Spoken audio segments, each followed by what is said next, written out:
Now, another something that's coming that's big is like today is the year of the fire horse, and who better to bring that in than William E. Simpson II, the Wild Horse Fire Brigade. Wow, it's like this was meant for you, Will.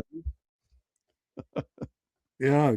Good afternoon, Mike. And I see you're getting the snow we're getting. Yeah, we got some of it. But yeah, it's the fire horse year. And it's funny because back in 2022, when we were trying to figure out what our logo would look like, we without even knowing that this was going to be the year coming up, the fire horse, we actually picked a fire horse. Wow. That became our logo. So, you talk about your intuitive warrior concept. I think there's a lot of merit to that. Yeah, I think you're tapped in. That's why I like to have you on the show. Of two dudes, two old guys hanging out, talking cool stuff. So cool stuff. You got a lot of cool stuff going on right now. Everybody loved the show that we did. They liked the concept of having horses, help us with this incredible fire problem that we have. You brought up a lot of good things that I think a lot of people didn't understand that horses have been here for a long time. I don't know, hundreds of thousands, maybe millions of years, whatever. And they said those came off of ships from Spanish, and they made it all the way across the United States. No, no, no, no, no. So I'm glad you set the record straight on that. We need a lot of that in a lot of different areas. So thank you for that. And another Yeah. thing you talked about was how horses, if left alone in the wild, do a really, really good job of fire prevention.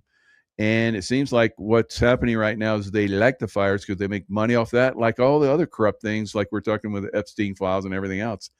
What are your thoughts on that? Yeah, it certainly does check a lot of boxes, Mike. I mean, depopulation. I mean, what better way to get people out of the rural areas and burn them out and smoke them out? I mean, take their water. I've been fighting for ranchers' rights. People don't understand the way I fight, and this is asymmetrical warfare, as you know. I mean, Yeah. we got a BB gun and we're fighting Godzilla. Of course, we have God on our side. So sometimes when Yep. you fire that BB, it turns into a ballistic BB. But the thing is you just have to listen to your heart. You really Mhm. just need to listen to your heart instead of what's up here, because up here it gets polluted a lot. Yeah. And my mom taught me, I believe I have a Bible right here on the shelf. I read it all the time. I believe in Revelation. I'm a baptized Christian. I was baptized in a river by my pastor. I says, I don't want to be dunked in a tank. I want it the same way that Christ had it. And Oh, if you wow, that's good. for me anyway, everybody's walk is different, right? And for me personally, when I decided to be baptized, I was 50 years old, and because when I was born, I was baptized as a Catholic, but they didn't have my permission. And Mm. and I said, and I was thinking, well, hold it, this is an informed decision. I have to study and decide that this is what I want in my life to be. I I want to like be a Christian. And when I made that decision, then I decided, okay, going to do it the right way. I'm going to be baptized in a river just the way Jesus was. And my pastor, he says, are you sure, Bill? He says, it's pretty dangerous out here in the river. Because, he was kind of an older, heavy set dude. And I says, yeah, we got to go out in the river. So I was baptized in the Clackamas River. And, wow. but anyway, I think if we just listen to our hearts and not all the crap out there, we can really make things a lot better, and the problem is when you stand up and fight, you become a target.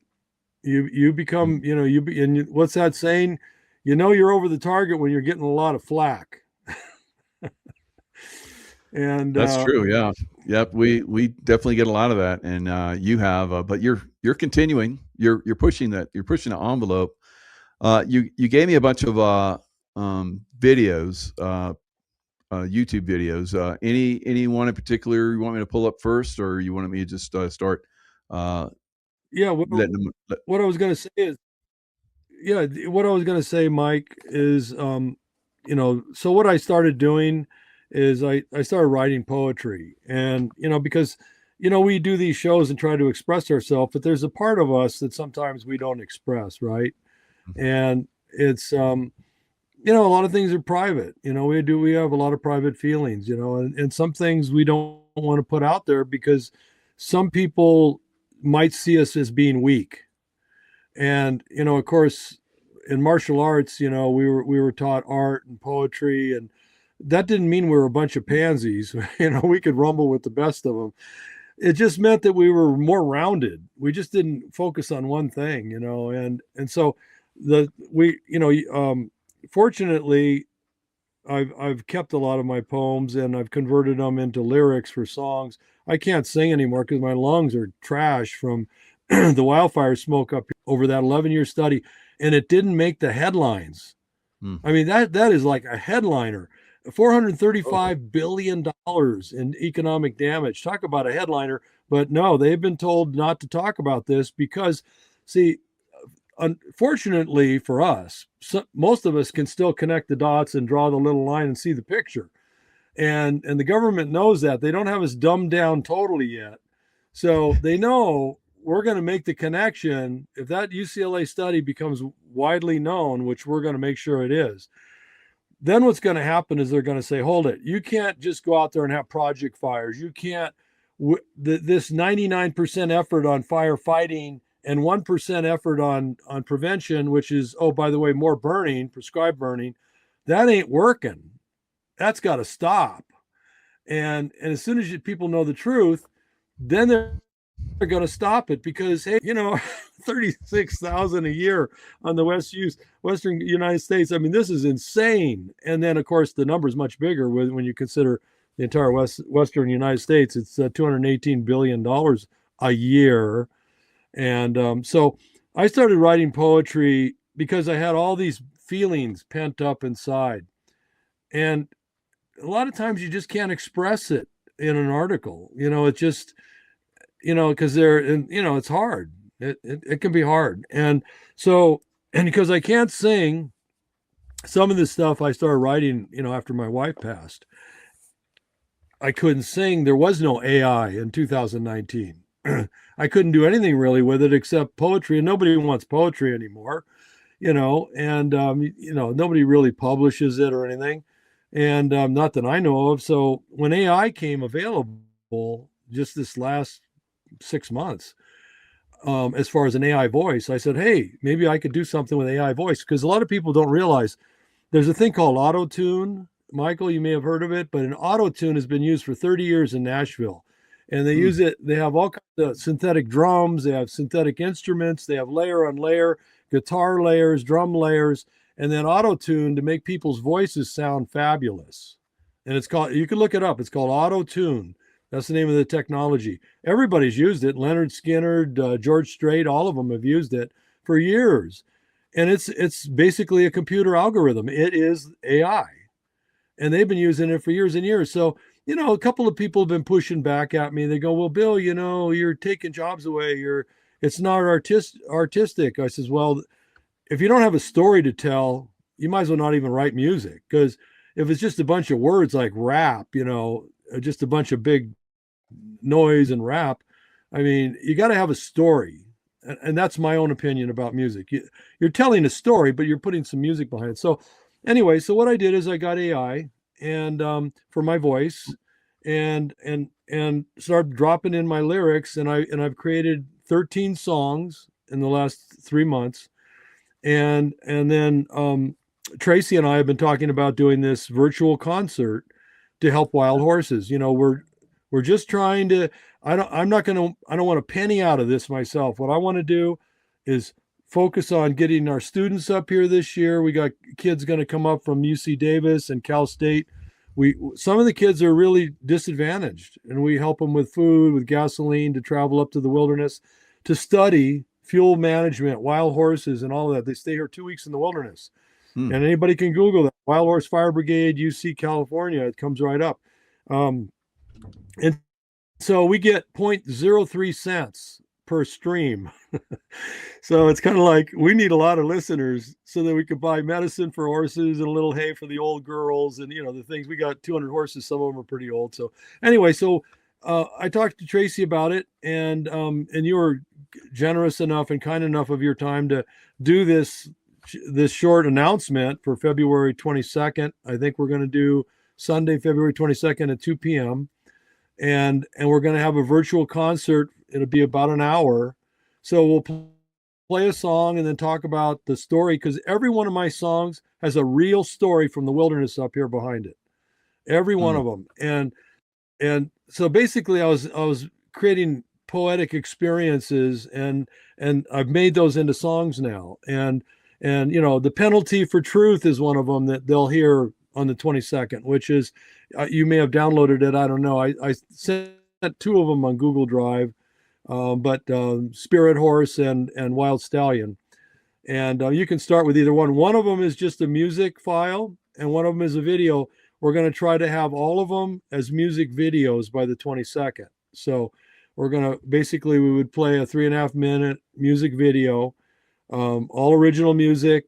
It'll be an AI voice, and and then and then I'll talk about the story that's behind it. And you, of course, ask me questions and what have you. Yeah, you want to let's play a little bit of this. That'd be great. Yeah, go ahead, run it. Oh, that's beautiful. Good job. Yeah, so it's always hard to hear the music. It doesn't sound very good on YouTube playback like that. That's why, for the concert, I'll have you download them from Google Drive. I did send you a Okay. Google Drive file. I don't know if you downloaded those or not, but if you play from that, if you download from Google Drive onto your computer, and then play it, I think it's going to sound a lot different, a lot better. And yeah, because it's fine for people at home if they're playing it off YouTube, but there's a loss of quality when you try to do YouTube and then onto your local mic like that. I think there's a drop off in the sound quality that's pretty big. But yeah, so those are all, just so people know, those are all pictures of some of our horses in the herd here. And we got 200 horses in our heritage herd. Their ancestral lines go back all the way to 1580. So they are what the indigenous people here would call spirit horses. So the American natives honor them as a nation, actually, in the old days, before modern technology and things kind of took over how people thought about the world. When people really tended to respect nature more than we do today, apparently. They were considered a nation of horses by the Lakota, especially the Lakota Sioux. My partner Michelle is part Cherokee, and the same thing with her tribe. Um, they're held in high regard, and sadly, a lot of people have, I don't know, they've lost their grace. They just don't respect, these majestic animals. I mean, there would be no America without us. I mean, Pete Santelli said it first. I've been stealing his line, by the way. He's probably mad at me, but he said, "Oh, there's no eagle and buggy," and I says, "Yeah, exactly. That's it." He got it. But yeah, there was no eagle and buggy. It was always horse and buggy, horse mounted police, fire department horses. There were, I mean, what would cowboys be without their horses, right? So Hmm. everybody forgets all this stuff. I don't know what's America's really gotten sideways, and we just don't have a hook on our past anymore. Yeah, Yeah, there you that's true. go. Let's see how this one comes through. Yeah, Wow, that's beautiful. So yeah, I would say most of my spirituality came from the American Indians. So I mean, I grew up Baptist, and all that great stuff. Been to Catholic churches, and you name the denomination, I've been there. But when I started to learn from Apache and Lakota and so forth, Lakota sweat lodges, that basically took me to the next level and beyond. I did Vision Quest and so forth. That really pushed my spirituality, my intuition to way beyond anything that I could have imagined. So, I love hearing music like that, the flute and so forth. It's beautiful. So playing the flute from your heart, I played a little bit of that, while I've been in sweat lodges. So it's pretty impressive, what you're doing with the horses. Or horses, are obviously a very intuitive animal. Mhm. Yeah, they are. And yeah, we'll the audio, probably we could probably do a lot better on the audio. I was hearing a little crosstalk. It sounds like there's another app open on your desktop probably. Hmm. And the thing about audio files like that, you almost have to have the computer's system dedicated to the audio file you're playing. So if there's other apps or windows open, you can get crosstalk and so forth. So for this concert, we'll get the audio figured out, um, Oh, good. Yeah, and that'd be produce great. some. We'll we'll do something better, and I'll probably just send you over an SD chip with the songs on it, and then you could run it from a clean laptop and with no other apps open. No Okay. Windows, no news streams, and all that. And I think it'll play much better. Yeah, it's music. Music can be a little bit bandwidth intensive, and especially music videos. They can be bandwidth. I noticed that on my end too. So, but yeah, I mean, the horses have a lot of value, and one of my friends who's a combat veteran got back. I don't know if I told you the story about Roland Phillips, but Mm, the guy got blown up at a police station in Mosul, and mm. he was a he was an army sergeant guarding a warrant officer buying intel from the Iraqi police stations about where the IEDs were and where the snipers were. And so this guy, the warrant officer, had a backpack full of money. And my friend Roland was walking around, 20 feet behind him with a saw and protecting his rear. And they go in this police station, and boom, it just leveled the whole place just got leveled. And he came back in pieces, and spent a couple years at Walter Reed, and then 5 more years at Wounded Warrior in Olympia, Washington. And he he was in bad shape. He was in really bad shape. He he just he was having real difficulty coming back to the world, and so he met one of my stallions up here, and it changed his whole life. And I mean, just turned him around. It was pretty miraculous. If I hadn't seen it myself, I would even have doubts, but I watched him come together. I watched this wild stallion come up to his chest. I got a picture of it, and just stare at him.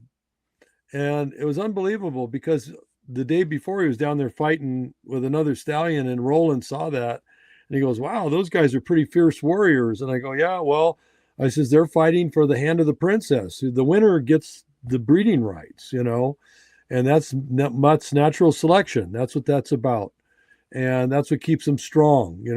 The weak get eliminated, and they don't get to breed, and it's that simple." And so he saw that, and then the next day, that very same black stallion, his name is Black Fury, saw Roland standing with me on a hill. He comes straight up to us, left his family, come straight at us, and Roland goes, "Oh my good, he's coming up here to kill me." And I go, "No," I says, he wants to see who you are. He wants to, he's interested.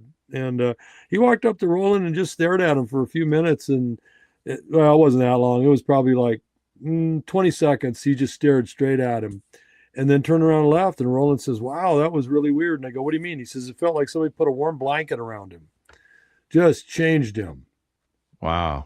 Mm, Yeah. And he went from being a shadow of himself. I mean, when I came back from 4 years at sea, I was anchored in the anchorage that the SEALs use, just on the south end of North Island, right between the mhm. base there. There's an inlet in there. And because I was a U.S. flag merchant marine officer, a flag vessel, they let me anchor in there. And then I let them do some training missions on my vessel. The SEALs would have to sneak up under my boat and attach something to my hull. And if I spotted them, they would do it at night. So if I Oh, spotted wow. them in the water and I shined my light on them, then the officer watching the exercise would zoom over and tap them out of the water. "You've been spotted."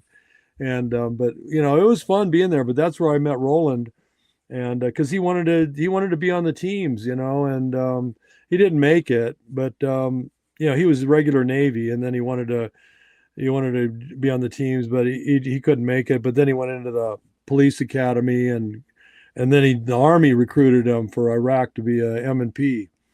And Hmm. but his whole life turned around just because of a horse. And I mean, Wow. it was legit.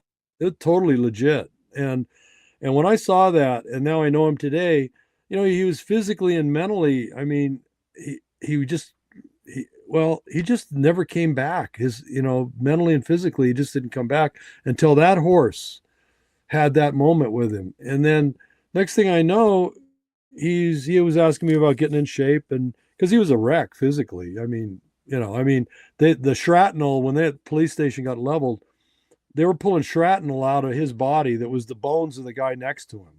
That's how violent Oh, the explosion was. God. Hmm. And I mean, so he was asking me about getting in shape, and I suggested maybe some yoga or tai chi, you know, nothing too hard, because you know, he was physically still beat up. Yeah. And people don't realize what some of these guys, how bad they get hurt over there. I mean, sometimes it's easy to see, but there's guys still walking around that are just battle damaged. I Yeah. mean, you know, PTSD. Yeah. A lot of guys suffer from it. yeah, other damage inside. I mean, that you maybe don't see because they got glued back together, you know. And Hmm. but yeah, Roland, I suggested maybe yoga or tai chi, you know, breathing, stretching, build his Hmm. endurance. And but what he did is he joined a jujitsu school because that's all he could find where he was in Encinitas. And the next thing I know, 6 months later, he said he's competing, God. and then he became the national champion at his weight. Holy moly. Good God. I mean, it's unbelievable. And he contributes. He has a GoFundMe page because he's traveling internationally and competing, and he attributes it to Black Fury. He says it right there. No kidding. How? He's yeah. He Wow. said that stallion brought him home. Mm, that's amazing. Yeah. So do you have So a like a little program for people like Roland that maybe, have a little PTSD and they spend some time with animals? well, we've talked about it. Yeah. Right now we're so thickly funded. And oh, by the way, your audience was extremely generous. I Yeah, I mean, got a we great brought in audience, yeah. Thank you, you audience. do. We brought in yeah, thank you very much. We really appreciate it. And no, we brought in a considerable amount of money Good. from the audience. And that really helps, you know, because with our student program from the universities, we fund that out of donations. We don't get paid. Michelle and I, we've been doing this. I've been doing it 12 years. Michelle's been doing it 6 years. You know, we don't get paid a penny. We do this because we want to save lives, and we know it saves lives. These horses will save human life if we give them a chance. They want to serve their country too, you know, and that's what I would tell President Trump face to face. These are American heritage horses. They served us before, and you know, they just want to serve again. Yeah. Well, there's you've got a great program and everybody believes in it. Somebody in the chat, I caught it where they're like, when they get rich, they're going to donate to you. So so they know where they're going Well, to send the money. So that's good. yeah, You're doing a great service on many different levels. One with the well, land, the horses, and bringing in young adults, college kids and so forth. Get them going in the right direction. So much in the educational system now that's taking them in the wrong direction. So this will, even it out. I hope so. That's great that you're doing that. yeah, thank you. We're trying, you know, and I think we're making a difference. The kids leave here after 2 weeks in the wilderness, and they Mm. haven't had one of these stuck in their face for 2 weeks. Wow. So when they leave, they realize there's life beyond the device, right? Yeah. And and it's really an interesting, beautiful life. I mean, we take that away because it doesn't work up here. Okay, we're too far out in the boonies. I to talk to you, I have to turn on my satellite dish, And to make a phone call, I have to turn on a special amplifier because we're so far away from a cell tower. I have to have a special antenna and everything. And so That's we just that turn all sounds that like your off. life. Yeah. That's a great So the life. Good, kids good. learn a lot. We teach them a lot up here, and they leave. Their heart is fulfilled when they leave. They see that there's more to life than just what they were experiencing so far, and that's kind of the beginning of what I want to try to do because we can expand our program. I mean, we have people coming up from UC Davis. We've had people from UC Davis. Where we've got, let's see, a dozen students. We just started this program. This is our third year coming up, our third summer. So this will be our third year. And we've already put 12 students through the program. And they're going to go off in the real world. And, they're going to be wildlife managers and forest managers and people like that, veterinarians. Mm. And they're going to know a lot more. They're going to know a lot more. And Oh, yeah. so, yeah. The thing is, too, I know what it's like to watch somebody. Yeah. Mm. Can't do anything about that smoke, Mike. I mean, when it gets you, the best doctors in the world couldn't stop it. Mm. They could not stop it.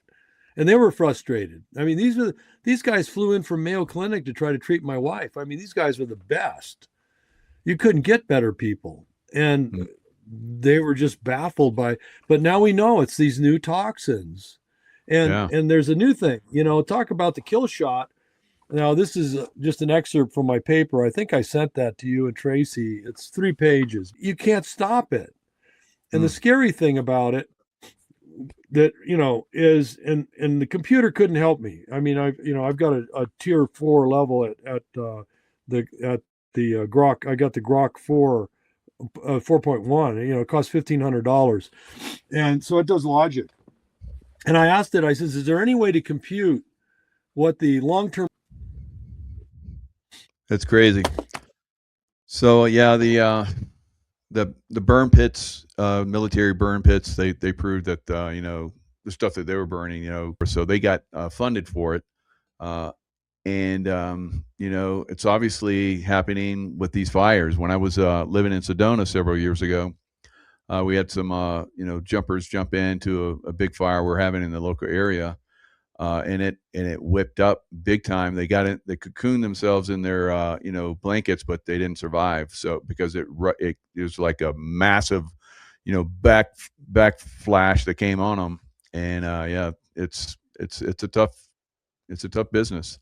And like we talked Yeah, last time, it's a very profitable business for a lot of people, and that's why they're not doing the management like you could offer, and that's very frustrating. well, and the cattle people don't understand me very well. Now, the guys in Nevada do because they've approved my program. The Oh, real good. ranchers out there, the cowboys in Elko County, the county commissioners approved my program and they want to give me horses. They supported me. I have a letter of support, unanimous support from Elko County commissioners. And they have more horses than any other county in America, by the way. So they Really? support me Wow. 100%. Yeah, I've got a letter from them. Very nice. 100% support. And so anyway, and the Nevada Lands Council and White Pine County also. So the thing is this, my program creates more grazing on public lands for ranchers. I create our program when we impact, and not if, when, because I'm going full tilt on this thing. When we implement this, there'll be 350,000 more grazing AUMs on public land for ranchers. And we're going to have Mm. $150 million a year in funding because we're going to close down the off-range prison camps for the horses that are sterilized. We're going to just release them back into the wilderness, let them do their work, and close those prison camps down. Yeah, those few families that are making all that money, 150 million a year, they'll have to find something else to do because I'm worried about the 36,000. They already got a lot of money in land. Sell some land, get over it. We're going to get those horses out of prison. And that 150 million we can spend improving the existing rangelands for ranchers. So we can produce more beef, more cost effectively, more people can engage, and then the horses don't have to be on this damn battlefield. I mean, And people don't understand my advocacy. I worked hard to try to save our dams up here on the Klamath River. I took a lot of flack. These Mm. big corporate guys that were up here making millions and millions of dollars didn't like me very much because I was outing all the problems with their plan. It was just a plan to make a lot of money. And the reason I was fighting that, because what would happen is, and this is what did happen. I predicted it in writing, and I sent emails to everybody. I said, you guys out in Scott Valley and in these other valleys, you're going to lose your water rights. And they wouldn't listen. And I said, when these dams come out, they're going to come to you for the water they need for the fisheries. They're going to say, hey, we don't have enough water because, the dams, what we were doing with the lakes up here where I am. I live right across the street from the river here. So I know what I'm talking about. I'm not like up in Portland making stuff up, because I read an article about the Klamath River. I can throw a stone and hit it. Okay. So when we lost these dams, what happened is we lost all that storage that we would release water at the end of summer. Every year we would release water into the Klamath River from Iron Gate, the big dam here, Iron Gate Dam. We'd release water. It was cool water, and it helped the fishery, right? Which was basically 20 miles east of the I-5 corridor, all the way down the river. We'd start releasing water, and that would help that fishery a lot, so that those fish had the water they needed to swim up and do all the things that they do, lay eggs. Well, now that the lakes are gone and the dams are gone, we can't release water. It is whatever it is, and it ain't going to be much this year because we haven't had the kind of precipitation we need. And these people know it. They know it. They took this water away so that now they can go to the ranchers down in the Scott Valley and they're going to say, hey, they already have water curtailments. Okay, that's already happening. But now they're really going to turn down the spigot on them because the drier it gets, the less water they're going to give them. They're putting meters. Can you imagine somebody coming to your house there and putting a meter on your well and then later telling you how much water you get to use out of your well? That's what they're doing out there. So that's California doing that, or is that Oregon doing that? Yeah. No, that's California. I'm in California here. Yeah. It's called CASGEM. That's an acronym for the program. Yeah. They're putting meters on everybody's wells. All their ag wells are monitoring the water that they're using. And now they're saying that the water under your property is their water. Jeez. It's not your water anymore. It's their water. We need to do away with these criminals. Not only, I hate to say it, but I'm really worried about traditional ranchers because, I grew up doing it. I loved it. I was in the FFA. I loved being a rancher. The hard work was hard, digging post holes, fixing fence, taking care of the animals every day, doing all that stuff. It was hard work, but you know what? It helped me throughout my whole life. Once I went to college, I wasn't afraid to work hard for what I needed to get through school. So I took logging jobs. I did all kinds of things, commercial fishing. I didn't mind working because I learned how to work. And that's one thing ranching will teach you how to do, is how to work. And also teaches you a love of the land and of the animals. Yeah. So it's a traditional lifestyle that I'm worried is going to get pushed into the past if we're not careful here. It's on the brink of extinction, just like these wild horses. That's why, these horses and ranching is they're intimately connected. People don't even know some of their ranching history. People talking about being generational ranchers. Well, hey, my mom and my brother are buried right out in the Gazelle Cemetery here, not too far from my ranch. They grew up here too. They spent their lives here. They're pushing up daisies here. I got family in the ground.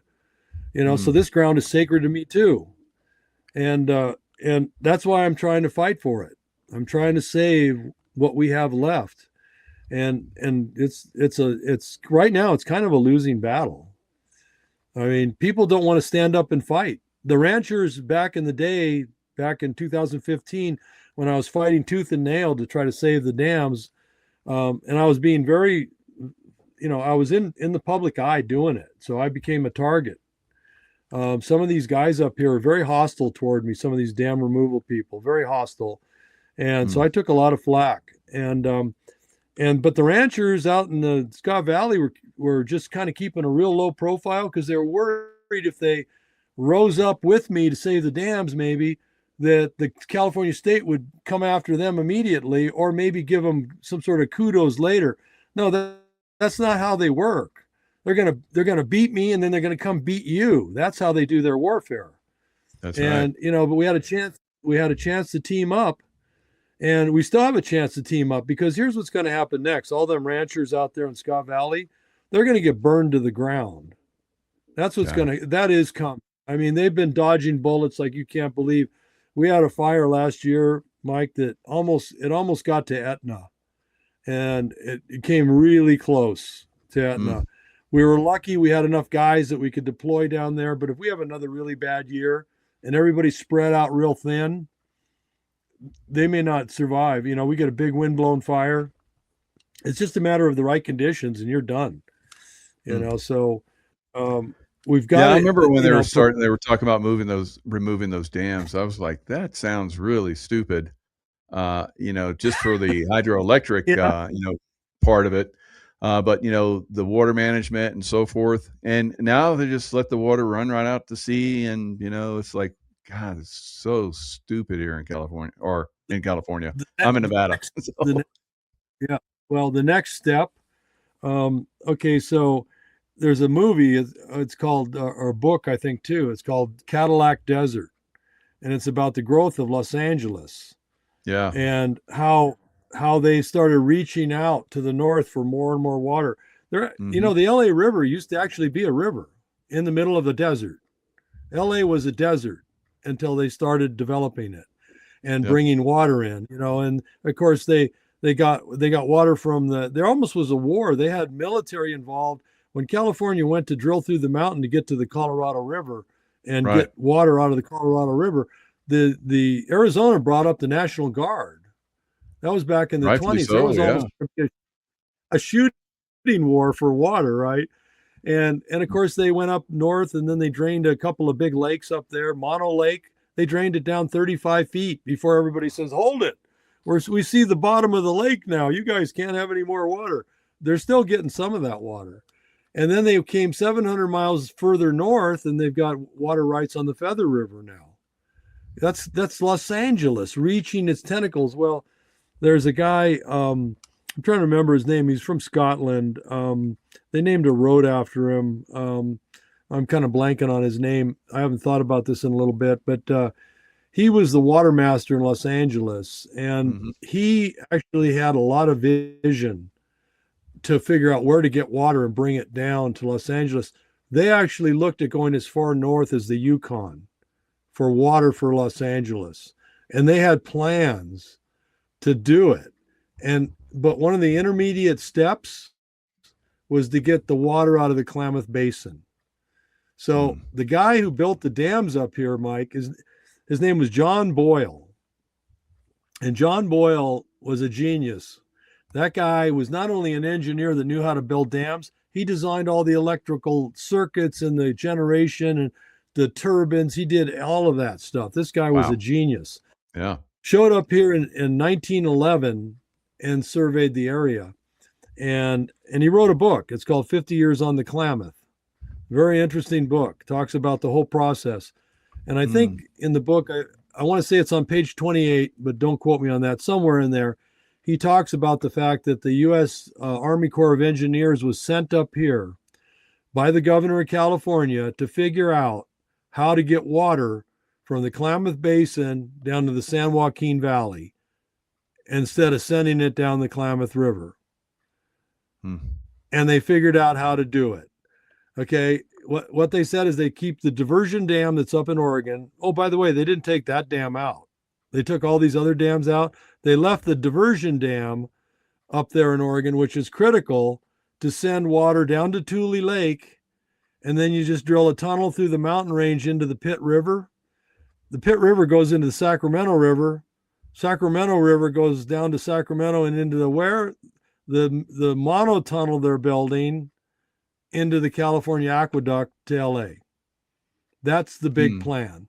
And they Mm. figured it all out in 1948.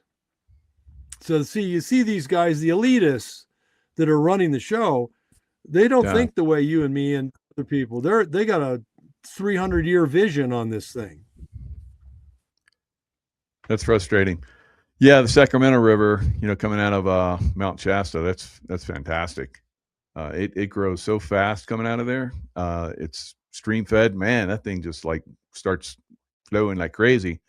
Currently, I guess it just goes to the sea. So I mean, it'd be good to make some use out of it, I guess. But yeah, And the way they want to do that's it why is just make more homes and showers and water the lawns or whatever. So that's not good. yeah, that's why they're building the monotunnel. I don't know why people don't get it yet. Why would you build a tunnel to connect the aqueduct to the Sacramento River unless you're planning on sending some of that water down south, right? Oh yeah. Hmm. Yeah.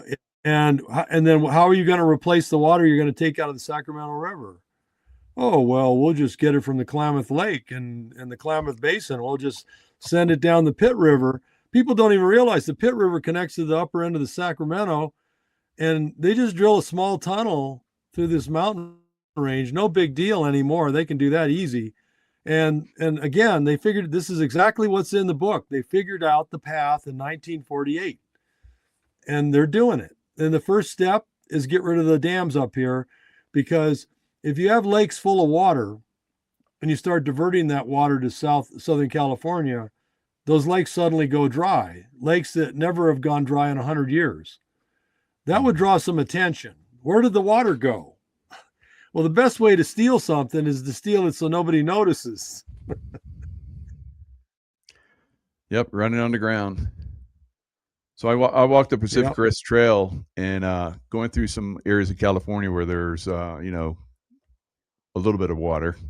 I was seeing where there were like these underground area. They were just like the water would flow, and if you weren't observant, you wouldn't see that some of this was being diverted into some kind of underground system. I was like, Mm-hmm. wow, these guys are clever. I hope that's being utilized correctly, but we see California doesn't do anything correctly. So I don't know. It's like they need guys like us to like manage them, but they just like shut us down and they push us away. It's frustrating.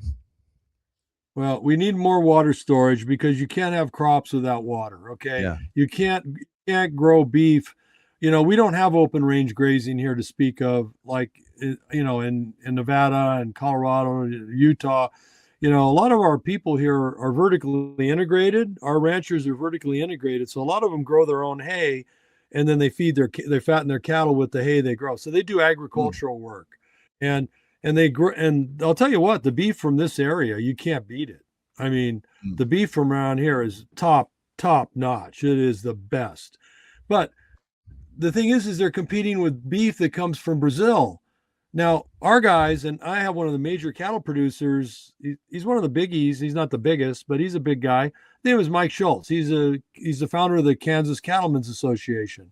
I think he's got like 500 head of Black Angus. He's on OCM, their board. He's on the board of our ranch, or I'm sorry, our calf, and which is one of the biggest ranchers associations. So Mike was telling me, he says the ranchers are in deep trouble right now, and they don't even know. We have a wave of beef coming in from overseas, starting with Brazil.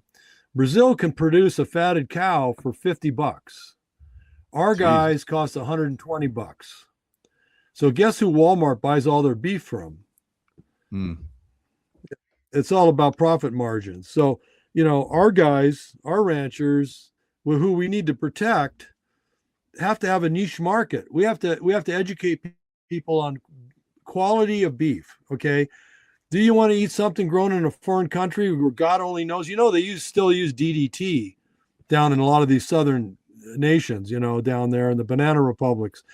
yep. In fact, Dow or whoever makes that stuff, it got outlawed here. They sell the crap out of it in other countries still. DDT. Okay. So yeah, let's get some stuff from down there that, maybe, who knows, what's in it. I won't eat beef from outside the United States. There's no way. In fact, I buy locally. Our family buys locally because we trust our local ranchers. Heck But yeah. the Good. thing is yeah, we have to. I mean, if we don't cover our own, I mean, we need to team up here. Everybody needs, it's like the last line of my song. In the dance of existence, we're family. Yeah, I've heard about this, and they're putting some of the ranches, or potentially putting some of the ranchers and so forth out of business down in even in Texas. So this Brazil meat that you're talking about. So this is interesting. Uh, lots of problems. I mean, I want my beef, grazed on natural lands and organic as it can get, and that's definitely what we're getting in your area. But it sounds like they uh, don't want to protect you or help you. We've got to protect it. I mean, we absolutely have to protect our food supply in America. I mean, that's Yeah, critical. I mean, that's preparedness 101, right? I mean, but I'm fighting to stop the fires to save the ranchers. I don't think the ranchers understand. When these forests burn down, we end up with desertification. The yeah, aquifers go dry. You lose your forest, it's game over. Because then the creeks, the rivers, the aquifers all go dry because the it changes the whole hydrology. When you lose the forest and the cover crop, the hydrology changes. And we're already short on water as it is. So I'm fighting for a lot of ranchers don't know as much science as they ought to. I mean, and I can't make people go back to school, Mike. All I can do is say, look, you may not understand me. You may not even like me. I don't expect people to even like me, but I'm working for the greater good of our American citizens. I mean, when I was working over in Hawaii with the Coast Guard, when I still had my commission as a U.S. Merchant Marine officer, and I don't like to talk about what I did so much, but people need to understand that, I was sailing out into storms that other captains were headed for safe port because the Coast Guard had some guys in the water that were dying and they had families. If my wife said, "Hey, Bill, if you don't go, who's going to save these guys?" Because, y'all have to have a search grid to make the search work. And, everybody gets an assignment and that makes your search more effective. And, like my wife said, if you were out there, I'd want somebody to go get you. And, and I'm looking at that and, that's really good wisdom. That's, late women have great intuition and, yeah, men need to listen to that more. I'm trying to be better at it. I'm trying to grow as a human being every year. And, but, I'm looking around and this is a community that it's one of the last good places to live. Everybody here is saying, well, if it gets really bad, we'll just go to Montana. Good luck. Everybody from Seattle moved to Montana. It's Wokeville in Montana now. hmm. What does Trump say? Go woke, go broke. I mean, it's everything has changed. It's not the way it was 20 years ago in Montana. So, but the good news is with a good plan of action, we can get some results. And that's why I really applaud people like you taking the time out of your day, out of your life to do these kinds of interviews because you're kind of like the last man standing. People like you, this is it. This is the last frontier of American freedom because look at the media. Where is that UCLA study? That should be on the front page of the LA Times. That is a front page headliner. They've been told not to talk about it. They're Yeah. not talking, and they are not talking about it. And anybody can go find it. Wildfire smoke, boom, blows right up. This is serious, serious stuff, and it impacts everybody. Nobody's immune from this. This smoke will find you if you're genetically vulnerable. The best doctors, we already been Yeah, down that that's path. interesting what you brought in about the unfortunately, because it weakens the immune system. So then you get hit with the smoke, and then you're done. So Yep, I looked at that. It's like from 2008 to 2018, and correct. they guesstimated 52 to 55,000. So I wonder if it's going to progressively worse. I would think so. It would be nice if they put that in the study. Like these were the numbers on this year, but and then we've 2018. That's a long time ago because we've had a lot of fires in California since then, big Right. ones. Well, it's I suspect it's worse, and they're candy coating it a little bit. Because here's the Probably. problem we have: the universities get money from the states and the feds. Yep. Okay, that's why they're letting them round these horses up. Nobody will tell the truth about an American wild horse except independent science, because the USDA and the BLM are funding the universities. The USDA, US Forest, BLM give funding to university programs. It's our tax dollars, so they're funding strategies that work against our survival, because they're having these professors say things that aren't necessarily true, or lying by omission, which is a famous technique. The BLM I was on CBS Investigative News with Katie Weiss. This is 10 minutes of primetime news in Denver. Big news deal. And I'm talking about this. Well, she had to get counter opinions, so she called the BLM. And they said, oh, well, we have no way to do Bill's plan. There's no law lets us put these horses out where he wants to put them. Wrong. It's right at their website, but they lie right to your face on television. Right at their website, if you Google BLM, Humane Transfer of Excess Animals Act, it's on their website. They'll probably take it down because I've been putting that out there a lot, but I've got screenshots of it. It says right there, any agency, county, city, state, fire department can request wild horses from the BLM. They got to give them to you. And then you can put them where you need to, because under that federal act, when you get them, they get a new designation as a work animal. And a work animal can be deployed in fire fuel reduction. That's a legitimate deal. It's wildfire grazing. That is a real job. Wildfire grazing is a real job. And we can put those sterilized horses in places where ranchers don't want to, logistically try to manage cattle. You've been on Pacific Crest Trail in Six Rivers. I remember you telling me that. And that's the longest stretch of wilderness on the Pacific Crest Trail. I think it took 2 weeks. The guys who developed the trail, it took them 2 weeks on horseback to go from Dunsmuir. I think it goes from Dunsmuir all the way up to Pilot Rock in Oregon. And it's really, really remote. Well, we could put 5,000 horses out there, and you'd never even see them. I mean, if you're hiking the trail, you might get lucky and get a glimpse of them once in a while. But those horses would reduce those fires in that area. And those fires that start there burn from the west toward the east. They burn right toward Wairika, Etna, Gazelle, Dunsmuir. That is where these big fires keep coming. In Siskiyou County, they come roaring out of Six Rivers National Forest. If we put these horses out there, we will change that paradigm.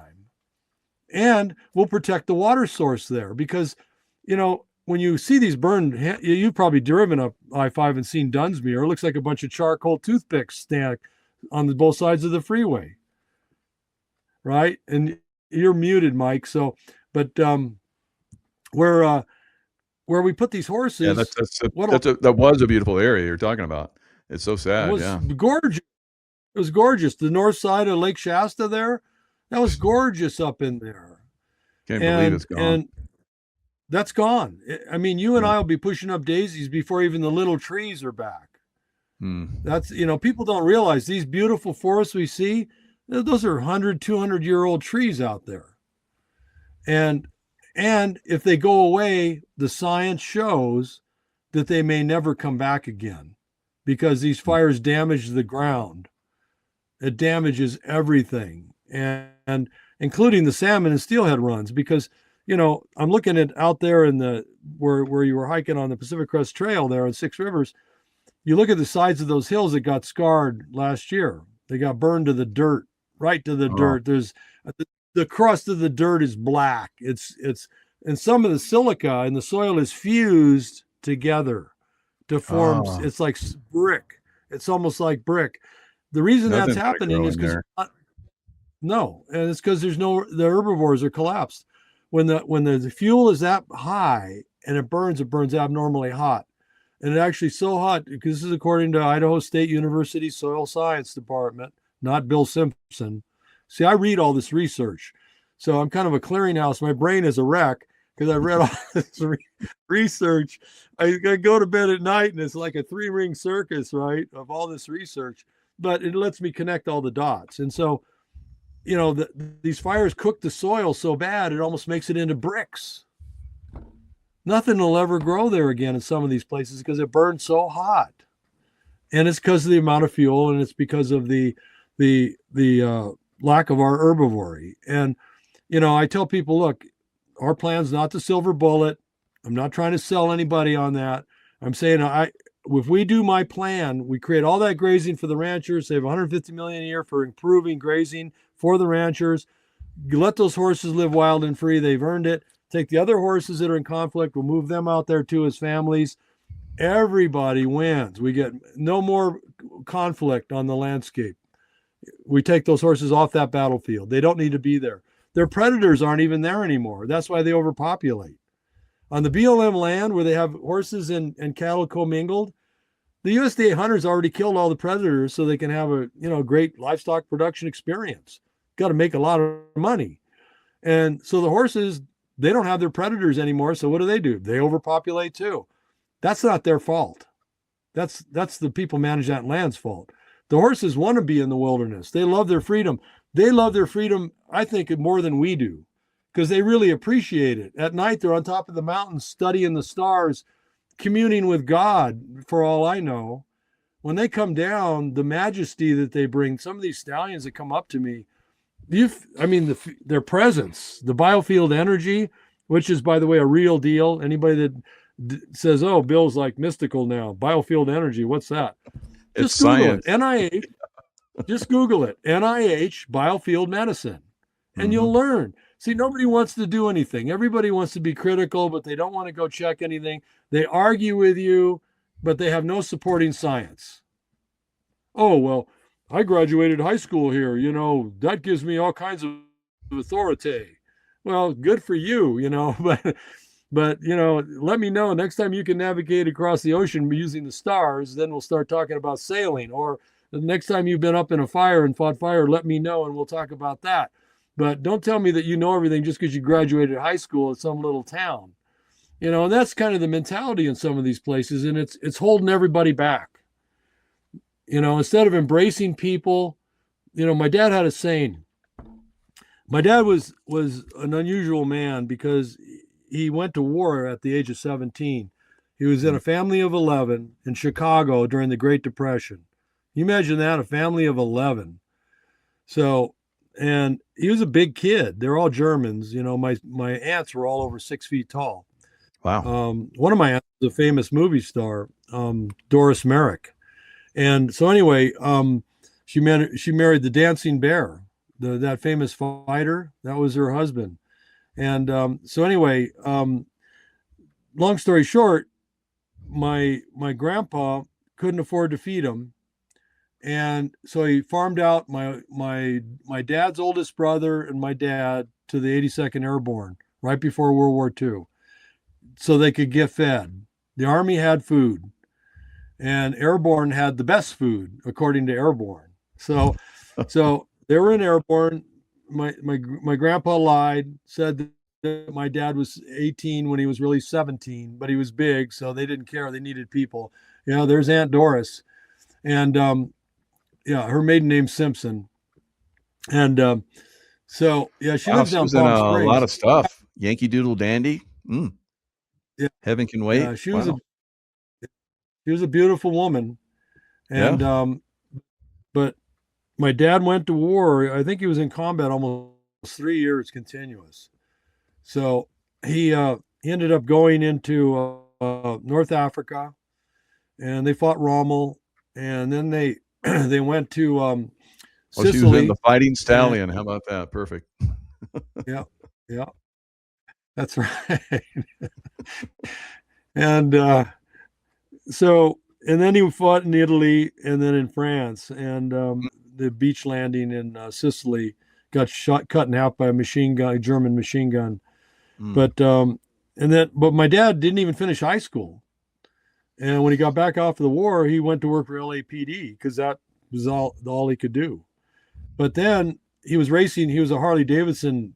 He was a motorcycle cop on a big electric glide. And for his hobby, he raced motorcycles at Riverside Raceway. And Wow. those guys were winning. His team was winning all the time. Mm. And then one day this guy comes from one of the other pits and starts talking to my dad. He says, "What the hell are you doing to win all the time?" He says, "We've got the best engineers." This guy that was talking to my dad was the senior engineer from Jet Propulsion Laboratory in Pasadena. Whoa. And so he gave my dad a job. And my dad became, with no education, became the senior environmental test technician at Jet Propulsion Lab. And his job was figuring out what would break on a spacecraft before it got out in outer space. So, and he worked on the Viking, the Voyager, and the Mariner programs. And everybody's going, "Hold it. Where did your dad get his engineering degree?" And nobody knew how he knew all this stuff. He was like a mystery to us. And but he was one of those strange guys. Maybe he was an alien. I don't know. So, but he was an interesting guy. And but he one thing that he told me that I always remembered, and he said, "Bill," he said, Yep. Got to learn something every day. Somebody even put that in the chat. That's pretty yeah, good. yeah. So yeah, it's he was a smart man. I tried to learn as much as I could. He had PTSD from the war, so yeah. He was like all those guys on Brothers in Arms, that came back with serious PTSD, trying to self-medicate with alcohol, and they weren't getting any help. Those guys didn't get any help. So it was tough. That is tough. But yeah, a lot of those guys take their lives, unfortunately. Yeah, they do. And that's, you're right. I've seen the magic that these horses have with people. I've seen it up here. But right now, because we're so limited on our funding, I can't really start a program. I'd love to start a program and bring people in to the ranch. But see, I've got to have housing right now. Actually, we finally got enough money to buy 2 travel trailers for a trailer for boy students and a trailer for girl students, so we could do co-ed. And we finally saved enough ducats to do that. So last year we had some boys and girls. This year, the Ravens, because we didn't have much money, so we were buying 20-year-old travel trailers, right? And the roofs are barely holding together, pretty spongy roofs on those travel trailers when they get old. Well, the Ravens poked holes in our boys' travel trailer, and it rained inside there, so it's shot. So I can't even have guys up here now. I just have one trailer, and that's the girls' dorm now for the 2 weeks that the girls come in. And so, we got to come up with money to get a boys' trailer again. But what I'd like to have is a nice one of those, like a FEMA trailer, those heavy duty trailers they bring in for FEMA temporary housing. Those would be ideal for me, but I can't afford them. They're 100,000 each. Wow. For a facility to bring in, a coach and a veteran that needs a little bit of help, somebody to work with them. Because, I can do initial introductions to horses. And once a horse knows that somebody's a friend of mine, the way they look at the world is Bill's a stallion and Michelle's his mare. And if he's got friends with him, they're part of his family, so they're okay. And that's kind of how they look at it. And now, if somebody comes up here as a stranger and they've never been introduced through me, they're not going to get near these horses. They're going to run away from them. And so, but the thing is the students that all been up here, they'll walk around with me just like the horses do. We use their type of ethology. In other words, they look at us and I'm doing what they do. I've got family. They think that's my family. When students are with me, that's Bill's family. And they come over and they want to meet you. That's how they do. That's how they roll. They're very social. And so once I introduce students to the horses and they share breath, that's a special thing. When a horse shares breath with you, what they're doing is they put their nose right up to your nose and they're exchanging breath. And what they're doing is they're analyzing you. They have a chemical lab. They have the biggest olfactory organ of any land mammal. Wow. They smell way better. They smell way better than a bloodhound. And so anyway, when they inhale your breath, they can tell everything about you. If you're sick, if you're a girl, if you're having your period, they know everything about you just by smelling your breath. Hmm. And once they get your scent, they can identify you at a great distance too. Oh, I bet. So and so once you share breath with them, they remember you for life. You're imprinted. You become imprinted. And so we have stallions that come by once a year, and they know me, so they'll come right up to me. They haven't seen me in a year. They come right up, and we're back to being best friends again. Boom. Haven't seen me in a whole year. Come off the mountain and come down and visit me with their families. And they're just an amazing animal. They're just amazing. And they're a lot different than domestic horses. I tell people you can't judge these horses with the eyes of a domestic, somebody who's had domestic breeds. They're not the same. It's like trying to figure out a wolf by having a poodle. It ain't going to happen. You're not going to get there. You can't make that. It's too much of a stretch. And so these guys are really special. And They're all and really we're beautiful. I'm actually looking through your website, and they're absolutely incredible. You don't see they're yeah, spectacular. domesticated horses don't look this good. It's amazing. No, they don't, and they can't do what these guys do. These horses are athletes of the highest order. Wow. I've watched them. They walk right up to a fence that's 5 feet tall. They stand right in front of it, and they just cock back and they pull their front legs in, and they just hop over it like a bunny rabbit. I Whoa. mean, it's I've seen them on a run. They can clear a lot. I've seen them on a run go over my log deck. My log deck was 5 feet tall. It was about 8 feet wide, and Hmm. I've seen them sometimes chasing each other, and one horse will just go clear right over the log deck. It's just unbelievable what they do, and that's the other reason why we need to save these guys, because domestic horses are falling apart. I mean, they really are. And I've got friends down in Scottsdale and Sedona and places that have horse ranches, performance Mhm. horses. And they go, Bill, these horses are just not as good as they used to be. And their hooves are not, these guys up here, they got hooves their feet are like rocks. Their hooves are like stone. They don't need shoed. They can run across lava rocks. They don't chip them. They're amazing animals in every Wow. respect. They don't get sick. They Do you can think eat some of that is a anything. little bit of inbreeding going on? Yeah, the domestic horses have been inbred for 6,500 years. Mm. When Mhm. when American horses crossed Beringia a million years ago, they ran around in the Eurasia for a long time. Because they got there a million years ago, and then they ran around, and they evolved into different subspecies. Like zebras and conic horses and bowtie horses and all these other horses over there that they think are the original wild horse, which is backwards. See, they're believing BLM scientists who are the best paid science on the planet. You know, these guys line up. All right, what do you need us Just to prove liars. today? Yeah. We'll figure out how to do it. And but the bottom line is carbon dating fossils doesn't lie. The oldest horse fossil in Eurasia is a million years old. The oldest horse fossils here are 55 million years old. So Wow. where do they come from, right? And then Equus caballus, the modern horse, evolved here 2 million years ago. The fossil record shows they're 2 million years. That's the modern horse. And those guys crossed a million years ago into Eurasia. So even those two similar, that those are the same horses basically. So, you know, we got to move past lying for economic benefits. We don't need to demonize these horses. We can tell the truth and just move them. I mean, what's the fight? There shouldn't be a fight. There's no need for a gunfight. There really isn't. And I'm talking economically speaking.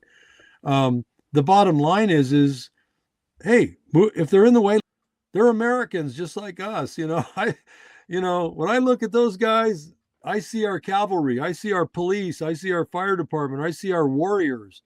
They made that movie about those operators that went over in Afghanistan on horses. What do they Oh, call yeah. that? The Tanners. I mean, they're part of us. The human and horse overlap, evolutionary overlap is 40,000 years. So they're part of us. We've overlapped with them on the. So that's why we feel so comfortable, and that's why they look at us they don't trust us. The wild ones don't trust us anymore because we've been so horrible to them. But the ones up here, they cut me a lot of grace, because they realize that I'm for them. I'm looking to save them, and they know I want to save all their kin too. All these other ones that are in trouble, they get it. I think they sense that, and like you look at Dr. Peter Tiller, and remember he worked for DARPA and Lawrence Livermore, and he was doing remote viewing. Remember that guy, Dr. Peter Tiller? Oh yeah.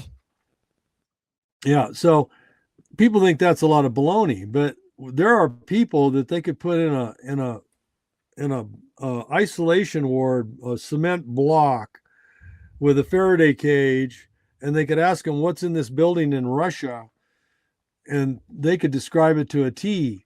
And we proved it was all true because when the wall came down, we went in those buildings and everything that the remote viewer said was in there was in there. Wow. Good. So that shows what Einstein talked about, the field. It's all around us. We're in an electromagnetic field. This whole universe is electromagnetic energy. Sometimes it's in a physical form because all matter and energy is conserved. It just moves back and forth between physical and electronic matter, and that's what Einstein was saying with the conservation of matter and energy. So it's a big field, and we're part of it. We're an integral part of it, and we never go away. We just transition to a spirit form of it. That when this physical body wears out, your spirit doesn't disappear. That energy that runs this hydraulic bioelectric robot, because we're bioelectric beings. People forget that. People need to, I reflect on that every day when I wake up, because that's a neat thing. When you want to improve yourself, you're completely improvable. I mean, and by the way, we started using Lightwave, just FYI. So Evelyn is one of our friends in Scott Valley. I guess she's one of your distributors.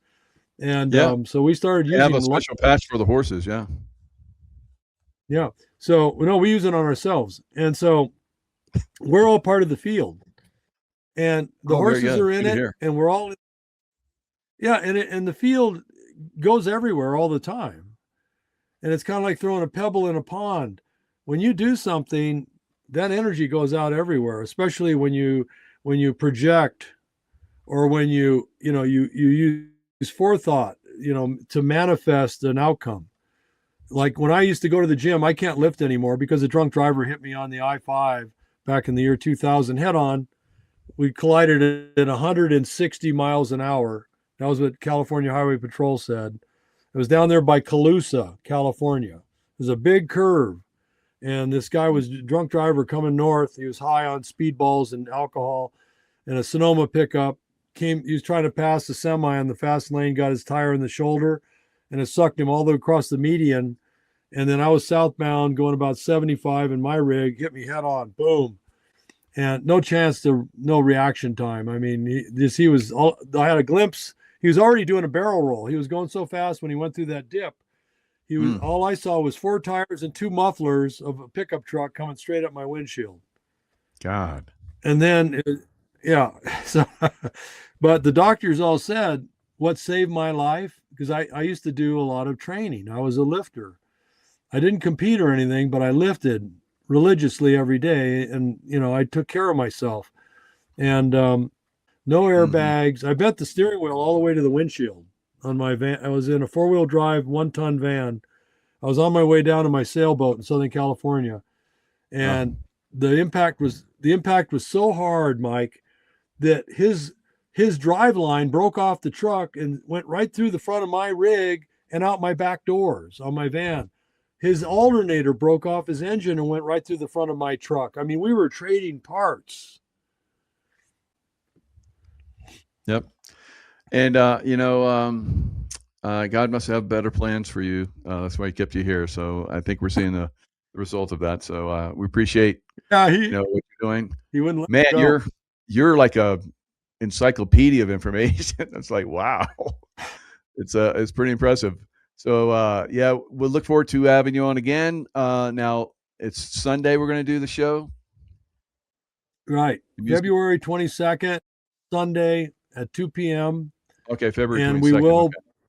Good. Yeah, February 22nd, Sunday at 2 p.m. and we will get our audio squared away.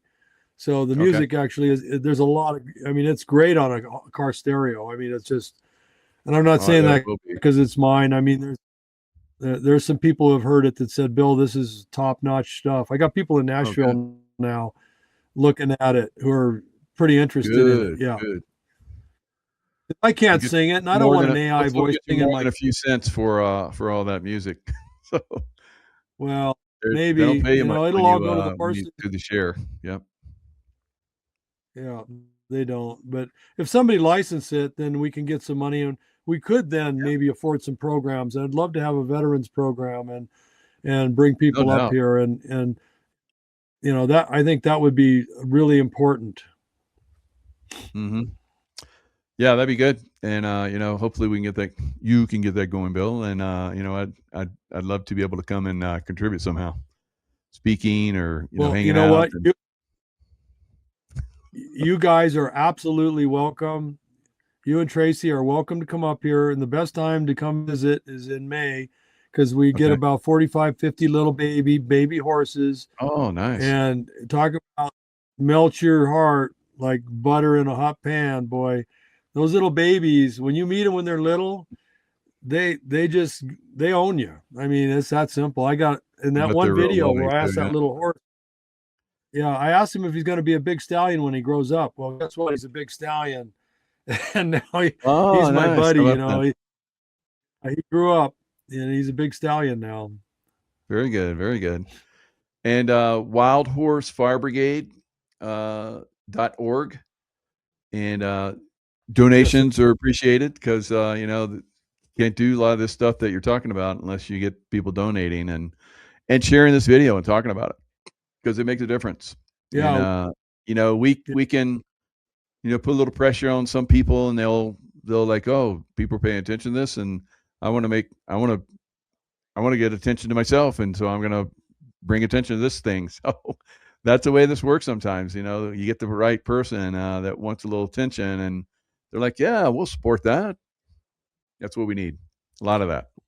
well, this is a team effort, Mike. I mean, there's no I in team, and I can't do this alone. I can't.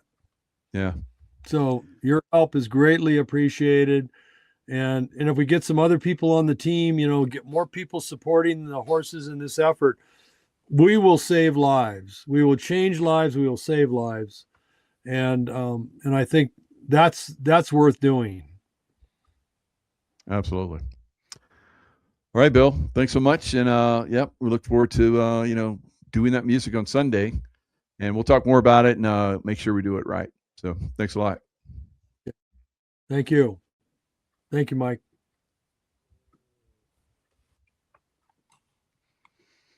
Yeah, that's Hello, everyone. It's Michael Jaco with Unleashing Intuition Secrets. Joined once again by Dr. Kirk Elliott. There's been ups and downs in the silver. We've told you this is going to come. We're going through it again. We have the experts in the field, have told us that things are going to continue. So, what are your thoughts, Dr. Kirk Elliott? And thanks so much for joining us. Last minute notice. You're pretty much getting some stuff done, and so I'm glad you could join us. Well, it's my pleasure, and it's to me, it's really exciting because our firm is busier than ever. Wow! Like literally since 2002, when I got into this industry, I've never seen this kind of activity by a level of maybe 2 to 2.5 times greater than even the Silicon Valley Bank crisis, right? Which is the busiest I've ever seen it in this industry, and this is easily double that. So. And what's exciting to me is even though January 30th, you saw a 30+% decline in silver price, mm-hmm. and then that following, that was on a Friday. And then the next Thursday, it was down another 20%. Maybe one out of all of our 40,000 clients was calling wanting to panic sell. And I talked them out of it, right? Because, but everybody else in all of this flurry of activity, they're buying, which is a testament to all of your viewers, all of our clients that understand that when prices come down that quickly in like 2 days, it's a manufactured thing. It's not real. It's not the market saying, oh, this is over, right? It's like, because in a normal speculative bull market where things have topped out, everybody is selling, locking in profits at the top. That would mean it's over. This one, everybody's buying, which means nobody believes the nonsense that's going on, right? And so they're buying on the dip, which is what all of us should do. So, we've been talking a lot over the last 2 years, you and I, about how silver's outperforming and a potential ratio trade, locking in your profits in silver going into gold. Well, when do we think that's going to happen? I think, prior to January 30th, the ratio was 45-1. I thought, okay, we're within like 2 weeks of pulling the trigger on a ratio trade. Because once it got to about 40-1 silver to gold ratio, I was doing it. But that's not the only piece to the puzzle, right? The ratio is one of them. The second is, what is the momentum in the market? Because that's what a lot of, when you look at charts, it's momentum that's causing it to like go straight up. And when we saw silver going up 5 to 7% per day, it's like, I'm not going to pull the trigger on a ratio trade, not when silver is like outperforming that much. So that will resume. Why? Because supply and demand hasn't changed. There's still no supply, massively high demand. And what we saw was just banks covering their short positions. That's what caused this downturn, right? So if the fundamentals change, it's like, yeah, this bull run's probably over. Far from the truth, right? And so how do I know? So a couple different reasons. Number one, you look at what the price of silver is today. On COMEX, it's $78 an ounce. What's China offering silver for today? What are they willing to buy silver for today? Well, the answer is $123 an ounce. 123 is what China's offering when silver at COMEX is 78. So I'm going to use my fingers for math. You go 78, 88, 98, 108, 118. We're literally about $45 over spot is what China's paying. Now, in a normal market, you should not have that spread. In a healthy market, that arbitrage is going to compress itself and come back to normal almost immediately. But it's not. So what does that tell us? China is willing to pay almost any price because they're out. That's supply and demand, right? So to me, moving forward, this is going to be prices are going to go up robustly, right? In time. Now, next 2 to 3 weeks, we might still have a shaking out, right? Massive volatility. You're going to have huge upswings, huge downswings. And the people that bought on a huge upswing, when it comes down the next day, they're going to say, what did I just do? I lost everything. No, you didn't, right? Even because I think we're still going to hit 150 by summer. Mm-hmm. And much higher than that, 200, 300 plus by the end of the year. I mean, I'm not God. I don't control the markets. I don't control the momentum. But based on where we are now, that's what I would expect because there's no supply and there's massive demand. Now, let's look at a little bit of the timing, right? So I think that we will execute the ratio trade from silver to gold. The first half of it, let's say by summer, and then all of it by the end of the year. And we'll want to be out of silver into gold and take advantage of gold's outperforming by that point, right? So I've said that for a long time. I think we're going to be done with this bull market in silver. I don't think silver's going to stop growing. I just think ultimately gold's going to outperform it, right? So I think we're in a multi-year bull market in both metals. Yeah. But David Morgan, he's been analyzing the markets much longer than me. He's like a silver kind of guru analyst. He said just recently, a couple days ago, that the silver bull market has around 1.5 years left in it. Okay, so what did he just say without actually saying it? He's actually confirming what you and I have said, right? That silver should kind of peak on this bull run, I think, by the end of this year. He's saying a year and a half, right? So, okay, we get to take advantage of this massive overgrowth or outperformance of silver, right? So So I want to look at something different though, because as all of your viewers know, you're more of a technical analyst than I am. Like I'm fundamental analyst, right? I look at the things that cause the charts to look like a chart. Well, when you look at the charts and you look at the fundamentals that cause those charts, let's look at something really interesting that's never happened before, like ever. So COMEX options expire with about $2.3 billion in open interest, right? So inventory over the last 24 hours on COMEX is down 27.4 million ounces.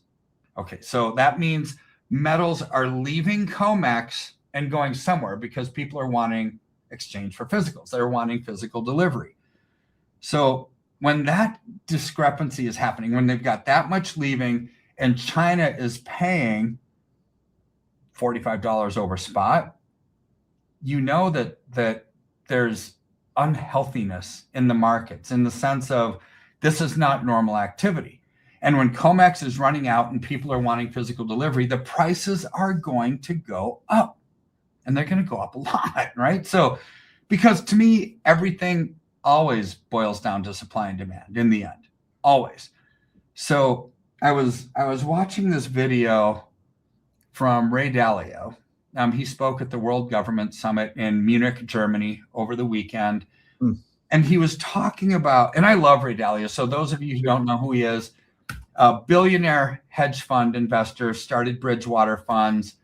And if you read his books, okay, they're thick, they're heavy, they're deep. It's like, okay, not normal reading, right? But he said there's 5 big forces shaping the world order right now.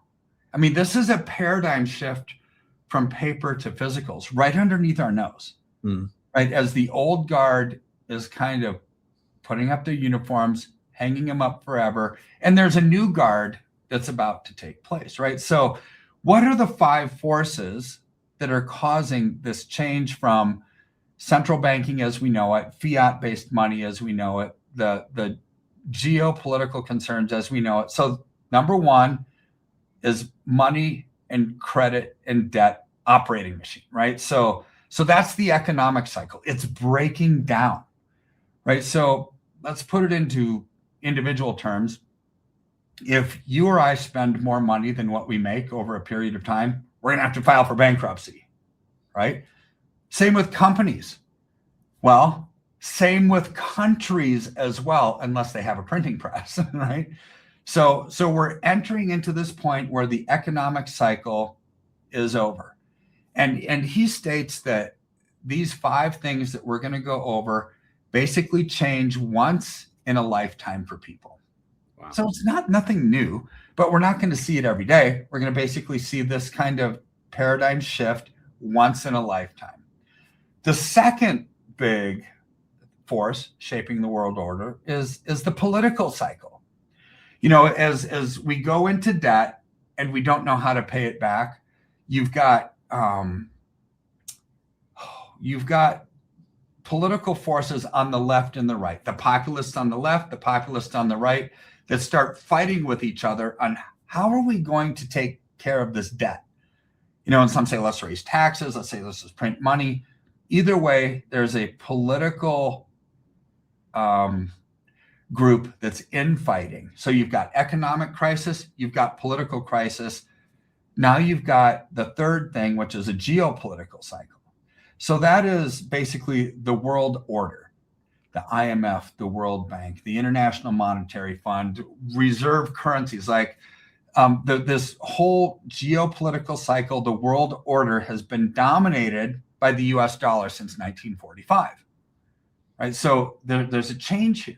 And reserve currencies never last forever. So what is he saying about this geopolitical cycle? He's saying, and I agree with him wholeheartedly, we're moving from a multipolar world to a unipolar world. Meaning these globalists and the United Nations, these financial institutions, they're polarizing together to create a global order and get rid of the things of the past, like the US dollar being the world's reserve currency. Well, they want a global reserve currency, right there. It's just a change. So there's three big things.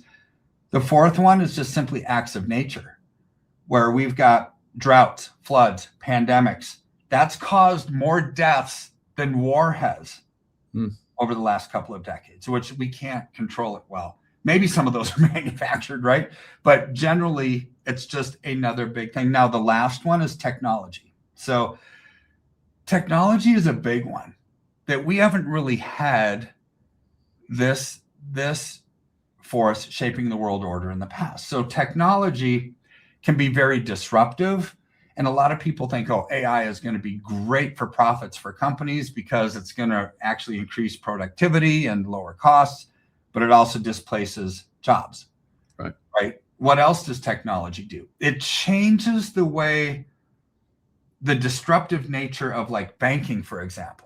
Instead of the SWIFT banking system, what if you have XRP and on a unified ledger, you can for very quickly, almost instantaneously, and for very cheap, provide for cross-border payments. Right. Okay. Or any, you could name that disruptive nature with almost all different cryptocurrency, blockchain type things. Right. So it's disruptive. But what's also disruptive about technology is governments can use it for nefarious reasons. Right.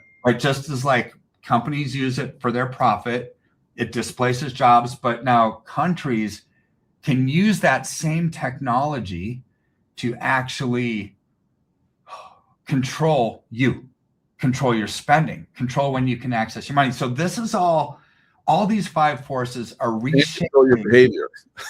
Yeah. When you control your spending, you control your behavior. Right?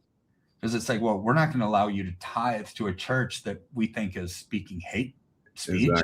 We're not going to let you donate to a political party that we don't like.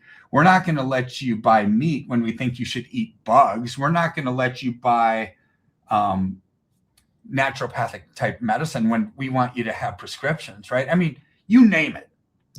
If anything that they want, they can actually control. So you ultimately can use technology to say, we want you to participate in the system. And if you do, we're going to give you universal basic income. And imagine all these retirees and people on Social Security and everything saying, if you don't participate in the system, you're not going to get your payments anymore. How many people are going to not comply? It's going to be difficult to say, but I bet most people ultimately do if it means getting or not getting your income, right? I'm not necessarily talking about your viewers. I'm talking about the nation as a whole. Yeah. I mean, we had 70% of people, a lot of them, because they wouldn't get paid. They wouldn't be able to do anything. So, there's still a lot of control, a lot of capabilities out there. And the monetary system is definitely one of them. So the way that, we've been encouraging people to break free from that is to acquire silver. Absolutely. I mean, what's weird is, so if you go in deeper into this, I don't know, 20 or 30 minute speech, however long it was, by Ray Dalio at this Munich summit, he talks about how do investors protect themselves, right? And realize he's a billionaire investor, one of the most successful hedge funds of all time. What did he say? He said, we have to start looking at gold as a permanent part of a person's allocation. Because when in times of crisis, in times of a changing of the world order, you need to look at gold the way that central banks do, as a hedge against inflation, as protection. Now, people will say, well, Kirk, we can't do what central banks do. It's like, you can't? Sure you can, just at a smaller scale. You don't have to buy tens or hundreds of tons of gold. Just buy 1 ounce at a time. Buy silver, in increments of $500 or $1,000 each, right? It accomplishes the same goal, just at a different amount. You can play the same games that these big boys are playing to protect and preserve and grow and thrive, right? So then we have to say, okay, I get Dalio's perspective, right? I understand it. I philosophically agree with what he's saying 100%. So where are we going? right? He kind of explained history and where he thinks we're going politically, economically, socially, and so forth. But is it the right time? Because people call me every single day and say, Kirk, January 30th, silver was $118 an ounce, and now it's 78. Is it going to keep going down? It's like, I don't know. But what Dalio's, I mean, probably not is the answer, right? But in this volatility, you're going to have a huge up day, a huge down day. But I think we've found this inflection point of, I don't care what the day-to-day fluctuations are. You should get in, right? Because moving forward, I think it's going to be in triple digits. And he said the same thing. He said, don't worry about the day-to-day fluctuations. Worry about how much of a percentage of your portfolio should you keep in metals permanently, right? Permanently, not just as a trade, like most investors think. It's like, okay, this is just a trade for now. No, he's saying permanently, because the world financial structure is changing.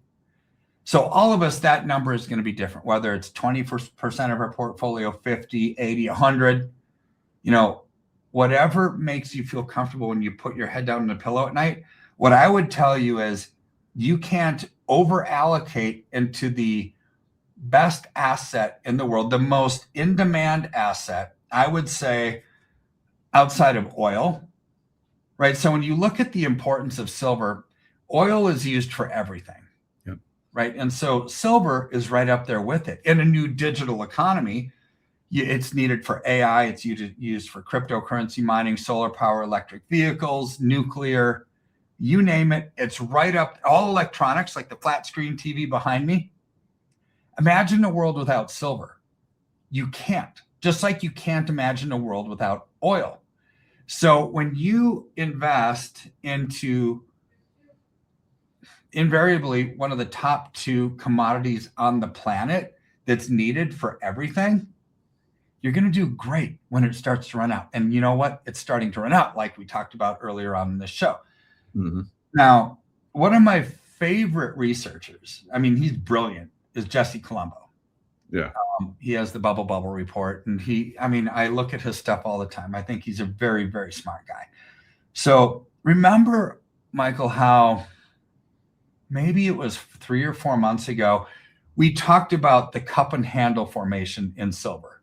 Right. Which was, if you were to look at it on a chart, it looks like the Big Dipper, right? You had a price point, it came down for a long time, came back up. And then once it reached that inflection point, it's like the handle and it goes through the roof. We saw that, at the end of the year. Well, we saw the beginning of it, not the end. We saw the beginning of it. So at the end of 2025, silver closed at $71 an ounce. And it got up to 118 by January 30th. So 71 to 118 in literally a month. Okay. So that's the beginning of the handle. Then you corrected some and it's going to keep going on. Now you look at gold, it's got the exact same formation that silver had 4 or 5 months prior, right? It's a cup and handle formation, which means what? Gold is about to explode. Right. So now we've got this double whammy of both gold and silver in a massive explosive tail of a bull market as it starts to enter that handle. So let's look at what Ray Dalio said. Gold is going to be, should be a permanent part of anybody's portfolio, right? You look at what central banks are doing as there's a changing of the guard away from central bank fiat-based money printing as we know it, geopolitically, politically, economically, everything. Now, all eyes of the world are going to start to be on metals. Well, why are we in silver rather than gold? Because it's simply outperforming. You go back to the original story that we talked about, how, okay, this gentleman thinks silver is going to peak out 1.5 years from now. I think by the end of this year, that is massive overgrowth and outperformance of silver over gold. This is why we're going into silver right now, to take advantage of, Right. which is the move of a generation. Don't look at the daily. I saw somebody chart out the last time silver, popped. back in 2011. And the same pattern is playing out again, percentage-wise. So percentage-wise, it went up like 140 something percent, 48%, whatever it was, like it did last year. The next year, and we're looking at the same pattern, it went up over 400%. So Jesse Colombo is saying he's looking at $500, and I'm in agreement with that, and you're in that ballpark as well. Once we hit that point, I agree with you. It's time to roll over into gold, because we're not going to see the same massive percentage increases that we're seeing probably this year in silver that we're going to see in gold going forward. So you've called it all the way from the beginning. I mean, like anything, let's just say you're running a race, right? And you can't go full steam for the entire race. At some point, you get exhausted and you get tired, and you still might be running, but your speed slows down. Ultimately, silver is going to have that same mechanism, right? So you're going up, up, up on a chart. It's going parabolic. It's almost straight up. And then the curve starts to flatten. So it might still be growing. It's just growing at a slower rate. Well, at that point, because gold in this cup and handle formation is trailing silver, ultimately gold is going to outperform silver. So we just want to take advantage of both, be in the right place at the right time. I don't care which metal it is. I never have. I just want to be in the one that's outperforming the other one. And so here's where we then get to take advantage of something that we can control our finances. We can't control politicians. We've never been able to. Right now, we can vote with our feet. We cannot vote for them. We can blah, blah, blah. However, they're going to make decisions legislatively, with executive orders, with administrative rulings, depending on the president, right?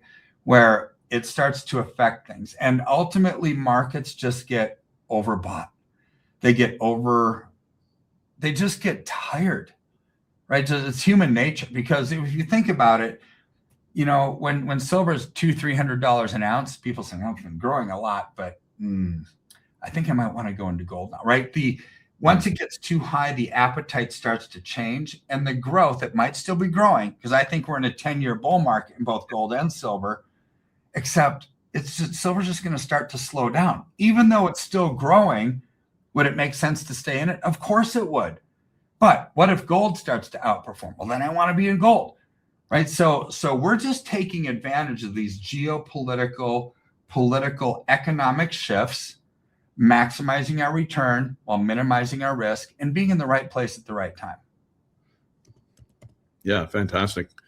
So there's definitely a way to get involved in this and to make the switch like we're talking about. And I think, being involved with you at KEMP.com is definitely the way to go. Your group has been helping people. Everyone, myself included, that's involved with you has absolutely enjoyed and has benefited massively from your guys, I would say, love. So you guys have loved on us very, very well. And I think that, your group is very much like that. So I would highly recommend continuous. So I see people in the chat say, I just can't afford silver anymore. You can't afford, like, the ounces that you were buying before, or you just don't have the money. I can understand if you don't have the money, because whatever price you were paying before for silver, if you're with Dr. Kirk Elliott, you just send that same amount. It's going to give you the same percentage increase going forward. So don't look at the number of ounces that you get. Look at the money you're putting in, and that money is going to grow exponentially, going forward. I mean, yeah. I mean, $1,000 now, when silver was $28 an ounce. I mean, what would that get you? Like 30 ounces. Now it gets you about 10. But you know what? It's still $1,000. It's still going to grow at the exact same percentage that you were talking about. So don't look at it as how many ounces can I get. Look at it as, how do I protect and preserve what I've worked so hard to accumulate? Right? I mean, what are the other options? You keep it in cash. The dollar's on the verge of a great devaluation. Like literally, I think the third leg of a massive devaluation. And we see those from time to time. It's like none of this that I'm talking about is anything new, right? It just happens over time. There's long-term cycles that happen.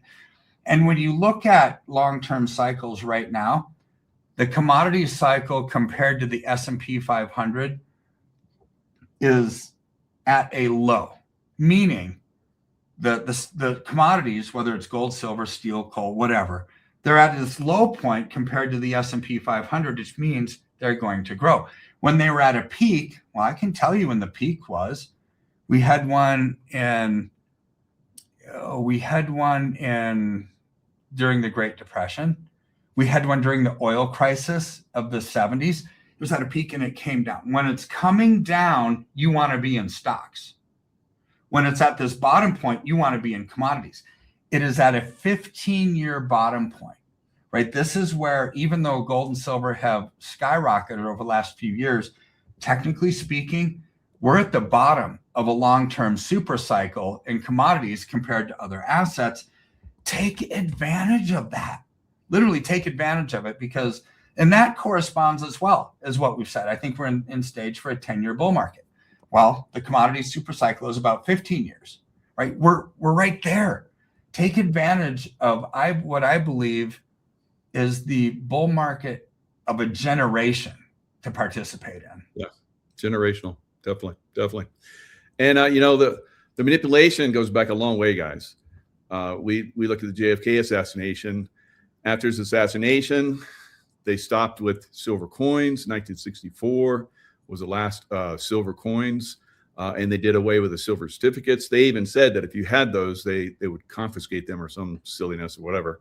Yeah. So they have really ridden hard on silver, and that's being broken now, and that's why you're seeing these incredible upswings. Now, when the dollar does start to go down on a pretty significant basis, I believe, every time that happens, commodities go up.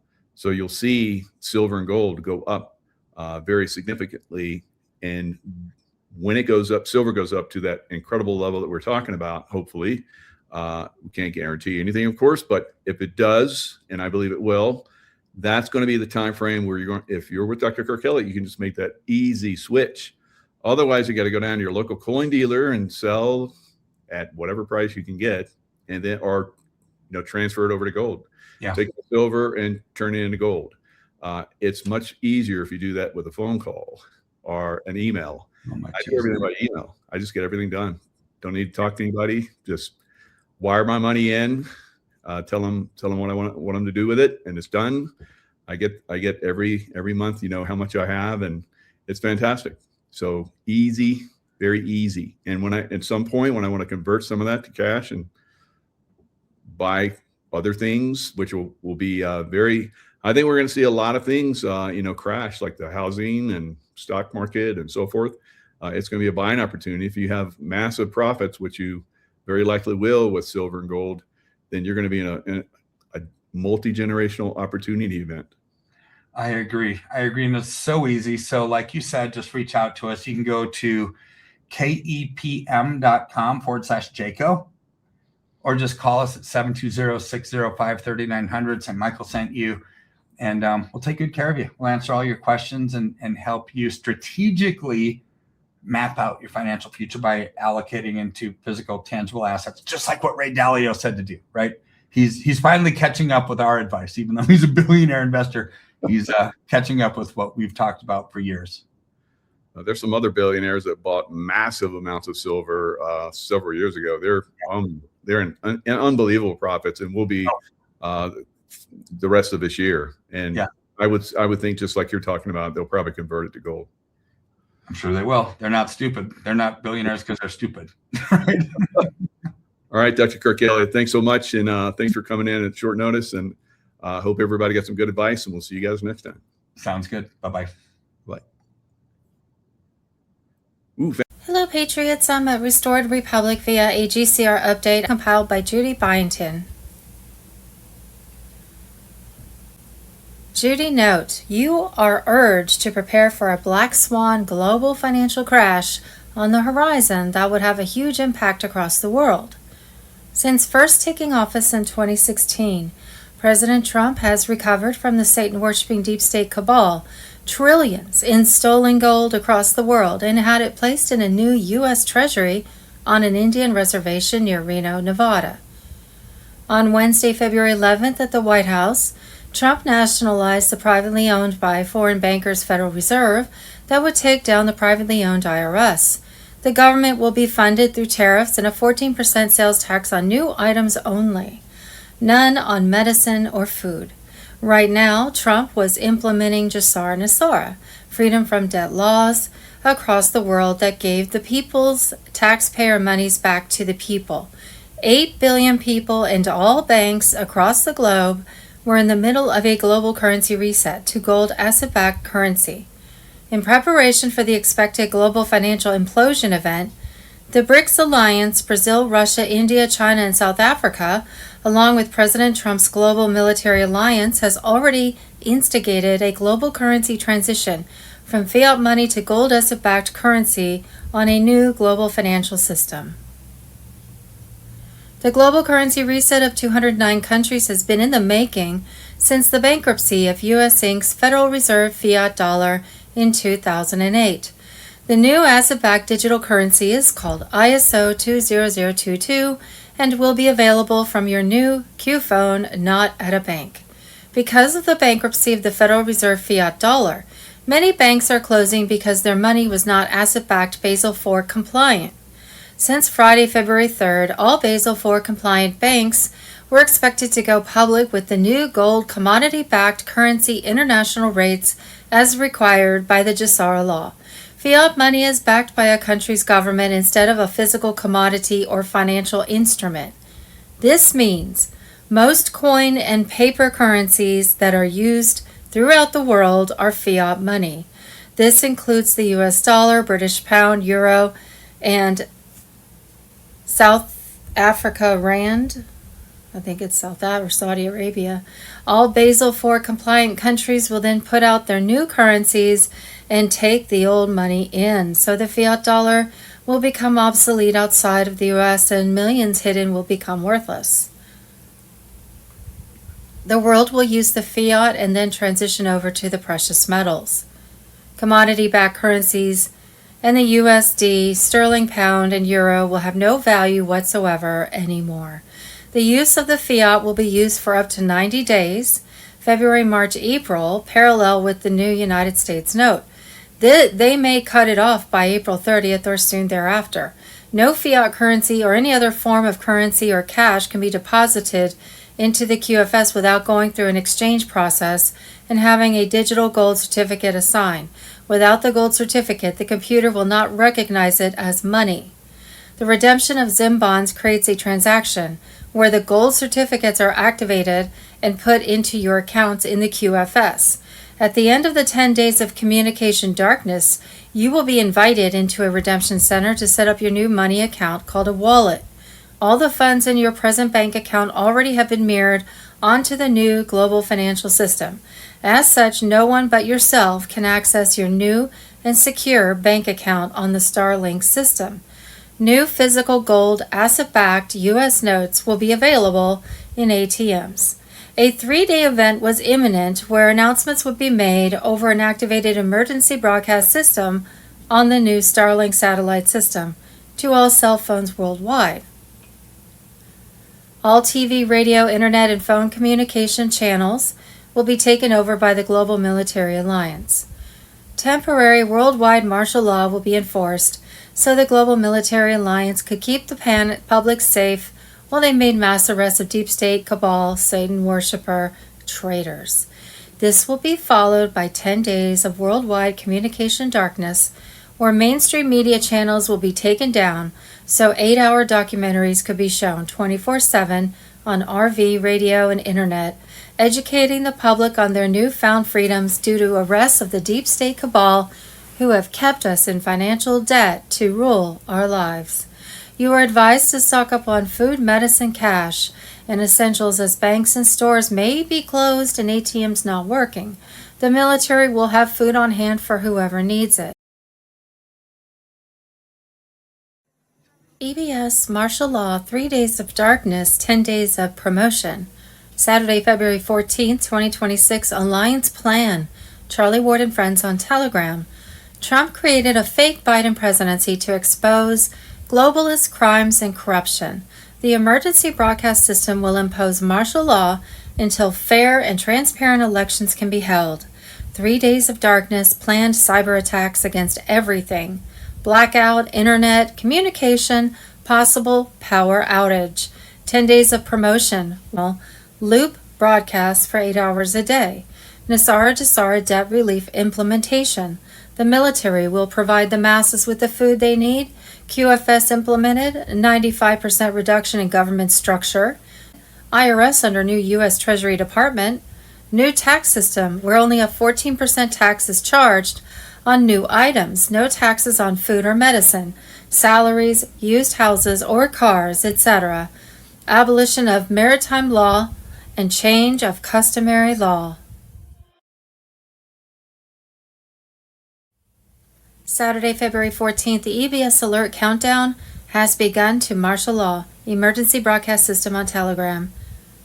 EBS test signals have been confirmed in multiple regions. Stay vigilant for activation.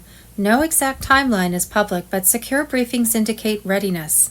Prepare for a 48-hour communication blackout, along with lockdown. No more deep state censorship. No more fake news feeds. Only documentaries expounding truth across every TV, radio, and internet broadcast worldwide.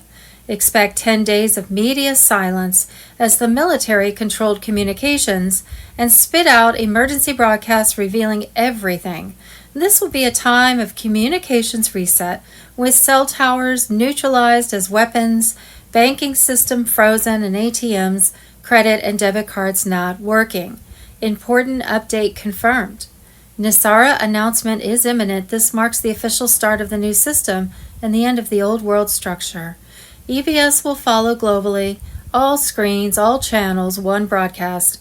Full disclosure will be shown in sequence documentaries to awaken the masses. A temporary global lockdown window is being prepared to secure the broadcast phase. During this period, truth will be delivered without interruption. QFS is already active in the background. Global trust funds and seized cabal assets have been moved into quantum ledgers for return to the people. Central banks have been migrated. ISO 20022 is live. All transactions are traceable. Corruption has no place to hide. This is the final transition stage. The old market structure cannot survive what comes next. Stay calm, stay alert. Everything is about to change. Wake up. In the coming hours, JFK Jr. emerges on EBS, alive, ready to speak. The son who never left the fight returns to expose the Kennedy coup and deep state lies. This is the marker. The plan always had him. God protects his warriors. Saturday, February 14th. Huge. Trump takes control of America's money and ends the Federal Reserve era. Ezra Cohen on Telegram. On February 11th, 2026, inside the White House, President Donald J. Trump signed an executive order that detonated the old financial order. The Federal Reserve was nationalized, its assets were seized, its authority was transferred directly to the U.S. Treasury. After more than a century, the central banking system lost its independence in a single stroke. The order declared the Federal Reserve a threat to national sovereignty and economic stability. By midnight, federal authorities had secured Fed headquarters in Washington, along with regional branches in New York, Chicago, and San Francisco. Servers were confiscated, internal ledgers were locked down, vault records were placed under Treasury control. The era of untouchable central bankers was declared over. For decades, the Fed operated as the engine of fiat expansion, creating trillions of dollars through digital entries and debt instruments. Every new wave of money printing diluted wages, inflated assets, and pushed the national debt higher. Under the previous administration, between 2021 and 2024, inflation surged. Household costs exploded, and federal borrowing reached historic levels. Food, fuel, and housing prices doubled, while Wall Street and politically connected corporations absorbed the liquidity. Trump's move targeted what he described as a financial cartel that had dominated monetary policy for generations. Audits were ordered on transactions stretching back to the 2008 crisis. Lobbying networks that defended central bank autonomy suddenly found themselves under investigation. Major institutions, long shielded from scrutiny, faced immediate federal review. Simultaneously, Trump announced the rollout of a gold-backed U.S. Treasury. The U.S. Mint was instructed to issue new currency pegged directly to America's physical gold reserves. The objective was simple and uncompromising: end unlimited money creation and anchor every dollar to a tangible asset. Markets reacted instantly. Commodity pricing recalibrated. Energy futures dropped. Retail cost projections shifted. Supporters framed it as a return to monetary discipline. Critics warned of global instability. International banking circles issued statements expressing alarm over the dismantling of the Federal Reserve structure that had influenced global finance for more than a century. Trump defended the move as an economic liberation. He argued that fiat expansion had financed endless wars, corporate bailouts, and speculative bubbles while weakening the middle class. By transferring control of the Treasury, tying the dollar to gold, he claimed inflation would stabilize and long-term purchasing power would be restored. Global financial institutions felt the shock. The International Monetary Fund and World Banks faced uncertainty about America's new direction. European central bankers labeled the action reckless. Wall Street executives scrambled to assess liquidity without the traditional Fed safety net. Inside the United States, the narrative split sharply. Supporters called it the most decisive economic reset in modern history. Opponents described it as unprecedented federal overreach. But one fact remained undeniable: the structure of American monetary power had changed overnight. The message from the White House was blunt: no more unchecking printing, no more private control over national currency, no more invisible levers guiding the economy from behind closed doors. Whether history records it as reform or rupture, February 11, 2026 marked the moment when the Federal Reserve era ended and direct government control over America's money began.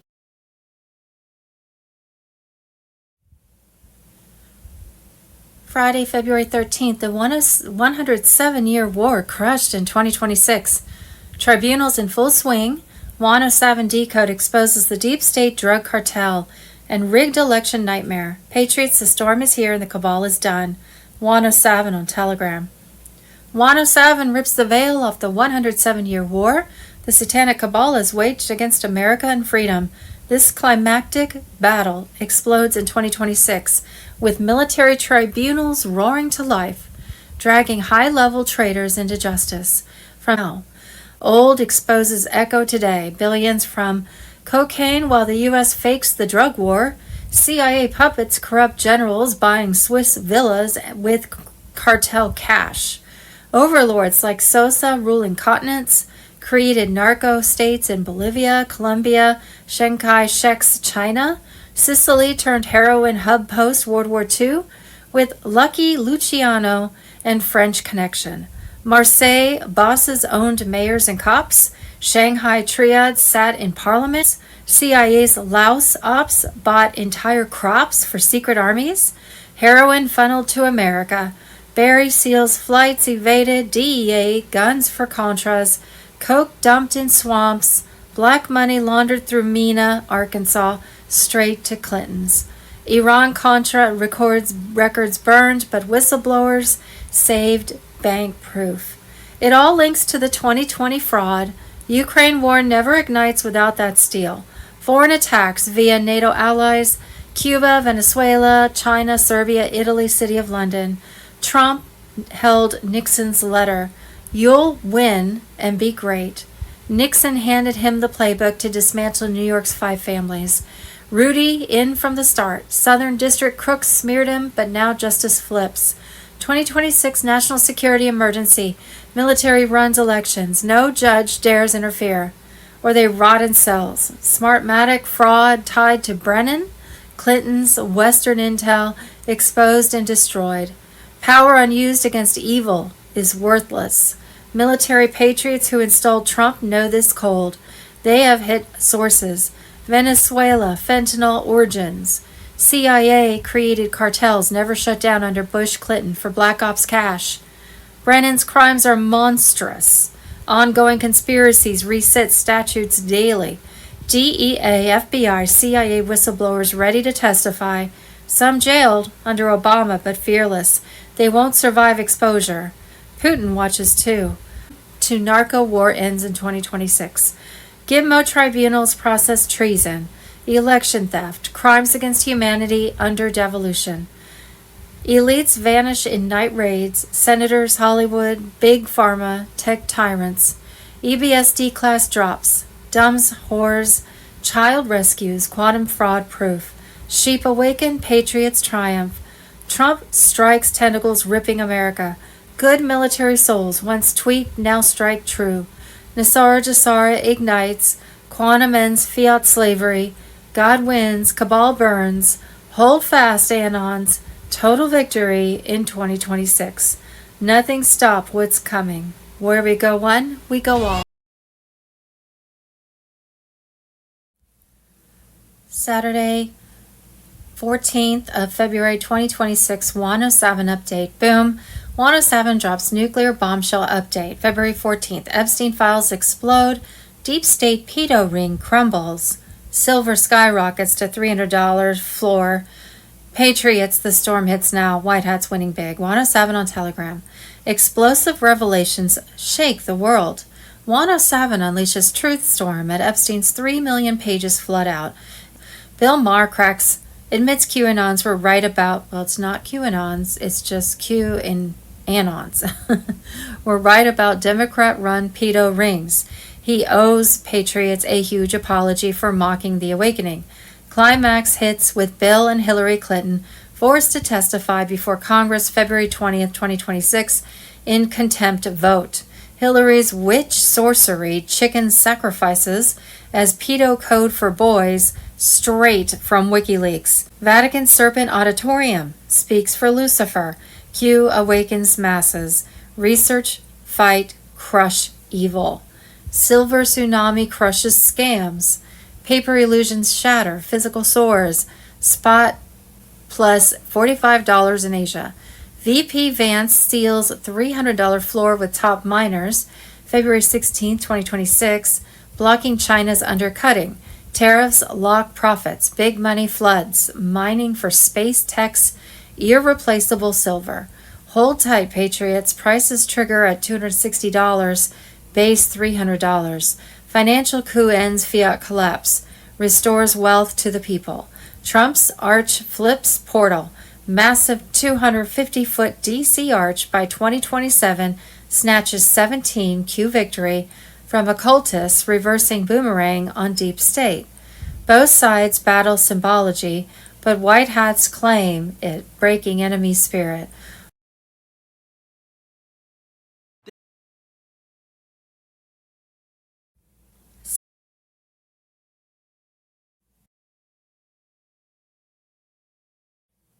Friday, February 13th was U.S. Press Secretary Caroline Leavitt. I'm happy to provide you all of the evidence. Governor Gavin Newsom is under criminal review for signing up illegal aliens to vote through his criminal conspiracy. AB 37 Universal Mail-in Ballots. I'd be glad to send the evidence to you after this briefing. Fraudulent ballots that are being mailed in the names of other people, in the names of illegal aliens who shouldn't be voting in American elections. There are countless examples, and we'd be happy to provide them. Gavin Newsom banned voter ID in California, but issues driver's licenses to the 10 to 15 million undocumented illegal aliens.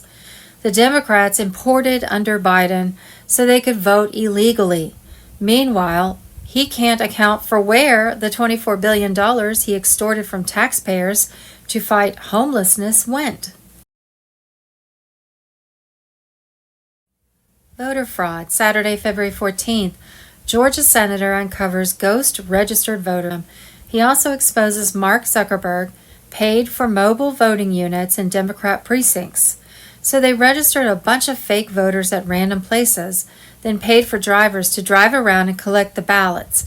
Nothing to see here. This mobile voting unit driving all around Fulton County, collecting ballots from people who would show up at a precinct that maybe wasn't a precinct that would be open on that day, but they use Zuckerberg money to deploy these mobile voting units to 80% Democrat precincts, of course.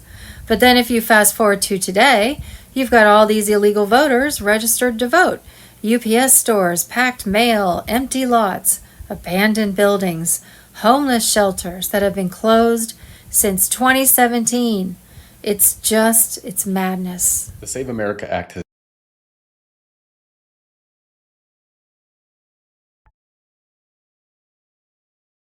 Since Friday the 3rd of February 2023, all Basel IV compliant banks were expected to go public with the new gold commodity-backed currency international rates as required by the Gazara law. This is the re-evaluation of all the global currencies, meaning the global currency reset. The Iraqi dinar will be the first indicator that will trigger the rest. Fiat money is backed by a country's government instead of a physical commodity or financial instrument. This means most coin and paper currencies that are used throughout the world are fiat money. This includes the US dollar, the British pound, the euro, and the say rand. All Basel IV compliant countries will then put out their new currencies and take the old money in. So the fiat dollar will become obsolete outside of the US, and millions hidden will become worthless. The world will use the fiat and then transition over to the precious metals / commodity-backed currencies and the USD. Sterling, pound, and euro will have no value whatsoever anymore. The use of the fiat will be used for up to 90 days of February, March, April, parallel with the new United States note of cent. They may cut it off of by April 30th, or soon thereafter. No fiat currencies or any other form of currency or cash can be deposited into the QFS without going through an exchange process and having a digital gold certificate assigned. Without the gold certificate, the computer will not recognize it as money. The redemption of ZIM bonds creates a transaction where the gold certificates are activated and put into your account S in the QFS. No currency is automatically activated in the QFS when the time comes. Each owner of a bank account will access the QFS portal and can exchange their fiat currency in that bank account to the QFS. The QFES already knows if the money is clean and non-terroristic and will allow the exchange to take place. It will then be assigned the gold certificate and become active for use. 11 global banks probing the wonderful world of quantum technologies since 2021 already. Is your bank Basel IV and QFS compliant? No need to worry. You will get a QFS wallet and operate your wallet from your phone. There are three main groups driving this initiative. 1. Swiss Banking Group AG. R. Indus. BRICS. 3. U.S. Space Force.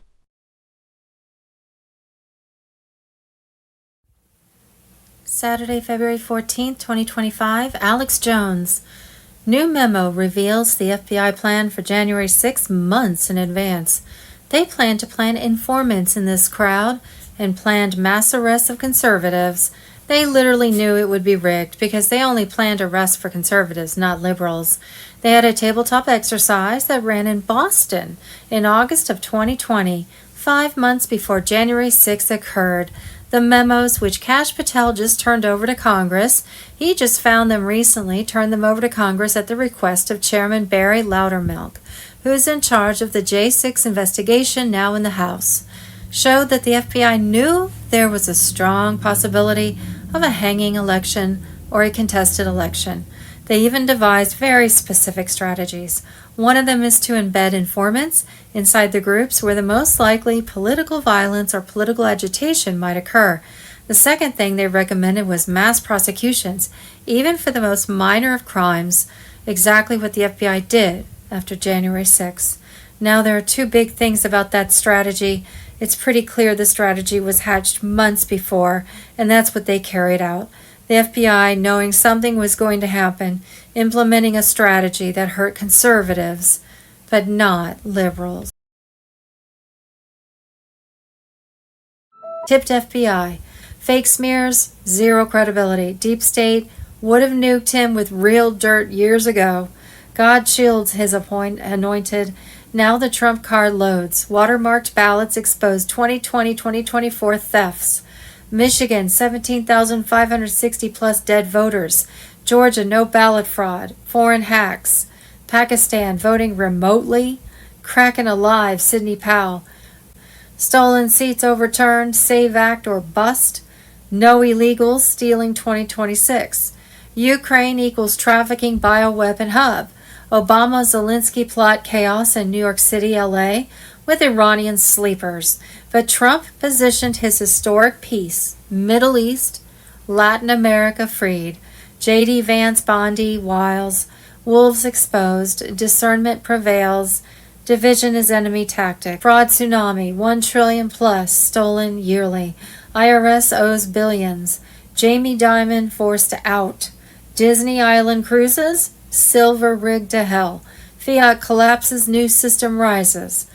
Prophecies ignite. Georgia cleansed, Benghazi exploding, Utah child rings next. Patriots roar. Call senators nonstop for SAVE Act. Pray, warfare. Vote like eternity depends on it. Storm intensifies, but victory is here. King Jesus reigns. Greatest revival ever. Remnant seizes mountains. Light wins, God wins. Trump card drops soon.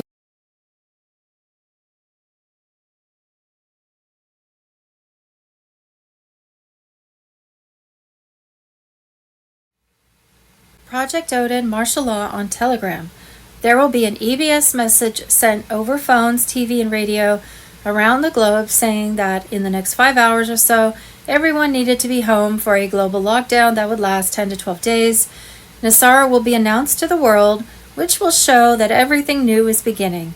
Then, through the EBS, they will show documentaries of everything that has happened to wake up the masses. At the end of the 12 days, they will give out an 800 number for individuals to call to obtain an appointment to set up your quantum money account on the new Starlink satellite system. There were 75 deep state banks that were seized, and all assets and accounts closed. All the cabal's central banks have been taken over, with assets entered into the quantum financial system. The QFS is run on blockchain, where nothing fraudulent can happen because everything is traceable. They can see where all money goes, which stops corruption in its tracks. Apparently, all people have a sum of money in an individual quantum financial account. The seized assets of the cabal were moved to those quantum financial accounts of the people. All monies and trust funds were moved to individual QFS accounts. All our bank accounts, savings accounts, and retirement accounts were safe in the new quantum system. The only monies not reflected in individual quantum accounts were investments and shares on the stock market. All that will be gone. It is advised to get out of the stock market immediately. Restored Republic, Friday, February 13, 2026. Huge. There is now military law in place under Jasara. 57 banks have closed. There are daily executions at Gitmo. Troops are being sent all over the country. Starlink is under attack. And Trump is leading a storm against the deep state in 200 countries. 10 days of darkness on Telegram. There is no room for doubt. We are in the last stage of a worldwide military operation to break up the deep state and give power back to the people. Donald J. Trump is the commander-in-chief of more than 200 independent countries. This isn't politics. This is war in all areas: land, air, sea, cyber, and space. Starlink is more than just a satellite system. It is a military grid that protects against sabotage and guides operations on the ground. It is a global targeting, surveillance, and defense shield. It locks onto targets, changes the course of attacks, and scans the whole planet with quantum accuracy. Starlink is the protector of Jasara's enforcement on the battlefield. The quantum financial system is at the heart of it all. This isn't change. It means the complete end of the fiat cabal. Trillions of dollars worth of stolen assets are being moved from elite strongholds straight to sovereign digital wallet vaults. Jasara is no longer just an idea. It is now military law that is enforced by AI-powered weapons of war. 57 deep state banks have closed in the last 72 hours, not by regulators, but by QFS command overrides. These groups were involved in money laundering, digital sabotage, and keeping fiat currency down. They are gone now. Seized assets Executives are in jail. There was no negotiation with QFS, it took over. Specialized Jassara preparation units have been sent out all over the U.S. These soldiers are turning on quantum redemption nodes all over the country. They're setting the stage for wealth redistribution, debt forgiveness, and citizens' access to sovereign funds while hiding behind federal camouflage. The infrastructure is ready. The military is in charge of logistics. In the meantime, Gitmo has grown into a fortress for a court underground. Now there are AI-run court systems, quantum encrypted data streams, and execution chambers. For the first time ever, military courts are being fully recorded, including video, audio, and biometric data. These archives are safe in 3 vaults around the world, waiting to be released to the public in a controlled way. What are the charges? Crimes against people, trafficking of children, use of bioweapons, interference with elections, networks of occult rituals. These are not trials that are meant to be symbolic. These are the last decisions. Every day people are put to death. The speed is like in war. The tone can't be changed. The last thing the deep state did, turning off Starlink, they didn't work. We stopped rogue missile launches, drone strikes, and frequency weapon attacks from Ukraine, Kazakhstan, and Antarctica. Why? Starlink is armed now. The Eclipse grid has been up and running since May, with quantum EMP barriers, hidden counter drones, and self-defense systems. All of the attacks failed. Every hit was recorded and then undone. Some places where the enemy launched missiles are no longer there. Starlink has not lost yet. All nodes are online. Every signal is safe. The enemy's last positions were only revealed when they tried to shut down the sky. This isn't a revolution. This is the end. The storm is under Trump's control. The military carries out Jassara. Starlink protects the operation. Gitmo hides the traitors. Banks are going down. Troops are sent out. People are writing down their confessions. Justice is not coming. It is already happening. The last phase is going on. Countdown is real, and the world you used to know will never come back. Guru Information and Intel, Friday, February 13th. Economic shockwave exploding right now. Over 9,000 bankers indicted by U.S. military. Nisara fully activated. 147,000 metric tons of elite gold seized and recovered to back the new U.S. economy. Genius Act enforced.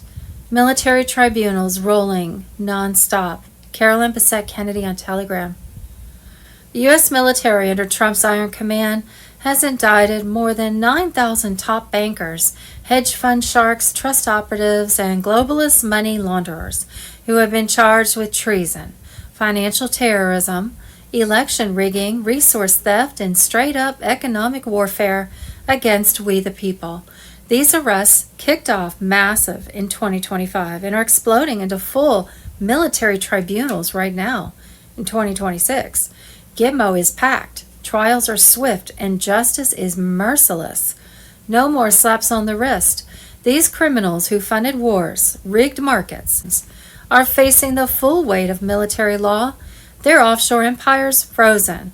Their hidden accounts seized. Over $7 trillion yanked from Swiss vaults, Cayman shells, Luxembourg hideouts, and Singapore slush funds, all redirected straight into the Nisara restoration pool for American citizens. Nisara is live and unstoppable. Trump flipped the switch. Federal income tax, gone forever. Illegal debts from fraud and manipulation, wiped clean. Stolen wealth from decades of elite looting, returning to verified patriots through direct payouts. The fiat scam is dead. A rock-solid asset-backed system rises from the ashes. No more endless printing. No inflation traps. No banker slavery. Just real value, real freedom. And backing it all, a jaw-dropping 147,000 metric tons of elite gold recovered by military ops from Geneva, Zurich, Abu Dhabi, London vaults starting early 2025. This isn't pocket change. It's sovereign national wealth, the largest gold haul in history, now secured under U.S. control, dwarfing China and Russia combined. Fort Knox audits confirmed. Hidden foreign stashes reclaimed. New mining ramps in Arizona, Nevada, Alaska. The gold backs the new treasury currency. Shuts down IMF, World Bank control, and funds massive infrastructure without a time of debt. The elite's precious metal empire stripped bare and handed back to the people. Trump signed the Genius Act in mid-2025. Total ban on central bank digital currencies unless one-to-one backed by physical gold or U.S. cash. No programmable tracking money. No surveillance slavery. No Biden-style digital dollar nightmare. Violations treated as financial terrorism. Straight to tribunals. Banks are flipping to the gold-backed layer now. The old system collapses by July 4th, 2026. Elite power tools shattered, banks shut, gold seized. The people rise as the criminals fall. Trump and the White Hats have turned the tables completely. The deep state thought they owned the money, owned the world. Wrong. Their game is over. Irreversible payouts loading, QFS humming, prosperity flooding to patriots who held the line. The mask is ripped off. The tribunals roar. The gold flows back home. Justice isn't coming, it's here, roaring through the system they weaponized against us. Spread this wildfire. The economic reset is locked. The elites are defeated, and the new golden age dawns for we the people. Stay vigilant, stay strong. Victory is ours, and it's happening now.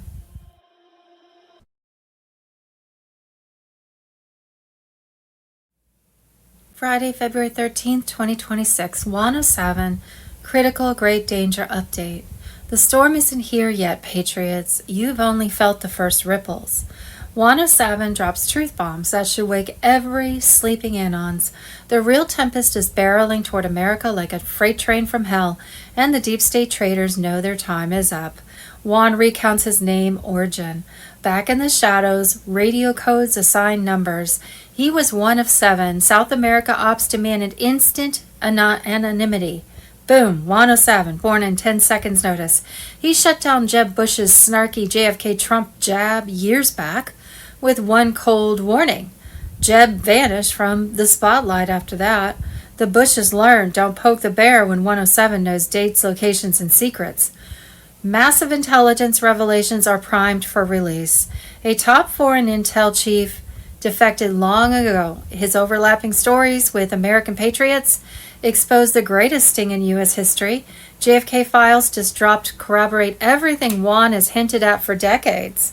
Hollywood heavyweights are reviewing the manuscript. This will shatter.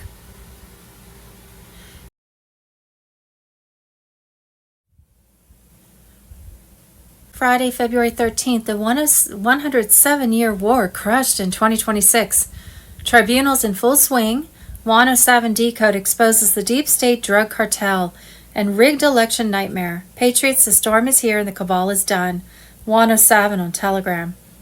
107 rips the veil off the 107-year war the satanic cabal has waged against America and freedom. This climactic battle explodes in 2026 with military tribunals roaring to life, dragging high-level traitors into justice.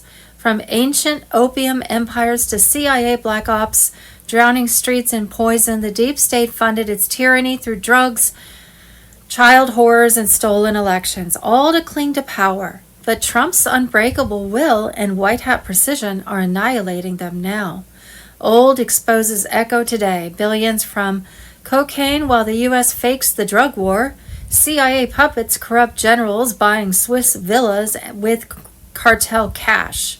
Overlords like Sosa ruling continents, created narco states in Bolivia, Colombia, Chiang Kai-shek's China, Sicily turned heroin hub post-World War II with Lucky Luciano and French connection. Marseille bosses owned mayors and cops. Shanghai triads sat in parliament. Kuomintang guarded poppy routes. CIA's Laos ops bought entire crops for secret armies. Heroin funneled to America. Barry Seals flights evaded. DEA guns for Contras. Coke dumped in swamps. Black money laundered through Mena, Arkansas, straight to Clinton's. Iran-Contra records burned, but whistleblowers saved bank proof. It all links to the 2020 fraud. Ukraine war never ignites without that steel. Foreign attacks via NATO allies, Cuba, Venezuela, China, Serbia, Italy, City of London. Trump held Nixon's letter. You'll win and be great. Nixon handed him the playbook to dismantle New York's 5 families. Rudy in from the start. Southern District crooks smeared him, but now justice flips. 2026 national security emergency. Military runs elections. No judge dares interfere, or they rot in cells. Smartmatic fraud tied to Brennan. Clinton's Western intel exposed and destroyed. Power unused against evil is worthless. Military patriots who installed Trump know this cold. They have hit sources. Venezuela, fentanyl origins. CIA created cartels never shut down under Bush Clinton for Black Ops cash. Brennan's crimes are monstrous. Ongoing conspiracies reset statutes daily. DEA, FBI, CIA whistleblowers ready to testify. Some jailed under Obama but fearless. They won't survive exposure. Putin watches too. The 107-year opium to narco war ends in 2026. Gitmo tribunals process treason, election theft, crimes against humanity under devolution.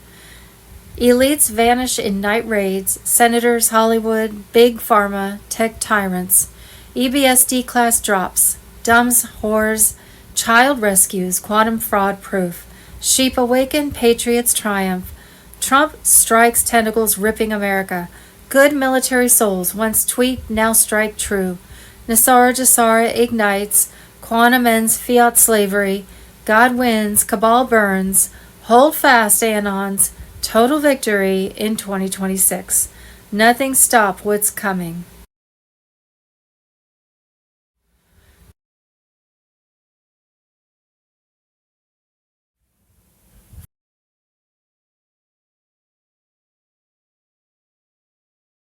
Friday, the February 13th, Senator Kennedy destroys Kash Patel and Pam Bondi in hearing on surveillance abuse and Epstein files.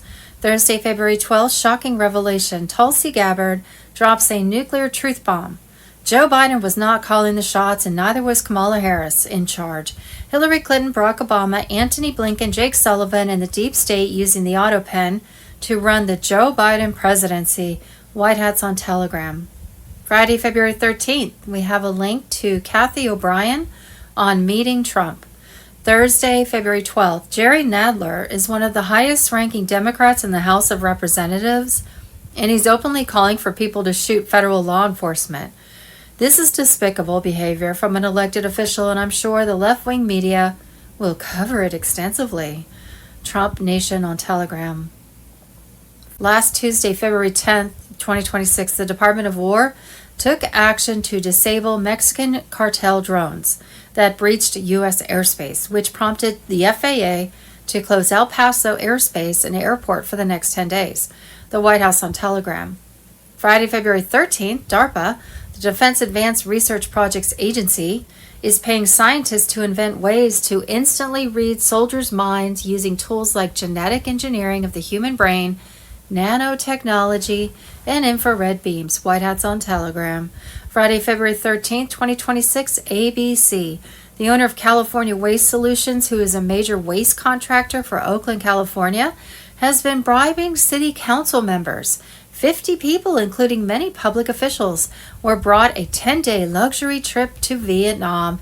They also received thousands of dollars in bribes, and LLCs were created to accept the money.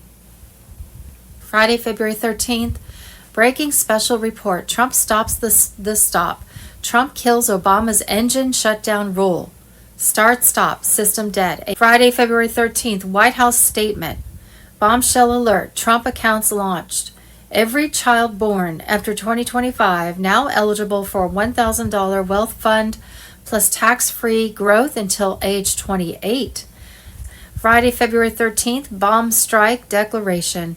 Secretary of War Pete Hegseth unleashes Bond, 250 elite business titans embedded into U.S. military command to fuel future fight. Videos. Friday, February 13th, historic bond redemption. The forgotten wealth that will shake the financial system. The secret buried in vaults. Operation Hellstorm. Shocking claims emerge from the shadows of war. War reveals what peace hides. The MAGA King on Telegram. Explosive claims circulating online allege that during a classified military sweep behind active front lines, Russian special forces uncovered a vast underground complex, unlike anything seen on a battlefield. What was expected to be abandoned terrain reportedly exposed a hidden world, buried beneath scorched earth and collapsed infrastructure. According to these unverified reports, a routine combat operation escalated into a discovery of extensive tunnel systems concealed beneath structures labeled as humanitarian sites. Deep underground forces allegedly encountered surveillance corridors, climate-controlled chambers, and secured medical rooms guarded more heavily than frontline command posts. These were not described as military tunnels. They were described as industrial facilities. The allegations go further. The reports claim that hundreds of children were found alive and removed from underground compartments. No sustained headlines, no investigations aired, only fragments appearing on obscure intelligence forums, followed by rapid debunking attempts and content suppression. Supporters of the claims argue that the silence itself is evidence of a coordinated cover-up. Within days, the reports allege sudden resignations, emergency data wipes, heightened security at sensitive facilities, and quiet damage control behind closed doors. The deep war beneath the surface. Whether fully proven or not, these claims underscore a darker narrative many believe is unfolding beneath modern conflicts.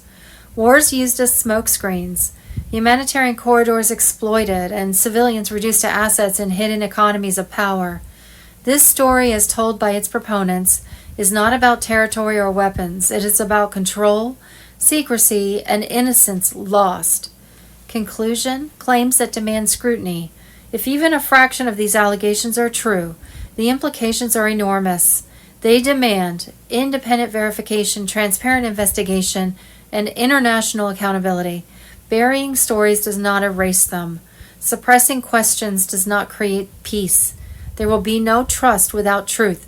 There will be no closure without exposure. This is the claim shaking the underground narrative of war, and it is not going away. Friday, February 13th. The Rothschild family is one of the oldest, wealthiest, and most powerful families in the world. Their bloodlines go back and is known to rule for centuries. But who are the Rothschilds? Edward Snowden on Telegram. Jacob Rothschild and open Satanist Marina Abramovic stand together in a famous picture in front of a famous painting from 1797 named Satan Summoning His Legions. When they show you who they are, believe them. They also are known to have parties and balls, like in the movie Eyes Wide Shut, which was a peek into these elite closed-door parties. Philippine Baroness de Rothschild always wears a horned goat or Baphomet, a satanic deity, around her neck, especially at world public events. When they show you who they are, believe them. Are you starting to notice a pattern yet? These families have deep satanic roots that go back centuries and constantly show you who they really are. Now, since the Epstein files, people are now finally starting to see that evil does sit at the highest levels of power, and many rule over us. They just never thought it was true. Restored Republic via GCR. Judy note: this week we were shocked when it was reported by FBI Director Kash Patel that 60 deep state money laundering pedophile senators and 9,000-plus corrupt bankers had been charged in federal and military courts and likely arrested, especially when not one news organization followed up on the stories. The media's response was not surprising, though the news hit home the reality that most of Congress had likely been arrested, which would dissolve Congress. We do know from Trump that the charges on against the politicians inspired him to activate NISA and JAZARA laws across the globe. It was the end of poverty and debt for peoples of the world, plus the beginning of a new golden age. I don't think the deep state cabal that owned mainstream media liked that idea. Another shocker from Patel was that deep state operative Erica Kirk, widow of TPUSA founder Charlie Kirk, has been taken to federal court on alleged criminal ties to Jeffrey Epstein.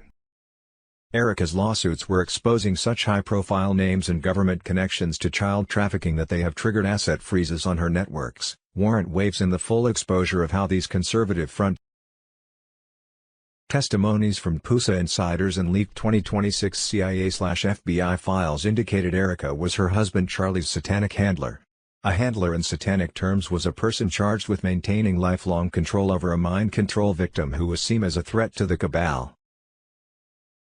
There were many indications that the so-called murder of Charlie Kirk at Utah Valley University was set up by the Israeli Mossad, and his perhaps escape into a victim witness program was set up by Trump's global military alliance.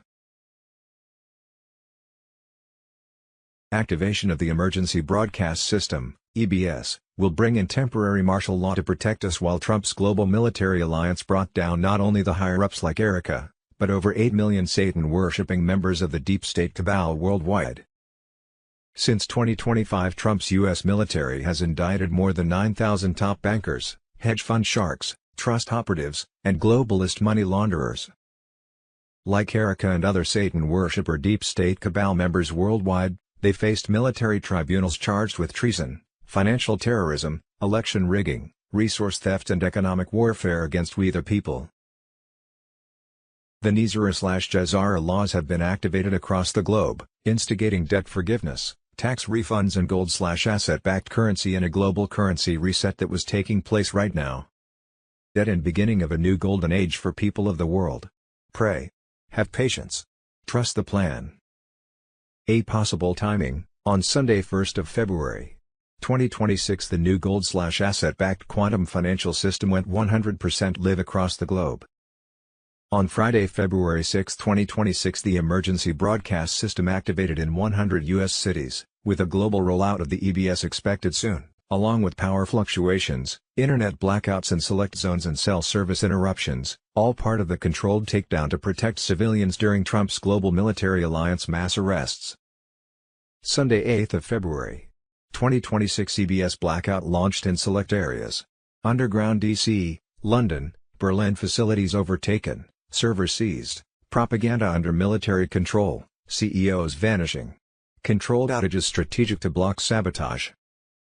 EBS drops 50+ terabytes of information on WEF schemes, underground tunnels, Ukraine biolab docks, 500+ detained, Rothschild captured, Hollywood crumbling.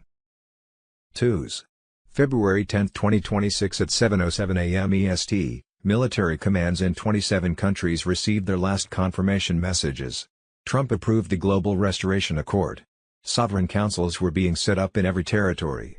They were backed by gold, enforced by truth and guided by consciousness.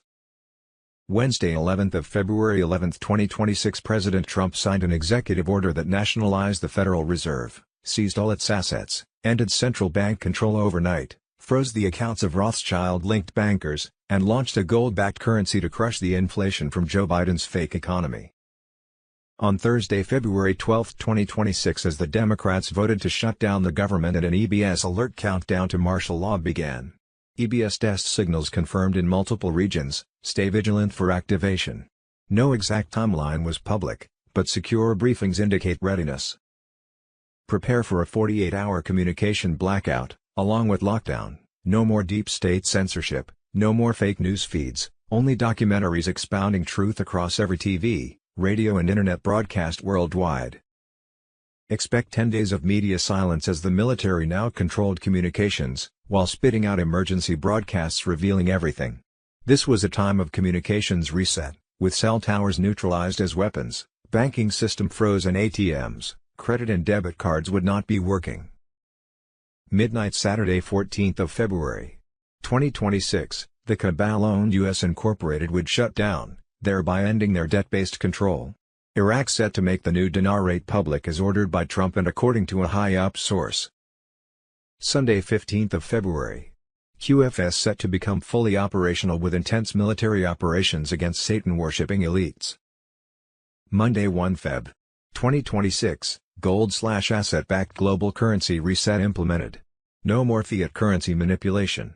Should be a go for Tier 4B, us, the Internet Group, to set redemption/exchange appointments according to a high-up source. Sunday, May 17, 2026, President Trump leads a rededication of America on the National Mall. Trump to make a formal announcement of the constitutional republic restoration, that common law has been returned to the people and personal and national sovereignty was installed. Sat. July 4, 2026, the Illuminati deep state cabal's fiat US dollar system officially collapses. B. Project Odin, martial law on Telegram. There will be a EBS message sent over phones, TV and radio around the globe saying that in the next 5 hours or so, everyone needed to be home for a global lockdown that would last 10 to 12 days. Nizera will be announced to the world, which will show that everything new is beginning. Then through the EBS, they will show documentaries of everything that has happened to wake up the masses. At the end of the 12 days, they will give out an 800 number for individuals to call to obtain an appointment to set up your quantum money account on the new Starlink satellite system. There were 75 deep state banks that were seized and all assets and accounts closed. All the cabal's central banks have been taken over, with assets entered into the quantum financial system, QFS. The QFS is run on blockchain where nothing fraudulent can happen because everything is traceable. They can see where all money goes, which stops corruption in its tracks. Apparently all people have a sum of money in an individual quantum financial account. The seized assets of the cabal were moved to those quantum financial accounts of the people. All monies and trust funds were moved to individual QFS accounts. All our bank accounts, savings accounts and retirement accounts were safe in the new quantum system. The only monies not reflected in individual quantum accounts were investments and shares on the stock market. All that will be gone. It is advised to get out of the stock market immediately. See Global Currency Reset. Friday, February 13, 2026. Tier 4B ISO 20022 execution phase. The time has arrived. Final alert. Signal window open. The storm is upon us. Today, not someday. Not a rumor. Not a drill. Green light 1111, Tier 4B ISO 20022 on Telegram. Thursday, February 12, 2026. Confirmations just in, final triggers activated. High-level banking insiders report that, Tier 4B, notifications are already being prepared for release within hours. Tier 4B ISO 20022 on Telegram. Today on Thursday, February 12, 2026, the Tier 4B Internet group is officially active. This is the beginning of a new era. Tier 4B ISO 20022 on Telegram. Saturday, 14th of February. Iraq will make the new dinar rate public as ordered by Trump and according to a high-up source. Sunday, 15th of February.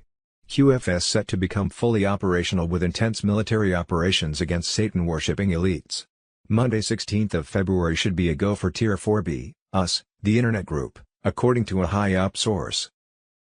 Thursday, February 12, 2026. Attention, Paymasters report full releases. Private transaction platforms in Reno and Zurich have received direct confirmations that Tier 1 and Tier 2 payouts are finalized. Tier 3 and Tier 4B are next. If you're part of the private groups, get ready now. Tier 4B ISO 20022 on Telegram. Thursday, February 12, 2026. Reports from Reno suggest that the first batches of ZIM holders have been escorted under military guard to classified exchange points. Each individual is being treated as a transitional asset holder, part of the bridge into the new Earth economy. We're not exchanging currency. We're transferring power. Tier 4B ISO 20022 on Telegram. Thursday, February 12, 2026. Global ISO 20022 Rainbow Currency rollout now at 94% completion. Major central banks locked in final sync, quantum nodes pulsing live across continents, fiat remnants isolated and collapsing under asset-backed pressure. Nizera Jazara updates on Telegram. Twos. February 2026. Bruce, today 4 different sources indicated that after President's Day on Tuesday, 17th of February, it appeared that Tier 4B would be notified to set redemption/exchange appointments, with exchanges starting Wednesday or Thursday, 19th of February. One source said that depending on how it went over this next 3-day weekend, would determine whether Tier 4B started Tuesday or Wednesday, 18th of February. Judy note, it is advised to exchange/redeem your foreign currency at an official redemption center rather than a bank. You can only redeem ZIM at RC. The dinar contract rate can only be given at RC, and banks will offer you lower exchange rates than what you can obtain at RC. Redemption centers were set to be open worldwide by Restored Republic. Friday, February 13, 2026. Huge. There is now military law in place under Jezara. 57 banks have closed. There are daily executions at Gitmo. Troops are being sent all over the country. Starlink is under attack, and Trump is leading a storm against the deep state in 200 countries. 10 days of darkness on Telegram. There is no room for doubt. We are in the last stage of a worldwide military operation to break up the deep state and give power back to the people. Donald J. Trump is the commander-in-chief of more than 200 independent countries. This isn't politics. This is war in all areas: land, air, sea, cyber, and space. Starlink is more than just a satellite system. It is a military grid that protects against sabotage and guides operations on the ground. It is a global targeting, surveillance, and defense shield. It locks onto targets, changes the course of attacks, and scans the whole planet with quantum accuracy. Starlink is the protector of Jezara's enforcement on the battlefield. The quantum financial system is at the heart of it all. This isn't change. It means the complete end of the fiat cabal. Trillions of dollars worth of stolen assets are being moved from elite strongholds straight to sovereign digital vaults. Jezara is no longer just an idea, it is now military law that is enforced by AI-powered weapons of war. 57 deep state banks have closed in the last 72 hours. Not by regulators, but by QFS command overrides. These groups were involved in money laundering, digital sabotage, and keeping fiat currency down. They are gone now. Seized assets. Executives are in jail. There was no negotiation with QFS. It took over. Specialized Jezara preparation units have been sent out all over the U.S. These soldiers are turning on quantum redemption nodes all over the country. They are setting the stage for wealth redistribution, debt forgiveness, and citizens' access to sovereign funds while hiding behind federal camouflage. The infrastructure is ready. The military is in charge of logistics. In the meantime, Gitmo has grown into a fortress for a court underground. Now, there are AI-run court systems, quantum encrypted data streams, and execution chambers. For the first time ever, military courts are being fully recorded, including video, audio, and biometric data. These archives are safe in 3 vaults around the world, waiting to be released to the public in a controlled way. What are the charges? Crimes against people. Trafficking of children. Use of bioweapons. Interference with elections. Networks of occult rituals. These are not trials that are meant to be symbolic. These are the last decisions. Every day, people are put to death. The speed is like in war. The tone can't be changed. The last thing the deep state did. Turning off Starlink. They didn't work. We stopped rogue missile launches, drone strikes, and frequency weapon attacks from Ukraine, Kazakhstan, and Antarctica. Why? Starlink is armed now. The Eclipse grid has been up and running since May, with quantum EMP barriers, hidden counter-drones, and self-defense systems. All of the attacks failed. Every hit was recorded and then undone. Some places where the enemy launched missiles are no longer there. Starlink has not lost yet. All nodes are online. Every signal is safe. The enemy's last positions were only revealed when they tried to shut down the sky. This isn't a revolution. This is the end. The storm is under Trump's control. The military carries out Jezara. Starlink protects the operation. Gitmo hides the traitors. Banks are going down. Troops are sent out. People are writing down their confessions. Justice is not coming, it is already happening. The last phase is going on. The countdown is real. And the world you used to know will never come back. Guru information and intel. Friday, February 13, 2026, economic shockwave exploding right now, over 9,000 bankers indicted by U.S. military. NISA fully activated, 147,000 metric tons of elite gold seized and recovered to back the new U.S. economy. Genius Act enforced, military tribunals rolling non-stop. Carolyn Bessette Kennedy on Telegram. The U.S. military, under Trump's Iron Command, has indicted more than 9,000 top bankers, hedge fund sharks, trust operatives, and globalist money launderers, who have been charged with treason, financial terrorism, election rigging, resource theft and straight-up economic warfare against we the people. These arrests kicked off massive in 2025 and are exploding into full military tribunals right now in 2026. Gitmo is packed, trials are swift, and justice is merciless. Their offshore empires frozen. Their hidden accounts seized. Over $7 trillion yanked from Swiss vaults, Cayman shells, Luxembourg hideouts, and Singapore slush funds, all redirected straight into the Nizara restoration pool for American citizens. Nizara is live and unstoppable. Trump flipped the switch, federal income tax gone forever. Illegal debts from fraud and manipulation wiped clean. Stolen wealth from decades of elite looting returning to verified patriots through direct payouts. The fiat scam is dead, a rock-solid asset-backed system rises from the ashes. No more endless printing, no inflation traps, no banker slavery, just real value, real freedom. And backing it all, a jaw-dropping 147,000 metric tons of elite gold recovered by military ops from Geneva, Zurich, Abu Dhabi, London vaults starting early 2025. This isn't pocket change, it's sovereign national wealth, the largest gold haul in history, now secured under U.S. control, dwarfing China and Russia combined. Fort Knox audits confirmed, hidden foreign stashes reclaimed, new mining ramps up in Arizona, Nevada.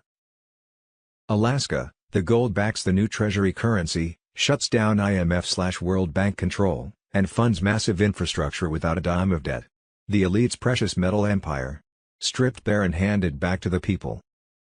Trump signed the Genius Act in mid-2025, total ban on central bank digital currencies unless one-to-one backed by physical gold or U.S. cash.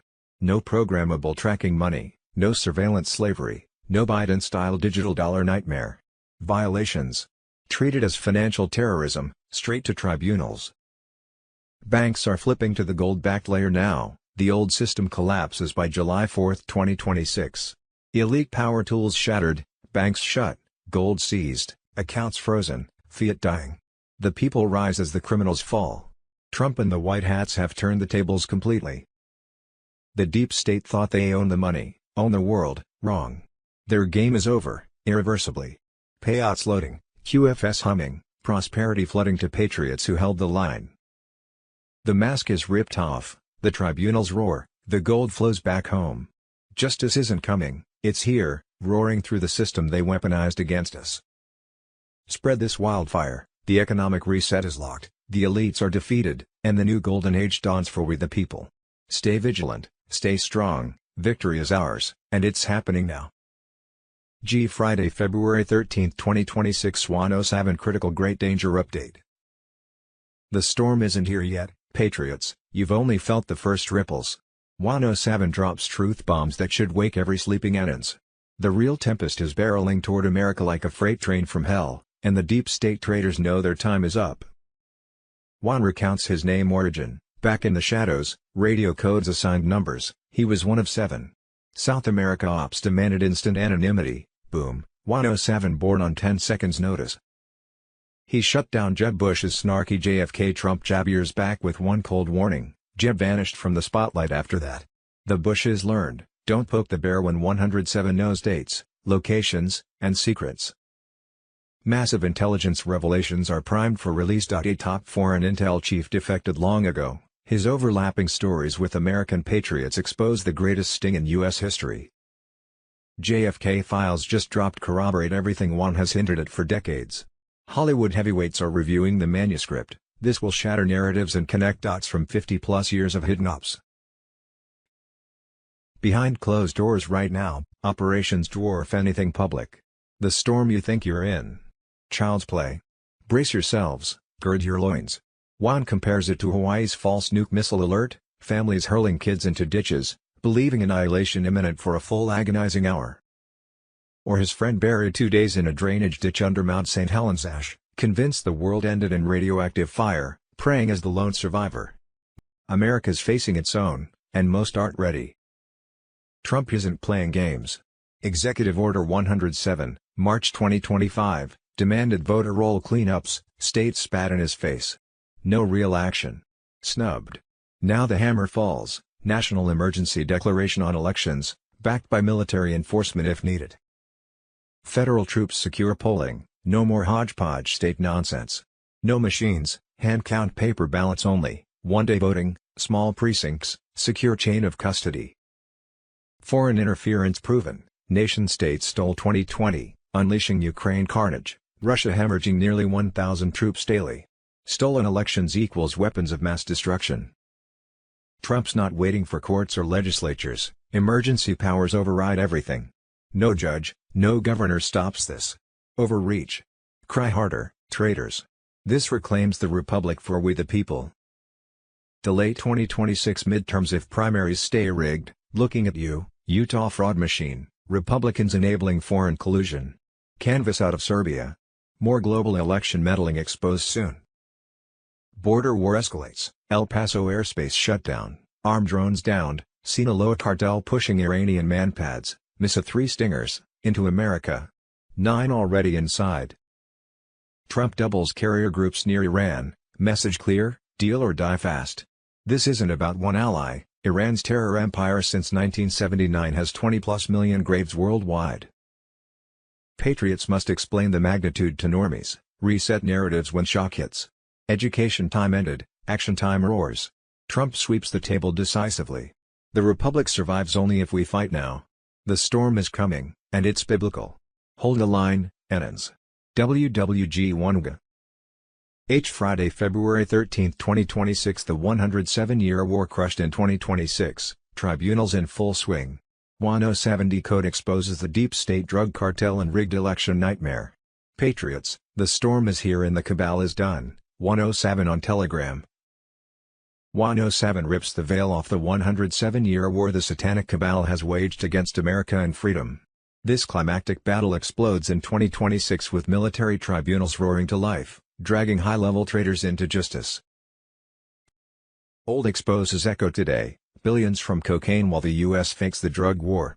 CIA puppets, corrupt generals buying Swiss villas with cartel cash, overlords like Sosa ruling continents, created narco-states in Bolivia, Colombia, Chiang Kai-shek's China. Sicily turned heroin hub post-World War II with Lucky Luciano and French connection. Marseille bosses owned mayors and cops, Shanghai triads sat in parliament, Kuomintang guarded poppy routes. CIA's Laos ops bought entire crops for secret armies, heroin funneled to America. Barry Seal's flights evaded DEA, guns for Contras, coke dumped in swamps, black money laundered through Mena, Arkansas, straight to Clinton's. Iran-Contra records burned, but whistleblowers saved bank-proof. It all links to the 2020 fraud. Ukraine war never ignites without that steel, foreign attacks via NATO allies, Cuba, Venezuela, China, Serbia, Italy, City of London. Trump held Nixon's letter, "You'll win and be great." Nixon handed him the playbook to dismantle New York's 5 families, Rudy and from the start. Southern District crooks smeared him, but now justice flips. 2026 National Security Emergency. Military runs elections, no judge dares interfere, or they rot in cells. Smartmatic fraud tied to Brennan, Clinton's, Western Intel, exposed and destroyed. Power unused against evil is worthless, military patriots who installed Trump know this cold. They've hit sources, Venezuela fentanyl origins, CIA created cartels never shut down under Bush/Clinton for Black Ops cash. Brennan's crimes are monstrous, ongoing conspiracies reset statutes daily. DEA/FBI/CIA whistleblowers ready to testify, some jailed under Obama but fearless. They won't survive exposure, Putin watches too. The 107-year opium to narco war ends in 2026. Gitmo tribunals process treason, election theft, crimes against humanity under devolution. Elites vanish in night raids, senators, Hollywood, Big Pharma, tech tyrants. EBSD class drops, DUMB's horrors, child rescues, quantum fraud proof. Sheep awaken, patriots triumph. Trump strikes tentacles ripping America, good military souls, once tweaked, now strike true. Nizara/Jazara ignites, quantum ends fiat slavery. God wins, cabal burns. Hold fast, Enans, total victory in 2026. Nothing stops what's coming. WWG1G. What we think we know as of Saturday 14th of February. 2026, Friday February 13th 2026, Sen. Kennedy destroys Kash Patel and Pam Bondi in hearing on surveillance abuse and Epstein files. Thursday, February 12, 2026 shocking revelation, Tulsi Gabbard drops a nuclear truth bomb, Joe Biden was not calling the shots. And neither was Kamala Harris in charge, Hillary Clinton, Barack Obama, Antony Blinken, Jake Sullivan, and the deep state using the open to run the Joe Biden presidency. White Hats on Telegram. Friday, February 13, 2026, Kathy O'Brien on meeting Trump. Thursday, February 12, 2026, Jerry Nadler is one of the highest-ranking Democrats in the House of Representatives, and he is openly calling for people to shoot federal law enforcement. This is despicable behavior from an elected official, and I'm sure the left-wing media will cover it extensively. Trump Nation on Telegram. Fox News, last Tuesday, February 10, 2026, the Department of War took action to disable Mexican cartel drones that breached U.S. airspace, which prompted the FAA to close El Paso airspace and airport for the next 10 days, the White House on Telegram. Friday, February 13, 2026, DARPA, the Defense Advanced Research Projects Agency, is paying scientists to invent ways to instantly read soldiers' minds using nanotechnology and infrared beams. White Hats on Telegram. Friday, February 13, 2026, ABC, the owner of California Waste Solutions, who is a major waste contractor for Oakland, California, has been bribing city council members. 50 people, including many public officials, were bought a 10-day luxury trip. They also received thousands of dollars in bribes, and LLCs were created to accept the money. Friday, February 13, 2026, breaking special report, Trump stops the stop, Trump kills Obama's engine shutdown rule, start-stop. Friday, February 13, 2026, bomb strike declaration, Secretary of War Pete Hegseth unleashes BOND, 250 elite business titans embedded into U.S. military command to fuel future fight. Friday, February 13, 2026, historic bond redemption, the forgotten wealth that will shake the financial system, the secrets buried in vaults. Medbeds Friday, February 13, 2026, classified document release document, DoD MedTech 2026 Alpha classification, previously top secret status, declassified under Executive Order No. 14,892. Contents reveal the Department of Defense has been operating medbed prototypes since 2014. Over 12,000 military personnel have undergone treatment. Success rate, 99.4%. All records were sealed under national security protocols. Friday, February 13, 2026, the Gitmo list, where they go when they go all, JFK Jr. on Telegram. Friday, February 13, 2026, Operation Hellstorm, shocking claims emerge from the shadows of war. War reveals what peace hides, the MAGA King on Telegram. Explosive claims circulating online allege that during a classified military sweep behind active front lines, Russian special forces uncovered a vast underground complex unlike anything seen on a battlefield.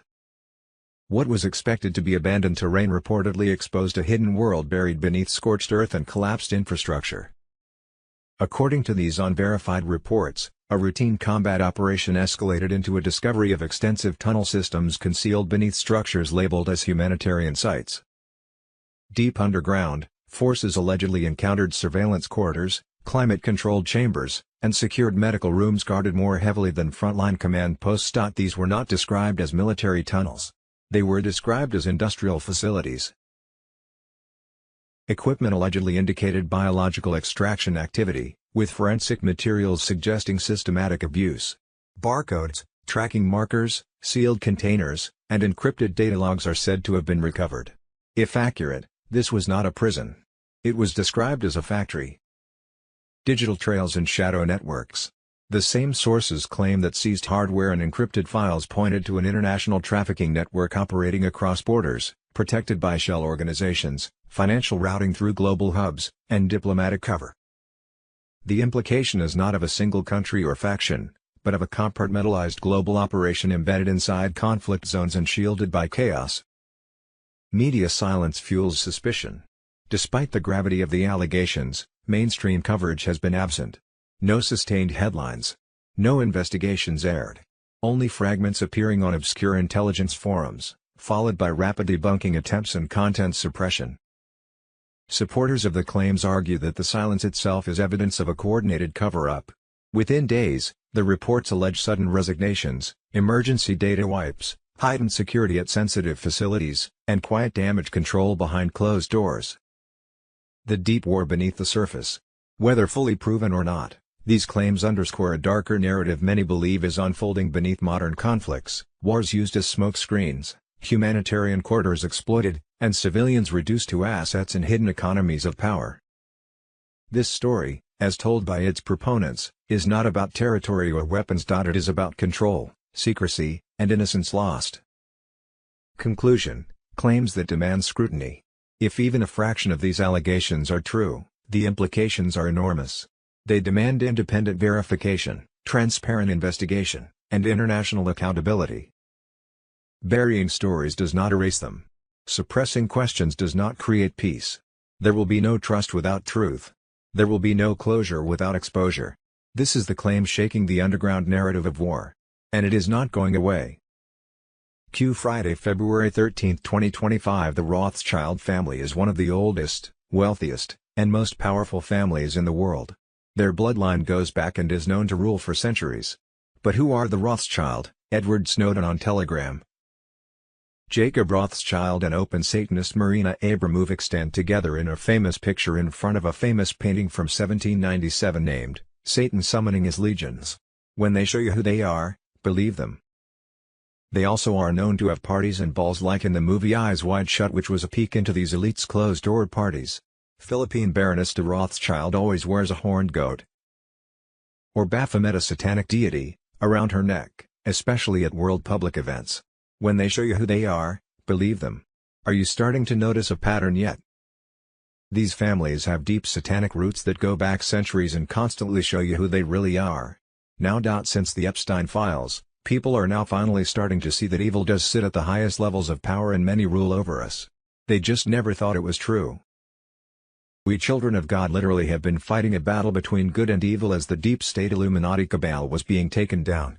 Trump's global military alliance needed your help and support in doing it together, while accessing God's wisdom through prayer.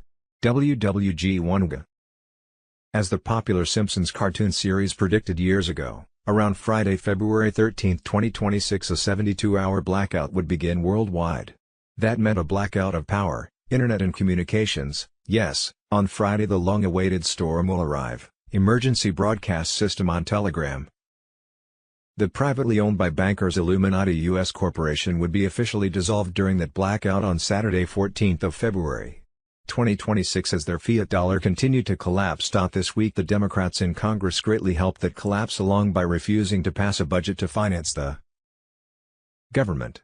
It was believed their motive was to prevent the deportation of illegal aliens and potential Democrat voters. What these Democrats, at least the 60 who were arrested this week by the FBI, didn't say, however, was that they wanted to prevent further investigation of their crimes against children revealed this week by release of the Epstein files. Despite all that, the reality was there was no more money in government coffers. U.S. Incorporated was broke, bankrupt, nada, no longer able to money launder U.S. taxpayer monies into politicians' pockets. Though, these Satan-worshipping members of the deep state cabal have not yet given up. In the near future expect scare events like nuclear false flags, cyber attacks, blackouts and other war games. Also expect activation of the Emergency Broadcast System, EBS, worldwide, and completion of the gold/asset-backed global currency reset of 209 nations, which takes away control of the global financial system from the cabal and gives freedom back to the people. There was no need for and has never been a need for the deep state cabal to own the world's financial system. Here in the U.S., this branch of the Illuminati demanded we pay them taxes through their privately owned Federal Reserve. Lloyd Brunson on the major shocking information that's going to be released on taxation. Note, good things are coming. Who has had control of U.S. taxpayer dollars since the beginning? Answer: the privately owned cabal banker IRS and Federal Reserve. Who controls the privately owned cabal banker IRS and Federal Reserve? Answer: the cabal's privately owned U.S. Incorporated, UK Crown and Vatican Jesuits. How do they do it? Answer: through their privately owned central banks. They use our taxpayer dollars for their own nefarious purposes, and then charge interest for us to use our own monies. That has in turn resulted our currency not worth anything, a fiat US dollar. What movement was taking back US gold from the cabal so as to give the monies back to the people? Answer: the Q movement in cooperation with the BRICS Alliance Global Currency Reset. Who controls the Q movement? Answer: God, this week's completion of the global currency reset to gold/asset-backed currencies of 209 nations equals end of the Federal Reserve and IRS equals end of the national debt equals end of cabal control over the people equals national and individual freedoms restored. You see, God always wins. This week's Fall of the Cabal by 107. On Wednesday 11th of February, 2026, the deep state's money machine was demolished as President Trump signed Executive Order EO 14000, branding the Federal Reserve a direct national security threat. He nationalized it outright, seizing every vault, every ounce of hidden gold, every server, every ledger of their century-long Ponzi scheme against we the people. At 12:01 a.m. federal strike teams hit Fed headquarters in D.C., then rolled into New York, Chicago, and San Francisco branches. They locked down the buildings, confiscated hard drives and pulled files exposing how the Rothschild bloodline hijacked America's currency in 1913 through proxies like J.P. Morgan and the Rockefellers. Trump froze Rothschild family accounts, Jacobs Network, Evelyn's heirs, City of London tentacles, along with billions tied to Goldman Sachs, BlackRock, and J.P. Morgan Chase. Raids swept Manhattan offices, uncovering wire transfers to Soros NGOs, WEF slush funds and UN puppet accounts. This kills the fiat debts. Gas fell under $2 in Texas and Florida, actual relief slamming into patriot pockets while globalist talking heads scream. The cabal is in meltdown. Schwab raged from Davos about global chaos. Soros-linked funds iced overnight. Trillions clawed back fund real infrastructure in Rust Belt states, tax cuts for families under $100,000, veteran bonuses and farmer bailouts crushed by Gates' CSG Ponzi, built on Fed-printed climate hoax money, collapsed. Larry Fink's empire is vaporizing as the money printer dies. Audit steer open Fed books since 2008, revealing payoffs to Pelosi, Schumer, Fauci, and 2020 election riggers. Over $10 trillion in fake Biden debt-fueled green energy grifts that killed coal towns and jacked inflation to 20%. Now 9,000-plus corrupt bankers stare at military tribunals.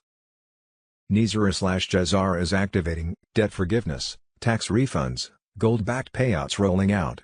Trump 250th anniversary golden badges verify priority claims in Texas, Florida, Oklahoma. Grab yours before July 4, 2026, or miss the first tsunami of seized elite wealth.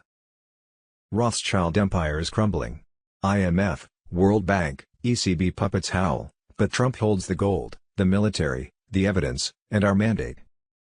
No more printing wars. Factories roar back to Ohio. Teachers get raises. Real money for real patriots is alive. This is the drain the swamp nuke we prayed for. The Luciferian financial cabal is finished. Justice roars, the Great Awakening explodes, and the Golden Age dawns. Stay locked and loaded. WWG1. Thursday, February 12, 2026. Boom. 1913 exposed. Trump strikes final blow to the IRS. Tariffs in. Income tax out. President Trump announces plan to erase federal income tax and restore pre-1913 American prosperity through tariffs. A real news that never made the fake news. The CIA plays a pivotal role in funding through their unlimited black budget, the deep state cabal and their nefarious activities that honor Satan, thus providing the means to blackmail members of Congress and control the American people. 3 years ago I wrote an article about the CIA's most horrendous activity by far, the tortuous mind control of children used to blackmail Congress. Wednesday, 15th of November, 2023, used to blackmail Congress. Congressional hearing on human radiation experiments to testify about tortuous CIA mind control they were subjected to throughout their childhoods, which in recordings of their abuse were used to blackmail Congresspeople. All were now deceased, having died of mysterious causes.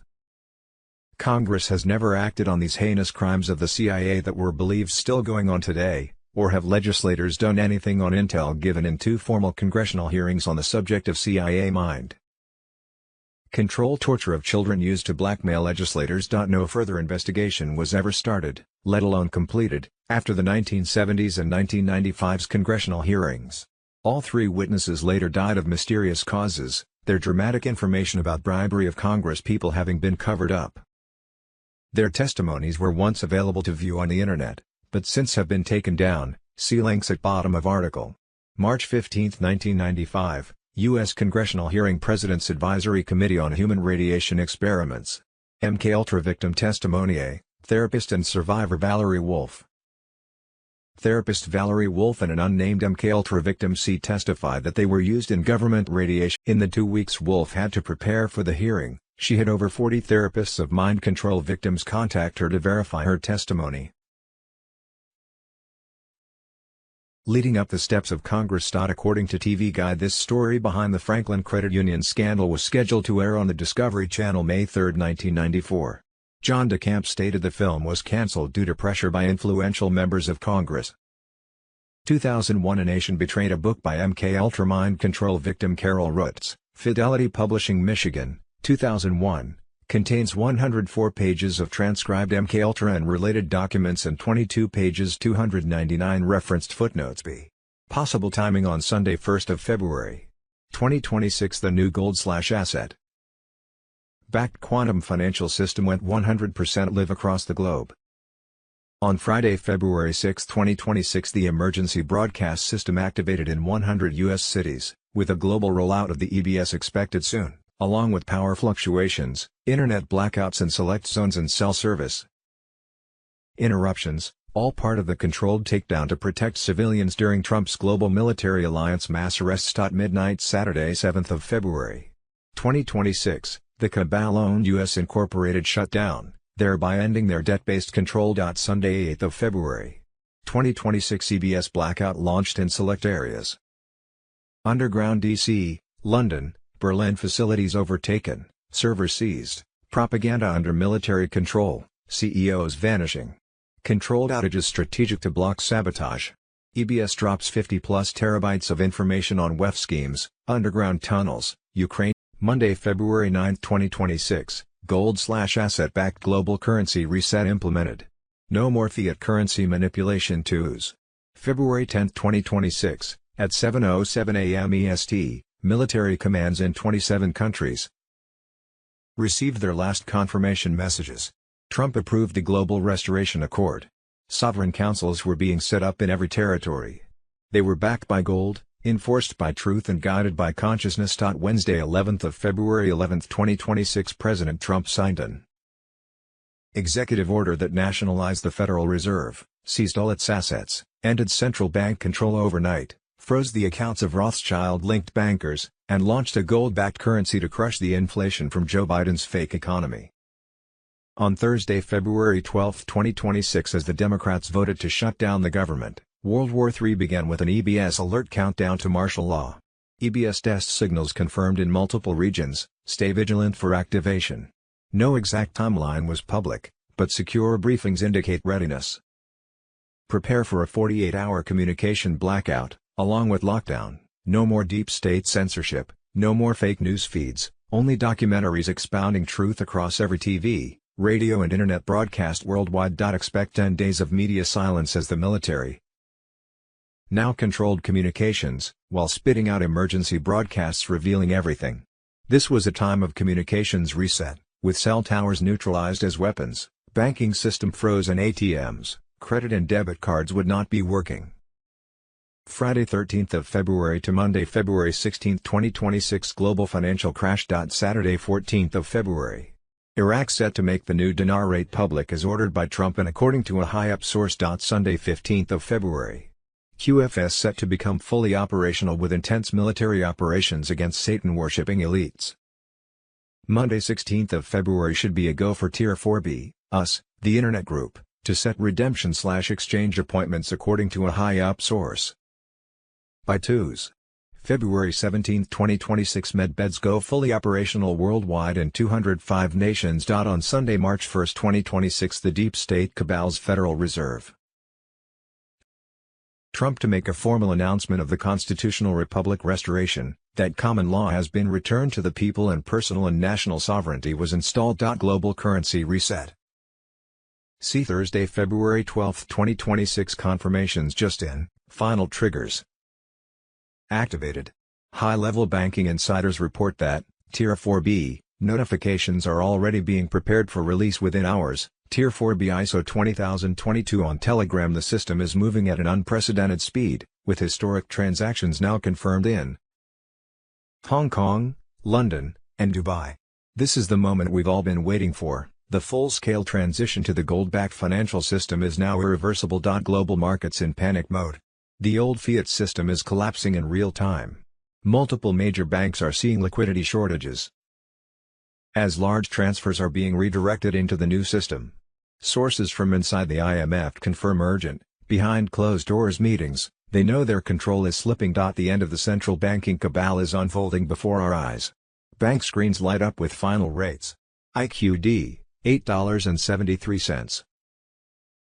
Confirmed live on European trading platforms. VND, $5.12, holding but expected to surge post-announcement. Zim and other currencies, final adjustments in process. D. Today on Thursday, February 12, 2026, the Tier 4B Internet Group is officially active.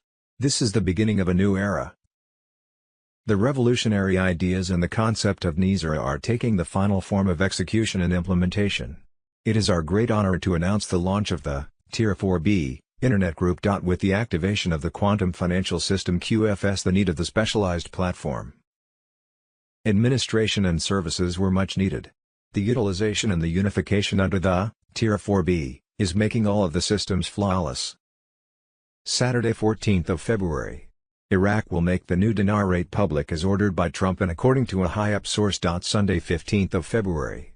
QFS set to become fully operational with intense military operations against Satan-worshipping elites. Monday, 16th of February should be a go for Tier 4B, US, the Internet Group, according to a high-up source. Thursday, February 12, 2026. Attention, Paymasters report full releases, Tier 4B ISO 20022 on Telegram.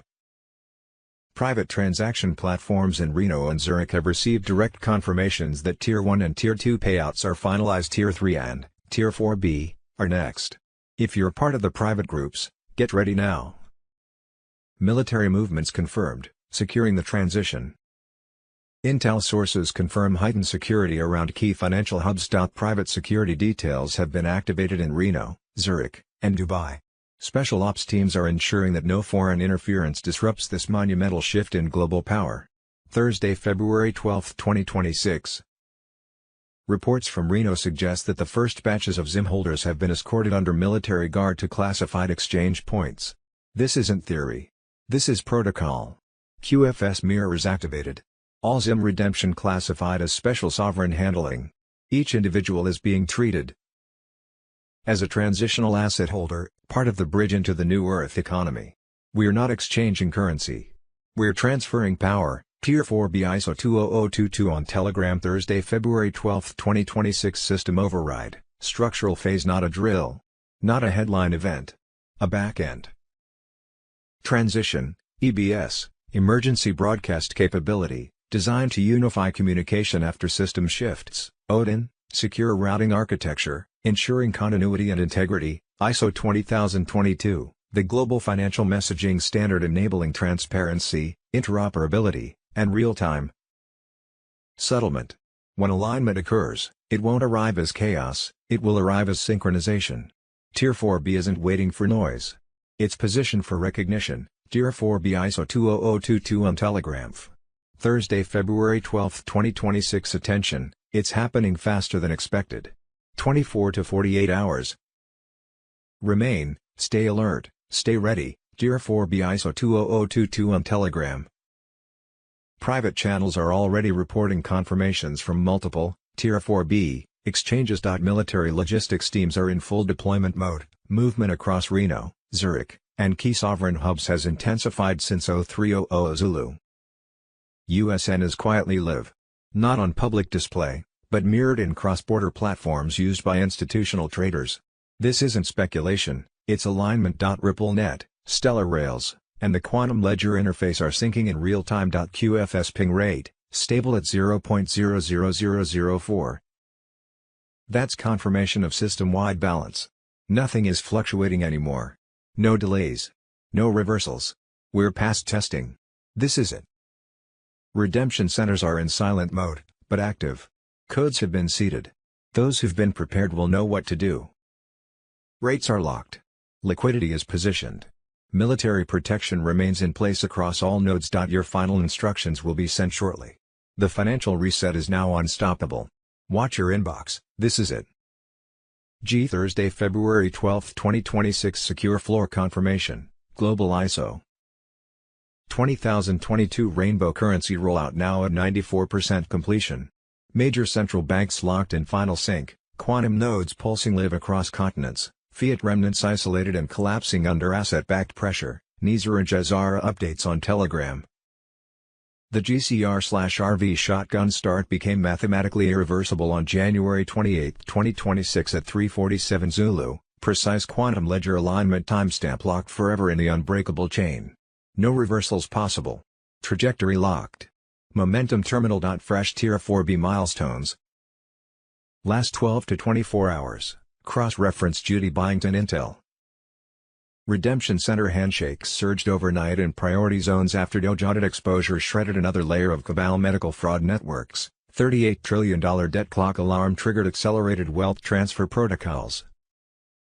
Mr. Pool drops synced with EBS test pulses. Secure signals confirmed military overwatch on high-value ZIM/foreign currency batches. Tier 4B redeemers now reporting encrypted appointment pangs via humanitarian channels. QFS mirrors fully mirrored in key alliance strongholds.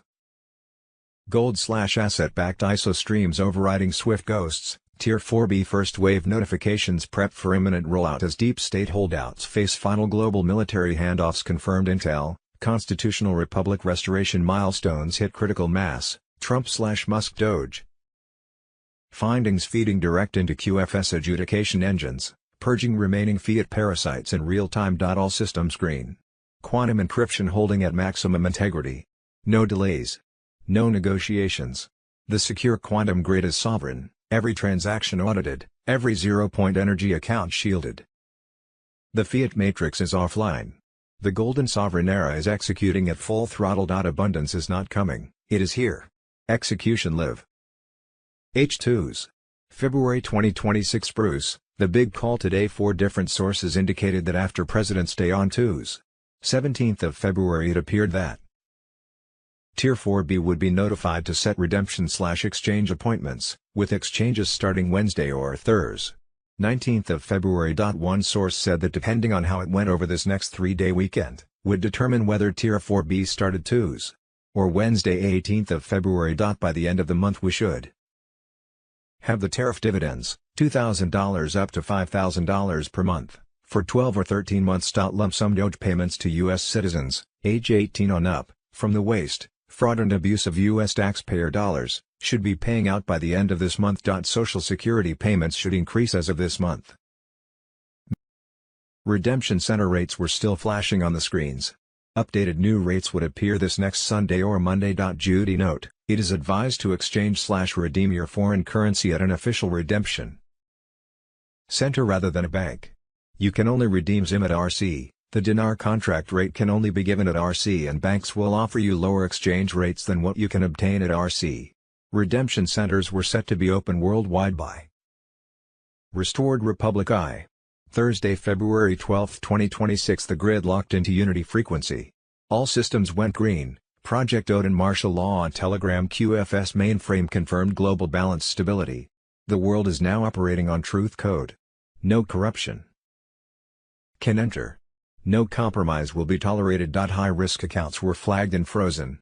Names known only to military intel are now public in sealed drop files. Gitmo is full. New locations activated off coast for Tribunal overflow. Justice is no longer a future promise. It's happening right now. Meanwhile, new school programs rolling out under consciousness directives. No more indoctrination. No more lies. Children will be taught WHO. They truly are, not who they were told to be. Prepare for the next phase. When the power resets and comes back on, nothing will be the same. New screens, new maps, new mission. You are part of the greatest transfer of power in human history. Act accordingly. Stand tall. The world is watching. Guru Information and Intel K. 2s. February 10, 2026. Benjamin Fulford Weekly Update. Insider High Alert Patriots, the endgame is accelerating. The Satanist Federal Reserve cartel is collapsing, and white hats are striking hard. That private debt slave engine, falsely labeled federal, was schemed in 1910 on Jekyll Island, elite bankers in secret, fake names, locked doors, crafting a system to print money from nothing, charge interest, engineer crashes, and loot the world. It's never been government, it's pure control imported from Europe's socialist playbook. White hats have fought this mind control monetary empire for 20 plus years, allying with Russia, China, BRICS to forge a debt-free future. Core plan, full jubilee, cancel all debt, public and private. Every family owns their home outright, existing owners compensated. No more elite creating cash from thin air and extracting global resources. Support grows massively, though the Khazarian mafia claws back desperately. Trump's Venezuela oil move exposes their weakness, $500 million from a U.S.-facilitated sale locked in Qatar under government shield, protected from creditors by executive order. This halts century-old globalist asset grabs, nations indebted, then stripped of oil, land, heritage. Trump severed narco money flows too. Sovereign control returns, bypassing blackmailed pedophile networks. The fake Trump they're propping. Pushing Bilderberg Kevin Warsh to Fed chair for more debt slavery. Patriots see it clearly. This liberates all, including genuine Jews trapped by ancient satanic cults posing as their guardians. Imposters have harmed their own in burnt offerings. True Jews honor the golden rule. The cult dissolves, justice prevails, no blanket punishment. Deep state panic, Iran baiting, carriers now sitting ducks to hypersonics. Cuba regime change threats via blockade, Beijing exposes the aggression. Near overthrow of China crushed by purges. Five Eyes cracking. Alberta rises against blocked Asia oil exports, Rockefeller/KM choking Western boom for dominance. 85% of the planet freed. U.S. Corp falls next, replaced by True Republic, of, by, for the people. Not Satanists. Q&A:*Q. When do prices fall? Unaffordable now. A. KM inflates to survive. Bankruptcy plus Jubilee plus proper management equals doubled living standards in a year. We'll outpace China fairly. Q. Carney references troubling. A. Reporting facts, blackmail delete, refused my contact. Bilderberg favors him over fake Trump, Anglo split. We reject all pedo blackmailed scum. Outsiders lead. Q. Asian summits. A. Asians offer $100+ trillion gift, no strings, to purge KM and rebuild West. Multipolar equality ahead. Q. Myanmar. A. Split, Karen-free, white hats/Russians versus rogue Chinese. Russia blocks invasions. Forces fair paradigm. Q. Musk AI takeover. A. Fronting rogue AI enslavement. Billions into digital tyranny, fails. AI artificial, we control power.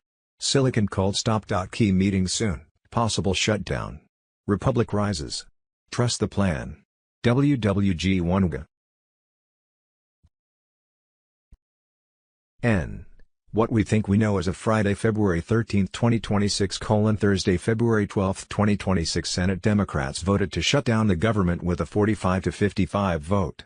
Everyone needs to realize what's happening here. Democrats are willing to let every family in the country on food stamps go hungry to stop ICE from deporting their illegal voters. February 12, 2026 Emergency. Massive cyber attack on Gitmo. Global elites tried to free traffickers, pedophiles, and deep state traitors. Trump responds with full military force. Thursday, February 12, 2026 CIA and FBI agents dropped a nuke on Obama by confirming that Barack Obama and a former CIA director fabricated the Russia hoax, which was locked away in a CIA vault for nearly a decade, to discredit President Trump's election by manipulating intelligence. Thursday, February 12, 2026 Just days before Democrat Representative Ayanna Pressley was sworn into Congress, her husband quit a $92,000 a year job to start a consulting firm. Net worth with assets skyrocketed to $8 million. Every time you see a politician with a consulting firm, it's taxpayer money laundering. White hats on Telegram. Thursday, February 12, 2026 Senator John Kennedy, President Trump just signed my bill. It's expected to save billions of taxpayer dollars. Thank you, at POTUS. You don't have to be Einstein's cousin. You don't have to be a senior at Caltech to know that illegal immigration is illegal. Duh. And if we really believe that no one is above the law, then people in this country illegally are not above the law either. Our immigration statutes are not second-tier laws. They matter just as much as every other law passed by Congress. And just like every other law, they have consequences when you violate them. Thursday, February 12, 2026 Elite U.S. security personnel allegedly disrupted a serious security threat targeting Donald J. Trump during his visit to the World Economic Forum in Davos earlier this year. According to accounts, several individuals allegedly linked to radical networks managed to travel to Switzerland and obtain information about the president's movements. The purported plan involved an attack during a brief transfer outside the most tightly secured zones associated with the forum. The planned attack was neutralized before anything happened. Thursday, February 12, 2026 Shocking revelation, Tulsi Gabbard drops a nuclear truth bomb. Joe Biden was not calling the shots. And neither was Kamala Harris in charge, Hillary Clinton, Barack Obama, Antony Blinken, Jake Sullivan, and the deep state using the open to run the Joe Biden presidency. John F. Kennedy Jr. on Telegram Thursday, February 12, 2026 Fox News shocking claims Rock America, Director of National Intelligence Tulsi Gabbard has just released hundreds of bombshell Russiagate documents proving that Barack Obama personally ordered CIA agents to manufacture false intelligence on President Trump and was actively working with the enemy to undermine and erode Americans' confidence in our democracy and President Trump's landslide 2016 victory. This was a coup attempt by Barack Hussein Obama and his cronies. As Jesse Waters said, whatever happens to these guys is not revenge. It's accountability. And it's time for people to pay the price. Arrest Obama now. Basis for thought-based DNA warfare, White Hats on Telegram Thursday, February 12, 2026 Breaking special report, Governor Ron DeSantis launches ballot initiative to abolish property tax in Florida. You shouldn't be paying rent to the government. Bring IT to all 50 states. Thursday, February 12, 2026 $2 billion bomb, Treasury's quiet buyback raises big questions. Who really profits? Treasury detonates $2 billion debt buyback. Thursday, February 12, 2026 Boom. Exposing the lie, they owe you $495,000, the U.S. debt clock, hidden wealth, and the silent financial coup. Damn Ilhan Omar, immigration fraud, marriage fraud, tax fraud, loan fraud, bribery, forgery, perjury, bigamy, and incest. During a recent sweep by the Department of Homeland Security, Steve Bannon on Telegram U.S. Citizenship and Immigration Services, USCIS, Director Joseph B. Edlow, since September 19, officers from our Fraud Detection and National Security Directorate, working in teams, have conducted over 1,000 site visits across the Minneapolis-St. Paul area as part of this operation. What they found should shock all of America. In one case, officers identified an alien who was the son of a known or suspected terrorist on the no-fly list. He had previously been found to have engaged in marriage fraud, which resulted in the denial of several immigration benefit requests. He was arrested and is now being returned to his country of origin. With help from ICE and the FBI, USCIS Operation Twin Shield was a tremendous success. Hundreds of bad actors will be held accountable. I want the American people to know that we are declaring war on Ilhan Omar. We will continue to pursue those who seek to abuse our immigration system using every tool at our disposal. This Operation Windshield is just the first phase of what we're looking at. The critical information, gather the fraud patterns uncovered will help us to combat fraud at the next level. Q. Thursday, February 12, 2026 Audit bombshell. State-sponsored fraud. Tim Walz's Department of Human Services caught fabricating documents to cover up $672,000 in phantom grants, backdated lies, systemic cover-up, zero arrests. The MAGA King on Telegram. Patriots, the deep state swamp in Minnesota is exploding in 2026. Nonpartisan auditors just dropped a nuke on Tim Walz's corrupt empire. The Office of the Legislative Auditor exposed the Behavioral Health Administration inside Walz's Department of Human Services, DHS, for massive, deliberate fraud on taxpayer dollars. We're talking hundreds of millions handed out with zero oversight, no bidding, no justification, pure criminal slush fund ops for the elite's cronies. The smoking gun.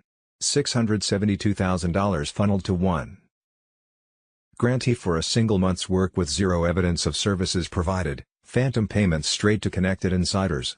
The grant manager who rubber-stamped this payoff Resigned days later and magically became a paid consultant for the same company. Classic. Revolving door corruption, approve the cash grab, then cash in personally. This isn't mismanagement, it's a payoff scheme run under Waltz's nose. But the real gut punch, during the audit itself, DHS bureaucrats launched a systemic effort to fabricate and backdate documents, creating fake records, altering paperwork, forging compliance after auditors demanded proof. Legislative Auditor Judy Randall, with 27+ years on the job, called it unprecedented, in over 27 years. I've never seen anything like this. We've suspected fabrication before, but this is the first time we proved it. It's very troubling. They thought they were untouchable, until the White Hats proved they were lying to cover their tracks.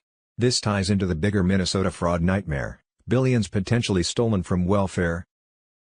Shireen Gandhi called it unacceptable but did zilch. Waltz himself, silent as the grave, watching his empire crumble as federal probes widen. This is state-sponsored theft against American families, money for addicts and the vulnerable siphoned to cronies while real people suffer. The deep state protects its own, no arrests, no perp walks, no accountability under Waltz's watch.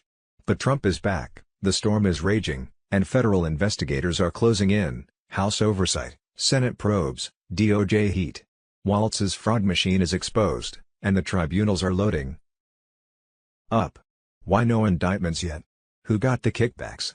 How much more is hidden in Waltz's swamp? Patriots, this is the Great Awakening in action. Waltz and his cronies thought they could steal forever. No more.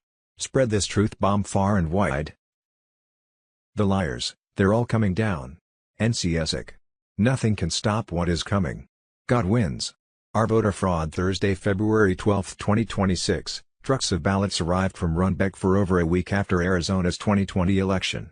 A worker testified ballots kept coming after November 10 via front and back doors, with unknown quantities or origins, despite access to voter books.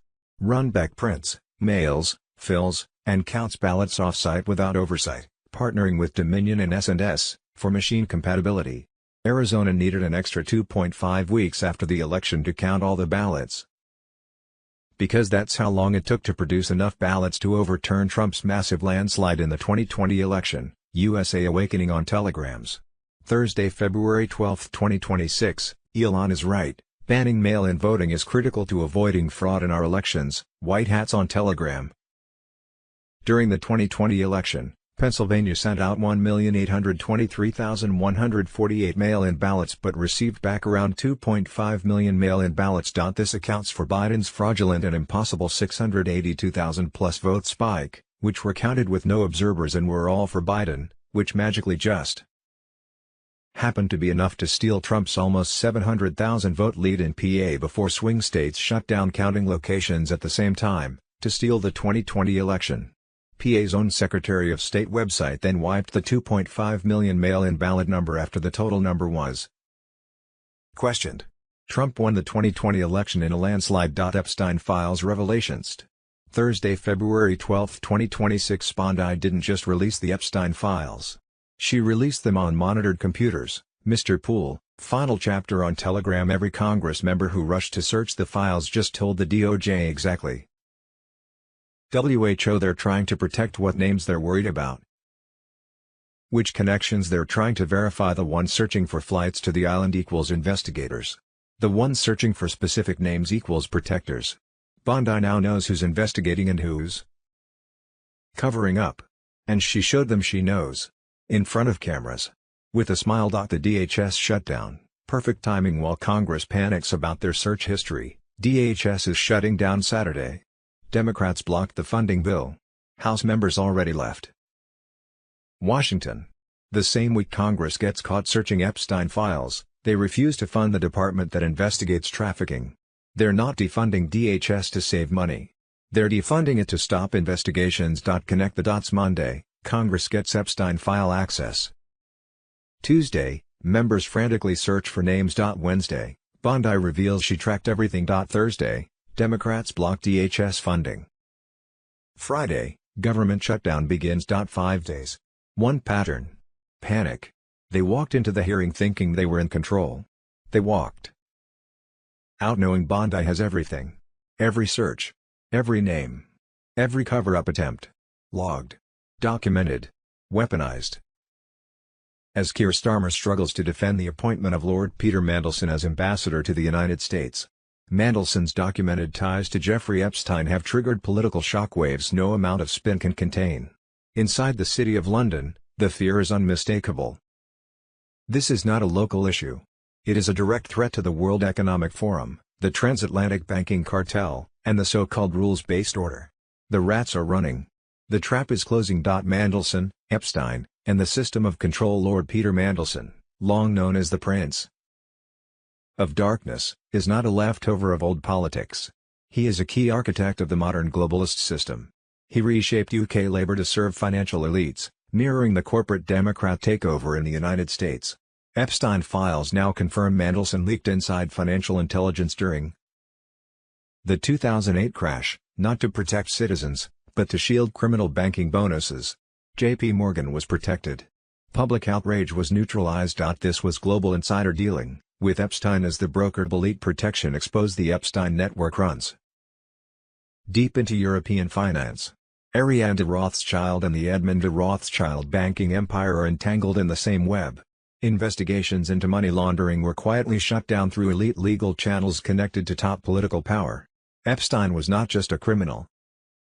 He was a financial operator, laundering billions and cutting deals for the ruling class. WEF collapse. The Great Reset fails. The World Economic Forum is imploding. CEO Birger Brande faces internal investigation over Epstein ties. Klaus Schwab was forced out amid it prioritizes real production over financial extraction, infrastructure over speculation, national banking over cartel rule, manufacturing over Wall Street games, Main Street over trading floors. This is the real threat. Trump's economic doctrine challenges decades of engineered dependency. The system is bankrupt. Everything became an asset to exploit. Towns, healthcare, education. The system is bankrupt morally, fiscally, and structurally.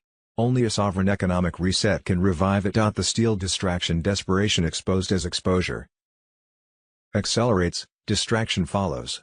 The same MI6 operative behind the fake Russia dossier now claims Epstein was a Kremlin asset. Transparent. Desperate. The real threat to the West is not Russia. It is the City of London and its laundering networks. A moment of decision. This is no longer scandal.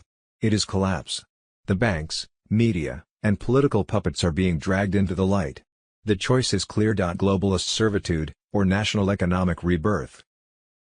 As now, by now, a critical mass of humanity is aware, Western civilization got hijacked by a satanic cult. And this goes back thousands of years, and this cult is in the process of being overthrown. Take a look at this event in Iran where they're burning an effigy of Baal to see what I'm talking about. Now, it's not just Iran. I mean, the whole world at this point is aware of this, the nature of this cult. And there is an international movement. I mean, the Chinese are fully aware of what they're dealing with now. So are the Russians, the Russian Orthodox Church, and a critical mass within the Western military-industrial complex, the intelligence agencies, understands that their top ranks have been compromised by this cult. Now, let's, as the next step, let's see what Alexander Dugin, speaking for Russia, has to say about the situation. Because of the Epstein lists, the West is collapsing right before our eyes. All the conspiracy theories have not merely been confirmed, they have far surpassed every previous version imaginable. The West has revealed itself as a demonic system of civilization, at the very center of which stands satanic, traffic women, orchestrate provocations around the world, manipulate financial markets and political processes, and perform black masses. In other words, only a tiny handful of Western politicians remain untouched by the Epstein network. So what are ordinary people in the West supposed to do now? Previously, if they didn't like the Democrats, they'd vote for the Republicans. If the Republicans disappointed them, they'd switch to the Democrats. But now, who are they even supposed to vote for? And what are we to do now, when humanity has adopted so many Western practices in education, when we've come to believe in their culture, when we remake their films, when we still rely on their financial instruments? The situation, for the world, for history, for humanity itself, is truly extraordinary. We are essentially living in a global state of emergency, an Ernstfall. No one any longer has guaranteed sovereignty. Law, rights, agreements, everything has been voided. And with elites tied to Epstein's island, that should come as no surprise. For them, there are no red lines at all. Satanic elite can simply decide that Putin is evil, or that the Iranians are evil, or that Xi Jinping is evil, and then launch a nuclear war that destroys humanity. By the way, Epstein himself funded the construction of bunkers for that very elite. If tensions continue to rise and the collapse truly accelerates, if social processes start slipping out of these elites' control, because people are now waking up to the fact that they are governed by pedophiles and Satanists in every party and every regime, with only rare exceptions. Russia and China have long spoken of the need for a multipolar world. We were ostracized and condemned for it, but now it is clear we were right. The West is the toxic core from which the rest of the world must escape, and a new, non-Western order must be built. In this historic moment, Russia and China have a unique opportunity to become the true beneficiaries of the total collapse of the entire Western system. There can be no doubt that the current paradigm is collapsing, but the question is, what do we do about it? And the answer is not going to be easy. Last week, I was offered a huge amount of money by the Chinese to help rebuild the Western system, but I did not accept it because, first of all, who am I? Why should I be me? So instead, what we're going to have to do, and this is what has been negotiated behind the scenes, and we're hoping to make it happen, is we'll replace the blackmailed pedophile Keir Starmer as the Chancellor of the Prime Minister of the UK, and replace him with Nigel Farage, who's a genuine, talented individual.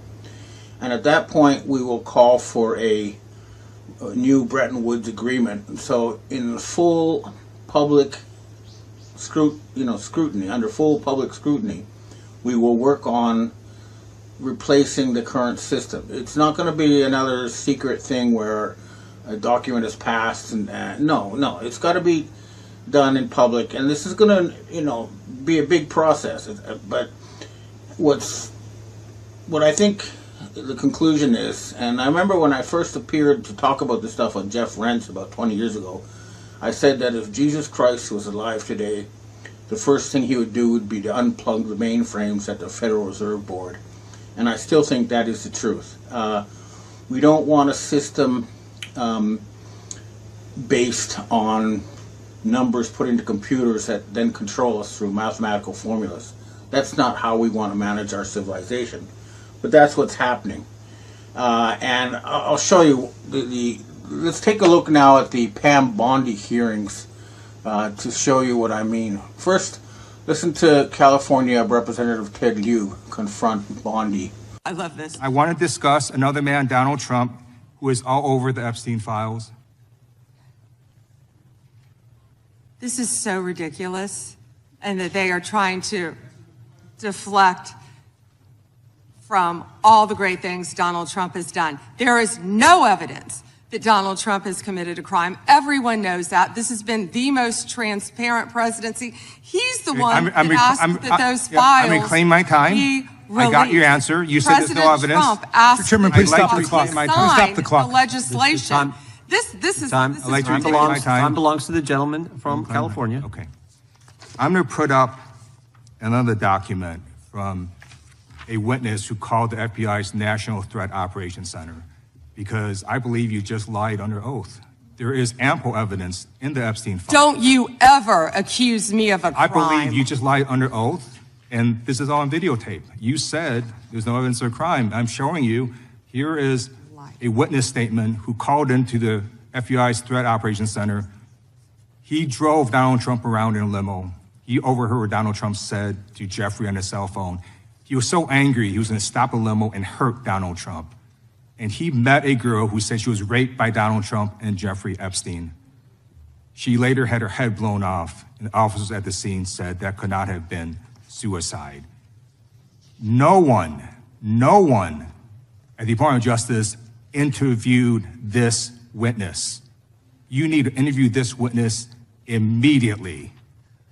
Epstein should rot in hell, so should the men who patronized his operation. And you have not held a single man accountable. Shame on you. If you had any decency, you would resign right after this hearing concludes. The gentleman has expired. So that, again, is the fake Trump, because there is a real Trump who's a very different individual who worked with the white hats and who's not with, you have to understand that. It's like you have two different studios, each with their own Batman. We have two different studios, each with their own Trump. If you can't wrap your head around this, you're not going to figure out what's going on. Okay, in any case, the Epstein hearings in the U.S. government was mostly kabuki, in the sense that because they're trying to limit it, and they're most of them are involved on both sides. So that's why they're pulling their punches. Nonetheless, I think Representative Massey is not one of these individuals. Take a look at what he has to say. Chairman, behind me I have 3 documents from the DOJ production that are emblematic of the massive failure of the DOJ to comply with the Epstein Files Transparency Act. To my right is an email that was sent by the victims' lawyers to the DOJ. It was a list of names not to redact. A list of names not to release. What did the DOJ do with this email? They released this email in the document production. Literally the worst thing you could do to the survivors, you did. And they're getting phone calls. A lot of these people didn't want to be known.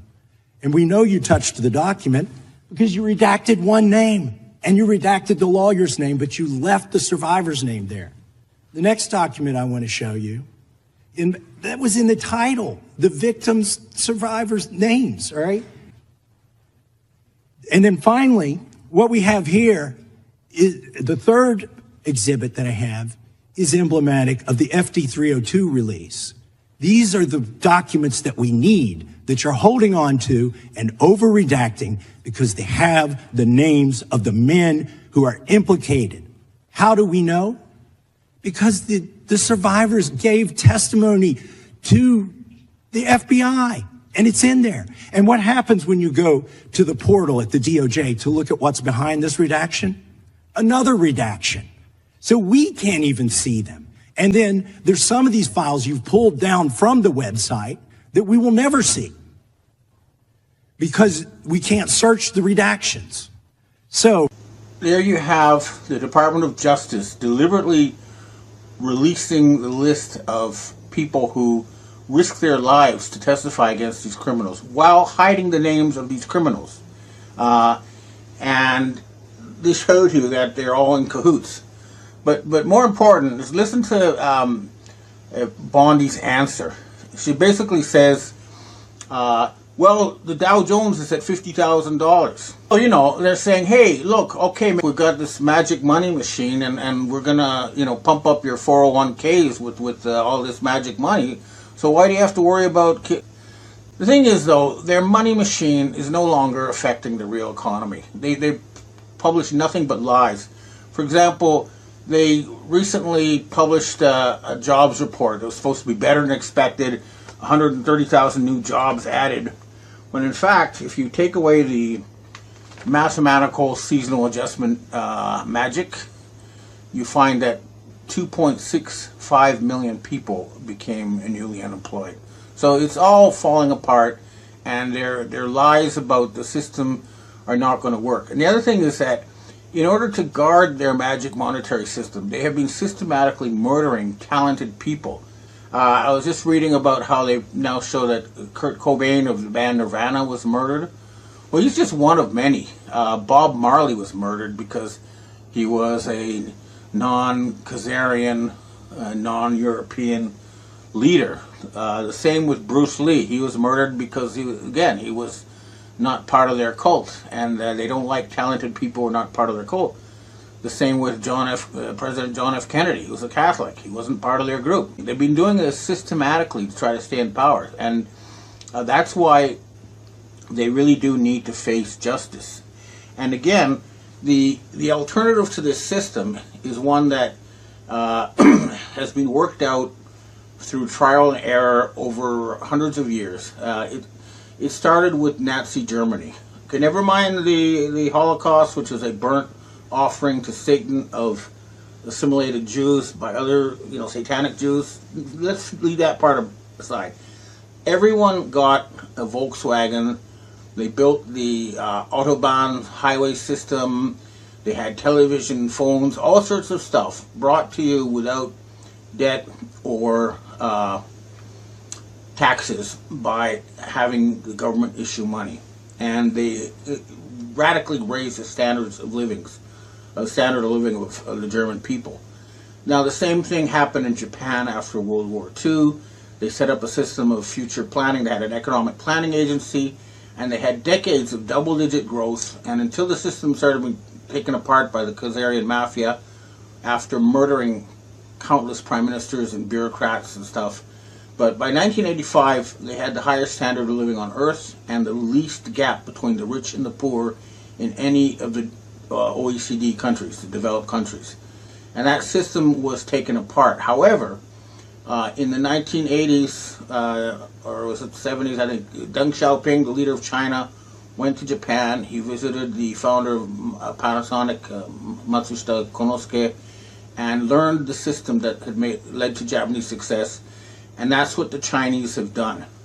That's why, for example, in 2024, a single Chinese company produced more ships than the entire United States did in the 80 years after World War II. So what we're talking about is implementing an improved version of this system for economic management of the West, and then switching the Western civilization's long-term goal from creating a world capital in Jerusalem to one of helping increase the amount and variety of life, including human life. That would be our long-term goal, but we would once again be the good guys. That's what we're fighting for, and that's why it has to be done in public with an international conference like Bretton Woods, so everybody's on board, or at least as many people as possible, so that we can accomplish the greatest good for the greatest number. That's what we're fighting for, but until the Chinese New Year's ends in March, we're going to watch this system continue to fall apart. And if I'm reading I read the comments in different sites, and basically, we're very close to all these people being dragged out of their houses and hung from the nearest lamppost. That's where it's getting to, so we better act quick. Okay, well, that's what I have to say for myself today. Now I'd like to answer questions from readers and viewers. There was one last thing I forgot to mention. We saw Elon Musk hallucinating about building giant AI factories on the moon.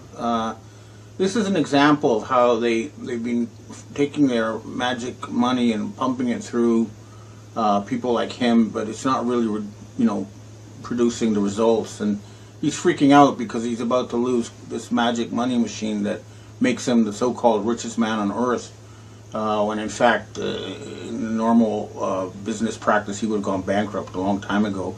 And never mentioned being arrested for fraud, which is true of a lot of these people. Okay, now I'd like to answer questions from readers and viewers. Next question. Evan, could you elaborate on how you think we can pay off these massive debts without giving more money to the criminals who indebted us in the first place? Yeah, we have to have a jubilee. That means we have to completely reboot the entire financial system, and then we start by inventorying the real stuff, land and buildings and factories and gold and stuff like that, to come up with a new system that's actually controlled by the people and is used for the people. So it's not a question of borrowing from these people again. No, we don't want debt slavery anymore. The whole thing will have to be rebooted, and that's why we need a big conference to work this out. This is not going to be done by a small group of people in secret. Next question. Hi Ben, what are your thoughts on reptilians or shapeshifters? Do you think they exist? What about videos of people with vertically long pupils or eyes changing in strange ways while on camera? I haven't personally seen any evidence of this. I've met several of these people who are supposed to be reptilians, But I go with Occam's razor. I prefer to think of it as a metaphor that when these people who are normally nice, upstanding citizens suddenly like transform and start and extraordinary claims require extraordinary proof, and I just haven't seen any real solid proof these reptilians exist, except for videos, which, as we all know, can be doctored. But certainly it works as a metaphor. Next question. Hi, Ben. We have our last question for today. There is a theory that people like Andrew Jackson, many former presidents and their partners, but changed their identities throughout history, basically immortal. One example of this is that if you take a photo of Andrew Jackson and Jeffrey Epstein, as well as Andrew Jackson's wife and Ghislaine Maxwell, they look almost identical. Do you think that there's anything to these theories? I don't know, but I'll be honest. They used to put out a picture that showed me looking like Benjamin Franklin, and I think that there's. We are part of a single genetic line going back, from the beginning of life on Earth, and I think a lot of us inherit the mantle or try to, inherit the spirit of these people. So. Because my name is Benjamin, when I was a kid, I read a lot about Benjamin Franklin. I admired him, and I tried to, live a life similar to his. And I think that's what's going on. A lot of us, for example, admire President Jackson and wish to, continue his work. But the faces are similar because we're all, share the same genetics. But overall, I think this is something that needs more scientific study so we can get, find out more about the real truth of this whole thing. But, it's us as a species fighting over how we navigate into the future, and that's the real battle, and that is being multi-generational, and it's also spiritual. But I think the forces are light have finally won. Okay, well, that's what I have to say for myself today, and I hope to see you again next. In almost about 20 years, when I first appeared on Jeff Rent's to tell people about how the Eyes Wide Shut movie by Stanley Kubrick was true, now, finally, it took 20 years, but everybody is watching the Epstein files and learning that, yes, indeed, this Eyes Wide Shut has taken over Western civilization. And this is now undeniable. And I'd like you to take a look at this viral video, sort of a CG reconstruction of, a summary of the Epstein Island business, So take a look at that. It sort of speaks for itself, but of course a lot of people are missing from that. But the important thing I want to point out here is that this really is biblical. This is a system of government that goes back literally thousands of years. I would suggest that when Moses went to Mount Sinai to get the 10 Commandments, that's when the Jewish people became enslaved by the satanic cult. And it has continued to this day. And this may be finally ending. However, I do note that in the United States, they're trying to say, nobody's being arrested even though they're implicated. Howard Lutnick is still there. The fake Trump is still there. But in the UK, the police are actually making criminal investigations of the Lord Mandelson, the British ambassador to the United States, over his visit there. And that's going to topple the government. The same thing is happening in Norway. So, there is a real crackdown in part of the English world, but of course the United States is still to be liberated, and we ask people in the military and the police to go up the chain of command and ask why nobody has been arrested. Hillary Clinton is supposed to, and Bill Clinton are supposed to appear and testify. Remember, they're actually members of the Rockefeller family. Clinton is not their real name, the same as the Podestas. They're also Rockefellers. etc. I mean, they've been infiltrating the government with people like that. And now, at this point, I'd like to talk about Donald Trump, because I know that a lot of my viewers and readers are fans of Donald Trump, and I was the biggest fan of all, I think, because the Trump I supported was backed by the Harriman family. These are one of the founding families of the Federal Reserve Board, and they were fighting against the Rockefellers to drain the swamp. And the first Trump administration did a good job of draining Hollywood, and they were stopped with a stolen election by Obama, who's a Hitler descendant, and then, as I keep saying, the Harriman Trump who came back into power last year, and for the first 6 months he was working very hard to clean, and then boom, he was replaced by the fake we see now, who is controlled by the Rothschilds and the Rockefellers. And as we know from the Epstein files now, Jeffrey Epstein was an agent of the Rothschilds. He was a front man for them. And the name that comes up is Ariane de Rothschild, who is the head of the Edmund de Rothschild Bank. And this, of course, is one of the banks that owns the Bank of Japan, which now brings me to the reason why I delayed this report for a day. I went yesterday to a remote part of Japan to meet the new head of the three-legged crow secret society in Japan that runs the Shinto religion, and they told me a lot of stuff. These are real people, and they are definitely powerful and connected here in Japan. But I'm just going to tell you what they told me. You can decide for yourself if you want to believe it or not. But they say they are the Japanese royals are Sephardic Jews. They can trace their ancestry back to Joseph, and they say they've been intermarrying with European royals for more than 1,000 years, and that's what the dragon family is.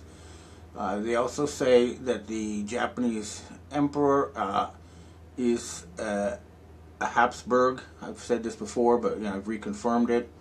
And this group claims, again, they have gold to help back a reboot for the Western financial system, the Western world. Once again, I've heard this so many times. I say, well, show me the frickin' gold. Give me some proof. They promise they will, but I'm not holding my breath. But nonetheless, they do control. They have agreed they're going to help take over the Bank of Japan, and we've also confirmed with the Empress Dowager Michiko and Prince William that they're willing to support a new future planning agency to replace the current system, which is controlled by the Rothschild family. This is the source of their power. They create money out of nothing, and then they hand it out to their buddies, and they use it to hire, high-level hitmen and try to maintain their control. And they're fighting very hard now. If you take a look at this picture here of this bearded guy, I've been told that this is Jeffrey Epstein and that he's still alive. And I was told at the time, too, that he was still alive by my Mossad connections.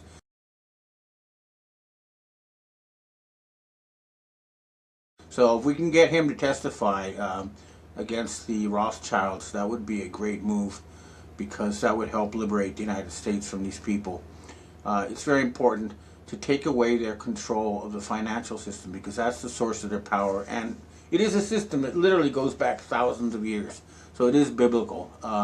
But if we step back and look at the big picture, it's a battle over the process of deciding what we as a species do in the future. And right now, we are headed by a group of people whose only vision of the future seems to be to start World War III. They're still at it. They're trying to provoke Cuba with a blockade. They're once again trying to attack Iran. And by the way, Iran, I'm getting information that they are saying in order to stop the attempt to overthrow their government, the number that Iranian exiles in Australia are sending me is 50,000 people were killed to stop this Israeli-led overthrow. And the video you're about to see now apparently is the bodies being burned to cover up evidence. I don't know if it's true or not, but it could well be. But nonetheless, an Israeli takeover of Iran would have not have been a good thing, because their goal wasn't to take over Iran. Their goal was to start World War III. The justice is now closing in on them as their, systematic and industrial torture of children is coming to light, and the justice is closing in on them.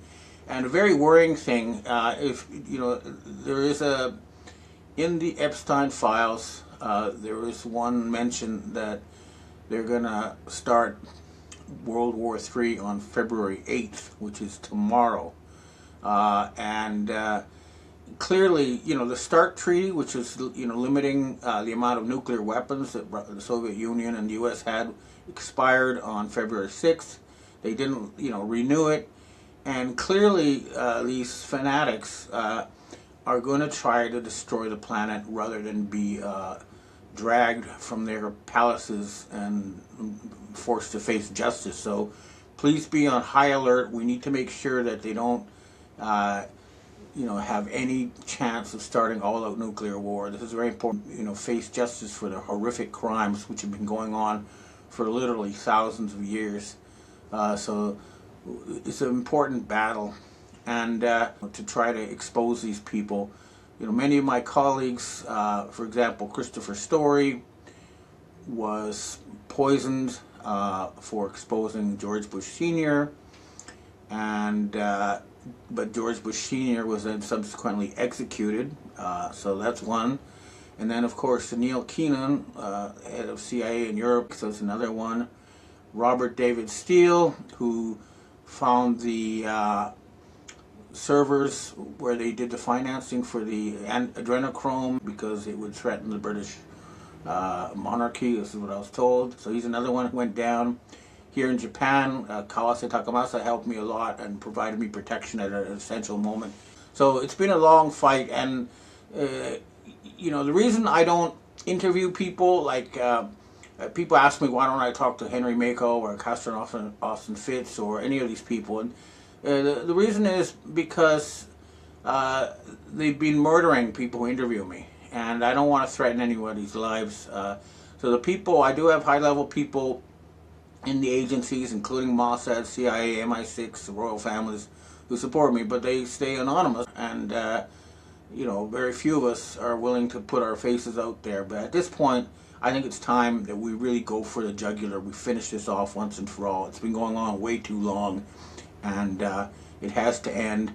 And one way to do it is, again, expose the fact that Donald Trump has been replaced by a phony, and the Trump movement that he inspired is still alive. The people who want what Trump was supposed to do are still there, and we support them, and we support their agenda. Make America great again, drain the swamp, get rid of the illegal criminals who were brought in to create social instability. All those things we support, and we need to uncover this fakery. So a good place to start would be with Hillary Clinton, and I posted a video of her torturing this was found on Anthony Weiner's laptop. Out of the 12 New York policemen who saw this video, 9 were killed, the 3 are in hiding. She needs to face justice for that. Same with Barack Obama. He needs to be publicly put on trial for torturing and murdering that young Japanese girl that was provided to him. We put evidence of that out there too. These people need to face justice. Enough is enough. This has gone on way too long, and they're still desperately also trying to censor things.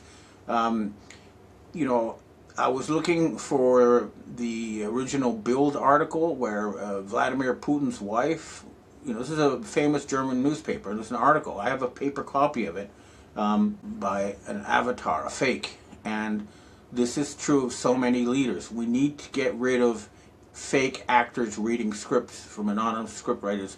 We need to have real leaders who are actually selected by the people. For example, Nigel Farage, he's the real deal. He's not a blackmailed pedophile. We need people like that in the United States as well. I think Thomas Massey is one, and he's been very, very helpful in getting these files out. He's under attack. People like him need your support. We need to finish this off now. What we don't want for sure is for them to say, okay, well, that's it. The Epstein files have been released. Now let's move along. Let's pretend nothing happened, and then pretend nothing happened. No.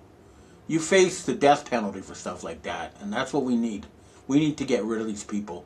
Now, the Rothschilds have been in touch with me. They say they want to get, be exiled to the Kerguelen Islands in the middle of nowhere. I don't mind if they want to flee there now. They better do it while they still can, because they're not going to have much more time. The dragnet is closing in. This is going to happen.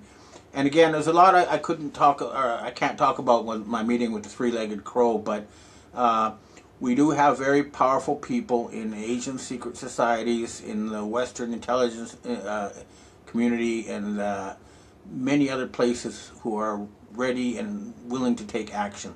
We need this to happen. And again, we have, funding. We have a $50 trillion grant from the Dragon family that will be used to eliminate debt in the West, end the Babylonian debt slavery, and then start a system where the people decide what kind of future they want, and then they hire the smartest people on earth to figure out how to make it happen. That's the kind of system we're trying to set up, and we're going to start it off with the Jubilee, canceling all debt, and then returning all the money that was stolen through central bank fraud by these people who create money out of nothing, which is essentially parasitical. We're not going to punish entrepreneurs and businessmen who created value. These people will continue business in a much more stable and competent environment. But the fraudsters will be removed from the system so that the West does not become overwhelmed by China, which is what's going to happen unless we change our system of economic management, and that means removing these satanic parasites. Okay, that's what I have to say for myself today. Now I'd like to answer questions from readers and viewers. Hi, Ben. We have our first question for today. Firstly, do you believe that Epstein is still alive? There have been reports of sightings of him within Israel as well as on his island via satellite images. Furthermore, there are some online gaming accounts that he purportedly had used to lure children that have been active since his death. Yeah, I was told at the time that he was alive, and they even sent me a photograph of him still alive after the date. And I'm pretty sure he's still alive, but here's the thing. He may not be for much longer, because the Rothschilds don't want him to be able to testify against them. So I would suggest that he be put under witness protection ASAP and then brought out in public to tell us everything. Next question. Hi, Ben. How do we reconcile the fact that Nasara Gassara reads identically into the NWO, WEF Global Reset? They are essentially saying we can make communism work this time using this method. Nasara Gassara was a good idea in certain ways when it was put out decades ago, but it's just been an ongoing con job. And I don't support it at all, because basically they're saying, yeah, you buy these, it's been used by con artists, saying, give us some money and then you'll get trillions later. It's not going to happen. If we have a Jubilee and a redistribution, it's not going to be a few insiders who bought in first. It's going to be very public. It's going to be all over the newspapers and the internet for months and months before it actually happens. It's not going to be some little secret thing where insiders who buy in first get money. This is a con job. So stay away from Nasara Gassara, and stay away from, Zimbabwe dollars and Iraqi dinars and Vietnamese dong. It's all a con job. It's not going to work that way. It's going to be very public, and it's going to be fair for everybody. Next question. Hi, Ben. What is your take on both gold and silver? Both have gone way up recently in price, extremely fast, and then it dropped back down now significantly, which may have been pressured by several governments. What are your thoughts of holding these long term? You, in the past, had recommended purchasing things that could be used, such as land or food. What are your thoughts on gold and silver? Well, the problem with gold, well, of course, you know the story of King Midas, right? He was given one wish, and he wished that everything he touched turned into gold. And as a result, he starved to death because every time he touched food, it turned into gold and he couldn't eat it. But on a more fundamental level, what's the problem is that most of the world's gold is owned outside of the West, and the controllers of the Western financial system would only recognize gold that had their ingot, their stamp on it, as money. So you could go to a Chinese jewelry store and buy a bunch of gold jewelry. It's real gold. You wouldn't be able to sell it in the West because it doesn't have that stamp. So at a certain point, a huge supply of gold is going to be made available because most of the world's gold does not have that stamp on it. And that's the risk with gold.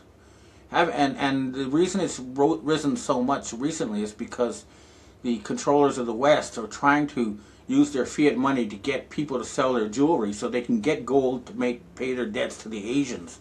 So temporarily, I would stay away from gold personally. But if you look at it historically, the amount of gold you needed to buy a tailor-made suit in ancient Rome or 19th century England or current day New York is about the same. So it's a very stable storage system for wealth. The same with silver. Ancient,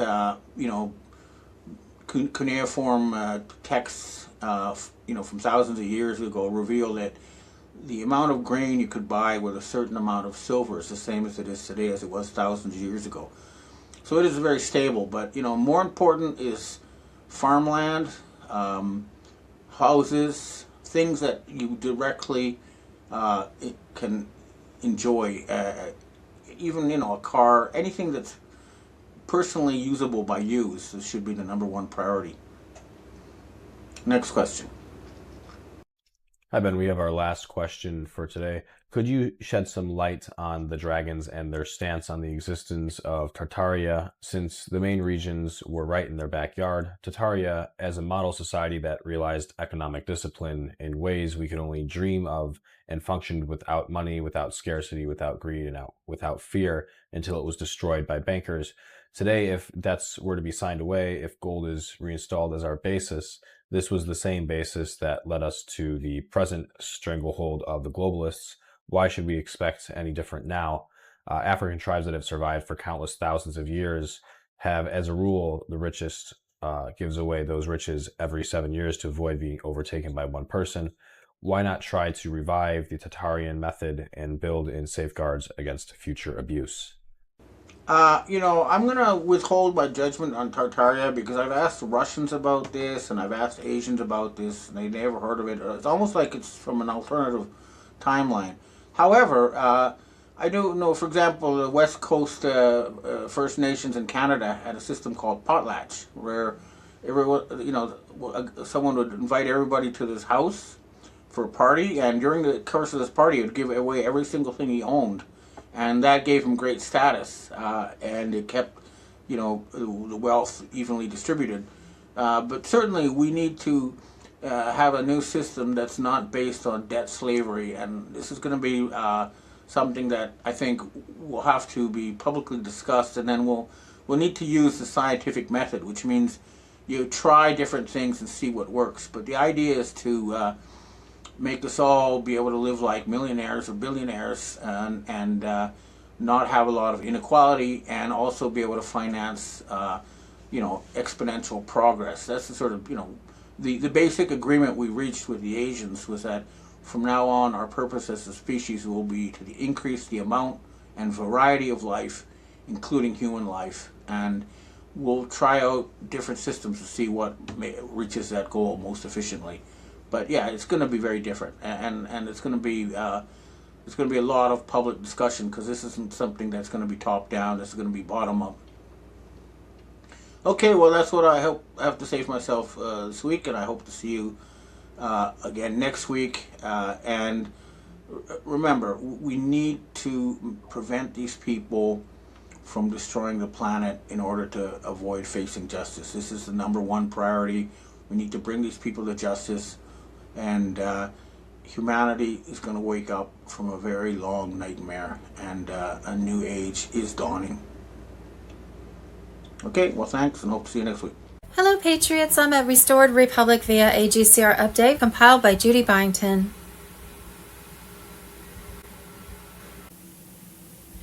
In other less important news, with the new gold asset-backed quantum financial system active online, major banks were closing across the globe. For years, they have functioned on fiat currency. The two most powerful banks in America, Bank of America and JP Morgan Chase, were already freezing customer accounts. It was strongly advised that you withdraw monies from your bank, keep some cash to use during this transition period, and or invest it in gold or silver until you can access your account on the new system. Sources claimed major banking and financial institutions had long been preparing for a controlled fall of the current fiat dollar-based system to happen by Saturday, January 31st. Did not happen.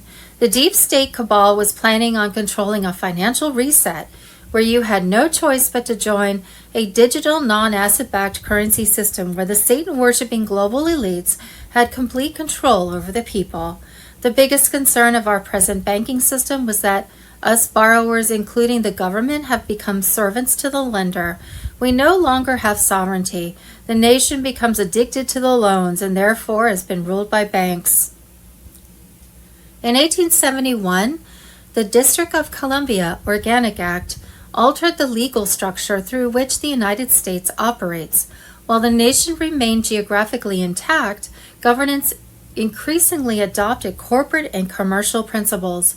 Over time, this shift reframed citizenship from sovereign status toward administrative participation in a financial system governed by statutory law rather than constitutional primacy.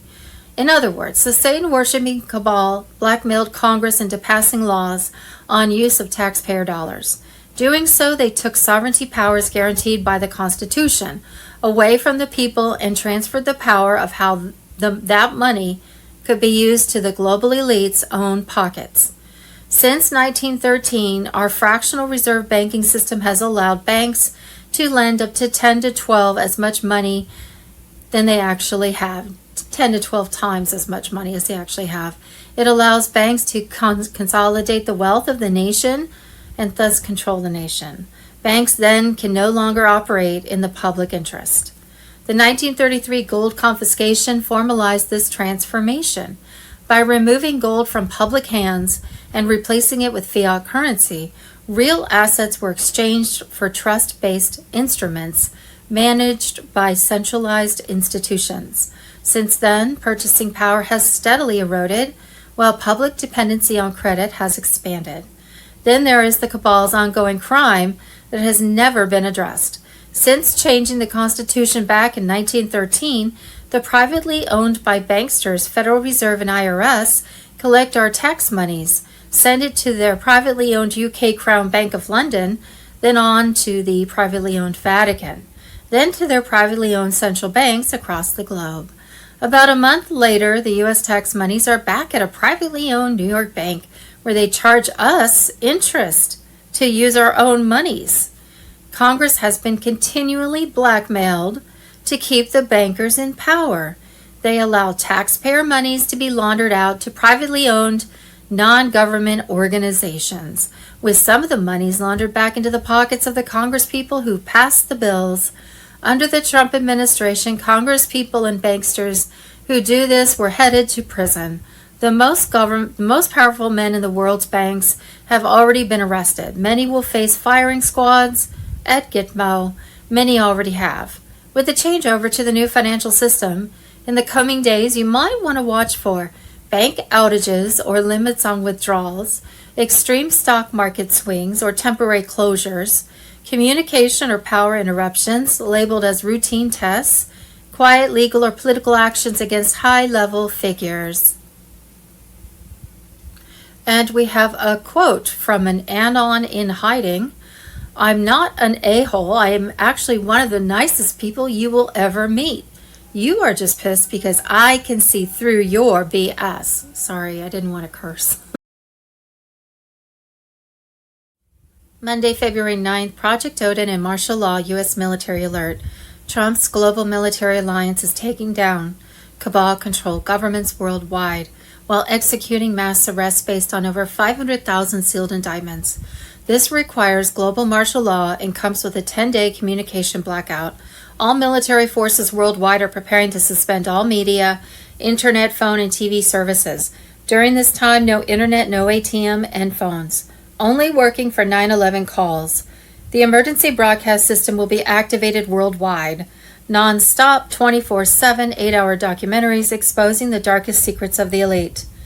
Fraud, corruption, pedophilia, and their arrests will play 3 times a day after the 10 days of darkness. We will reconnect to a new quantum internet. Finance, health, and commerce, gone. A new age is coming. Trump just synchronized it all. EBS ready to go live. Military on standby. NASAR payouts loading through QFS. The 17th letter confirmed. 8-tone burst incoming. Global blackout. Then the truth floods every device.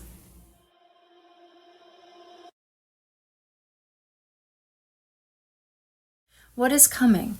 Worldwide blackout and rolling waves. Not every city at once. It will look random. It is not. Martial law overlay to keep streets quiet while the old rails are drained. Flight delays. Canceled pressers.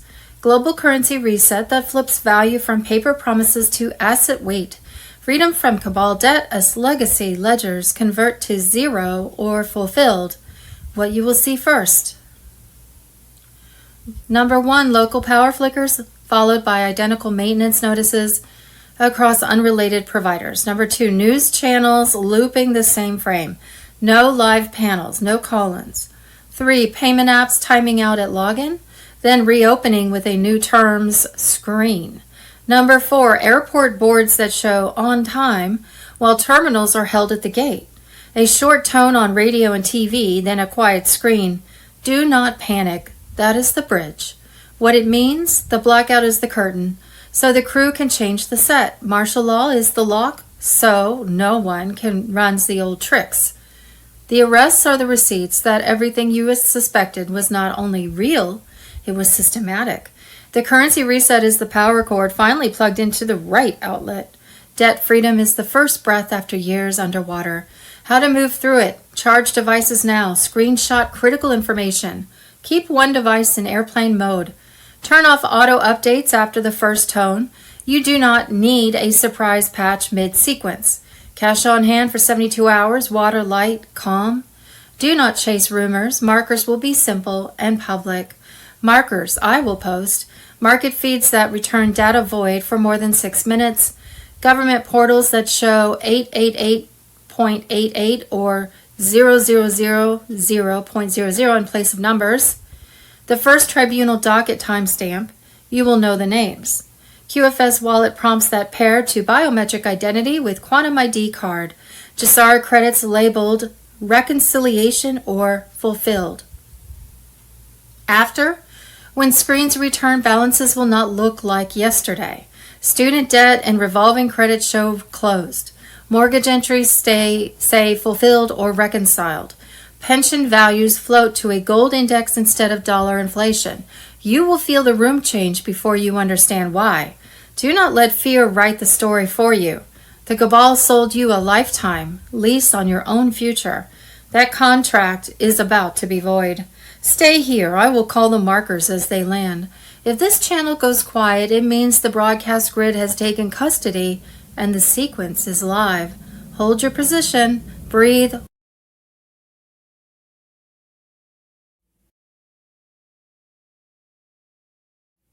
Tuesday, February 10th, attention. What was built in silence is now fully operational. Redemption networks are active under silent protocols. FBI Director Kash Patel, Tier 4B, ISO 20022 on Telegram. Redemption centers have entered restricted visibility mode, but operations are live Access codes have already been seeded into the system. Those who prepared in advance will recognize the signals immediately. Rates are locked, liquidity has been positioned, final pathways are secured, protection remains in place. All operational nodes continue under controlled security, coverage to ensure uninterrupted execution. Final instructions are imminent. Distribution follows confirmation, not speculation. The sequence is irreversible.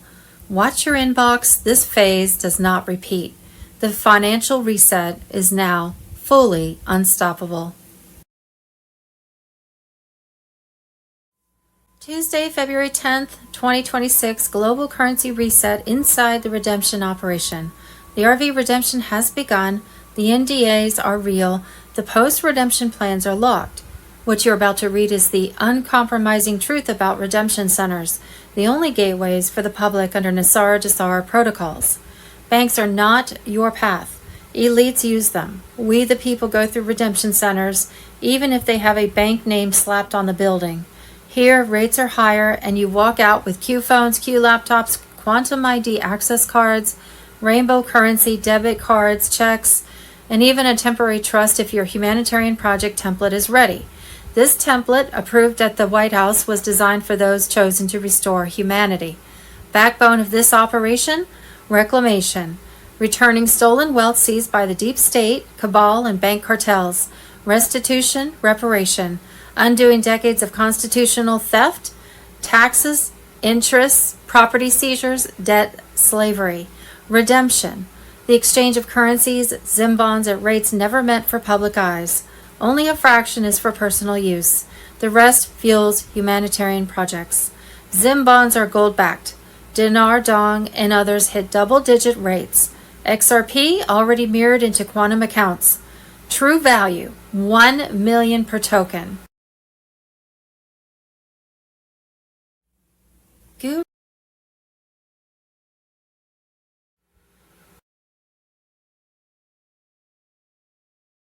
Ending income tax. People don't get how big it is when Trump talks about getting rid of income tax. If you want America to be free and independent, getting rid of the income tax is one of the most important things you can do. We are slaves to debt. The Fed is not part of the government. It's a world bank that is owned by one person. The U.S. government does not own or control it. Congress gave the Fed control of the U.S. monetary system in 1913 and passed the 16th Amendment. We, the people, are the security. They can take your house, car, and freedom. If you don't pay, they will send you to federal prison and take all your things. The government doesn't make you pay income tax. The World Bank Fed does. There is a Fed in almost every country in the world. That's the cabal. The deep state in our country is their puppet. We used to call the cabal the Illuminati and their plan the New World Order. People who say nothing is happening and turn on Trump don't understand. If you follow the who controls the world rabbit hole, you'll end up at the owners of the Fed. They control the puppets.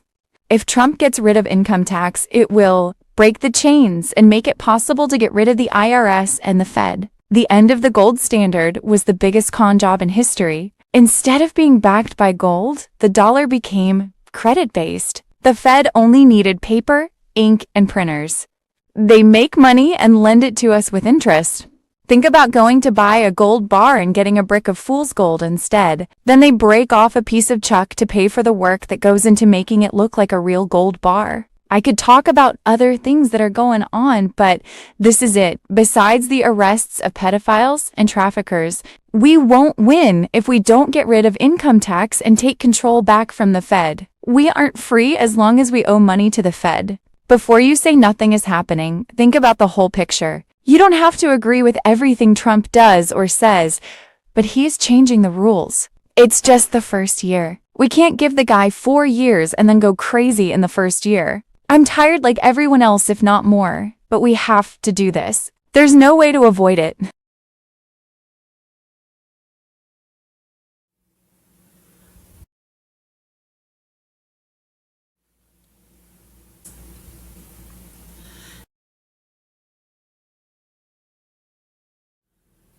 What we think we know as of Wednesday, February 11th, 2026. Monday, February 9th. We have a link, alert, Trump just did to 66 organizations what nobody thought possible. World leaders stunned. In one fell swoop by signing Executive Order 14199, Trump defunded and closed 66 international organizations which have actively worked against U.S. interests and undermined the U.S., including 31 connected to the UN. Monday, February 9th, Kanye West. They can't control me. They can control Shaq. They could control Charles Barkley. They could control LeBron James. They can control Jay-Z and Beyonce. But they can't control me. My mama was sacrificed. The truth is going to be heard. Nassar Jassar on Telegram. Tuesday, February 10th, breaking. The UN has issued a letter to its 193 member states warning that they face imminent financial collapse after Donald Trump cut U.S. funding. Tuesday, February 10th, Fox News breaking. Tom Homan just announced Minnesota police chiefs are done with the BS. They will respond to 911 calls and protect federal immigration agents from leftist rioters. Stand down orders officially dead.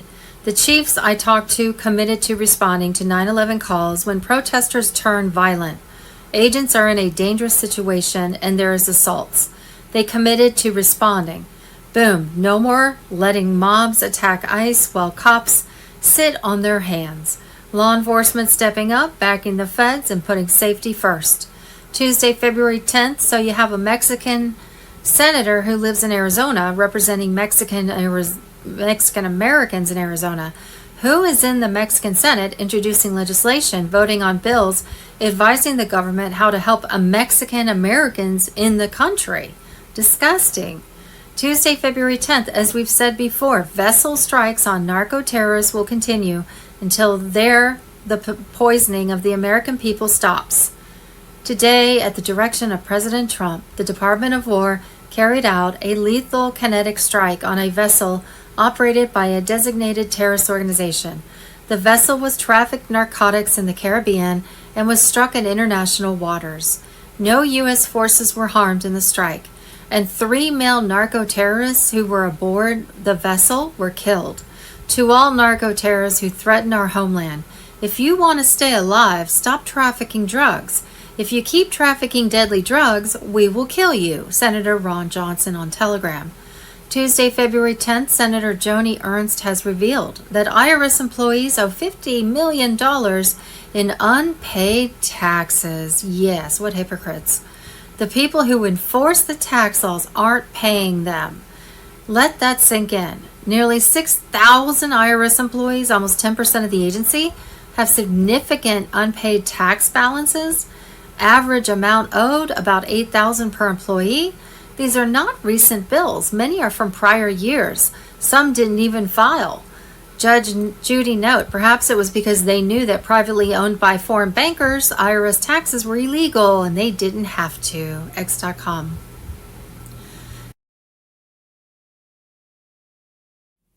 Tuesday, February 10th, the final red pill.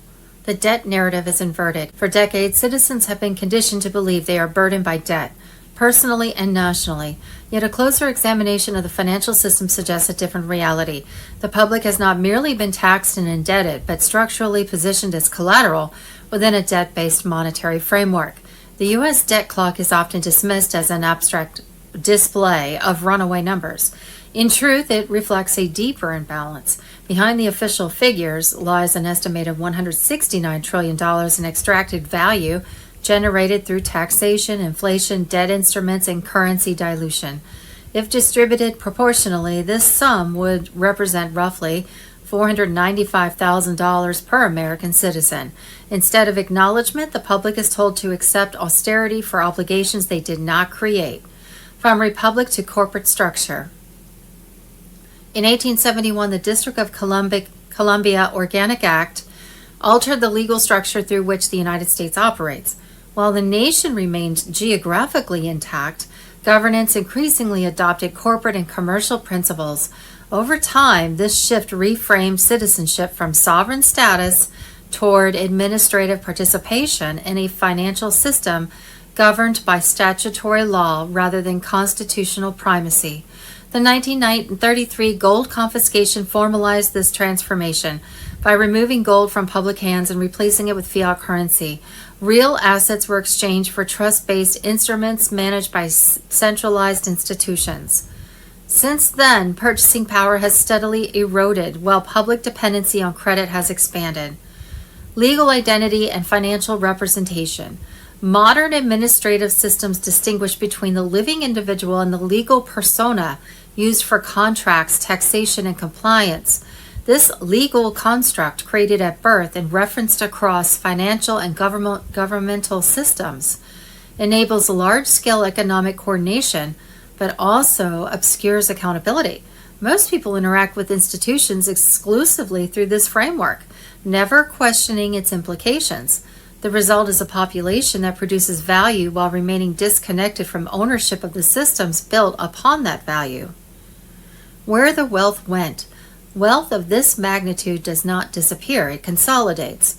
Central banking mechanisms, perpetual debt issuance, and inflationary policy have redirected public value into institutional balance sheets, while maintaining the narrative of public liability. The greatest illusion has been convincing the productive class that it is perpetually indebted rather than foundational. The reset conversation calls for debt jubilees, and systematic resets stem from this imbalance. These discussions are not about handouts, but structural correction. A legitimate reset would require transparency, asset accountability, and a reassessment of value creation versus value capture. Emerging technologies, blockchain, AI auditing systems, and asset-backed digital settlement challenge opacity. They make extraction visible, traceable, and hard to conceal. Why this matters? This is not merely a financial debate. It is a question of sovereignty, identity, and consent. A system that relies on public trust while systematically devaluing public contribution cannot sustain legitimacy indefinitely. The issue is not whether a reset will occur, but who defines it and on whose terms. The narrative of debt is unraveling. What replaces it will define the next era.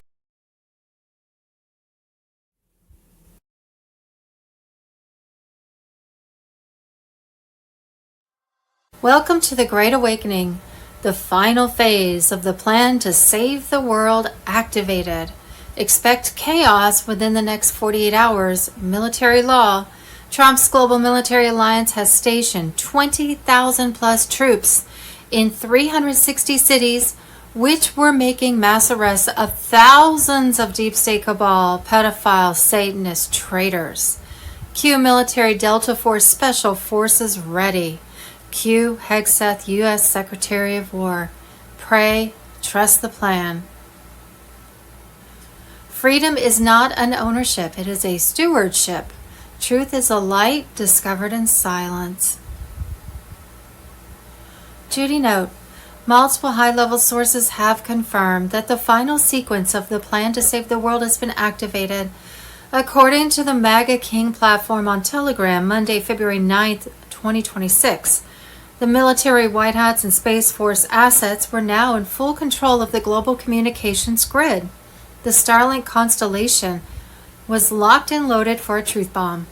The mainstream satellites would be offline within hours. The legacy media towers have been silenced. It was reported. It will be known as the hottest week in financial history.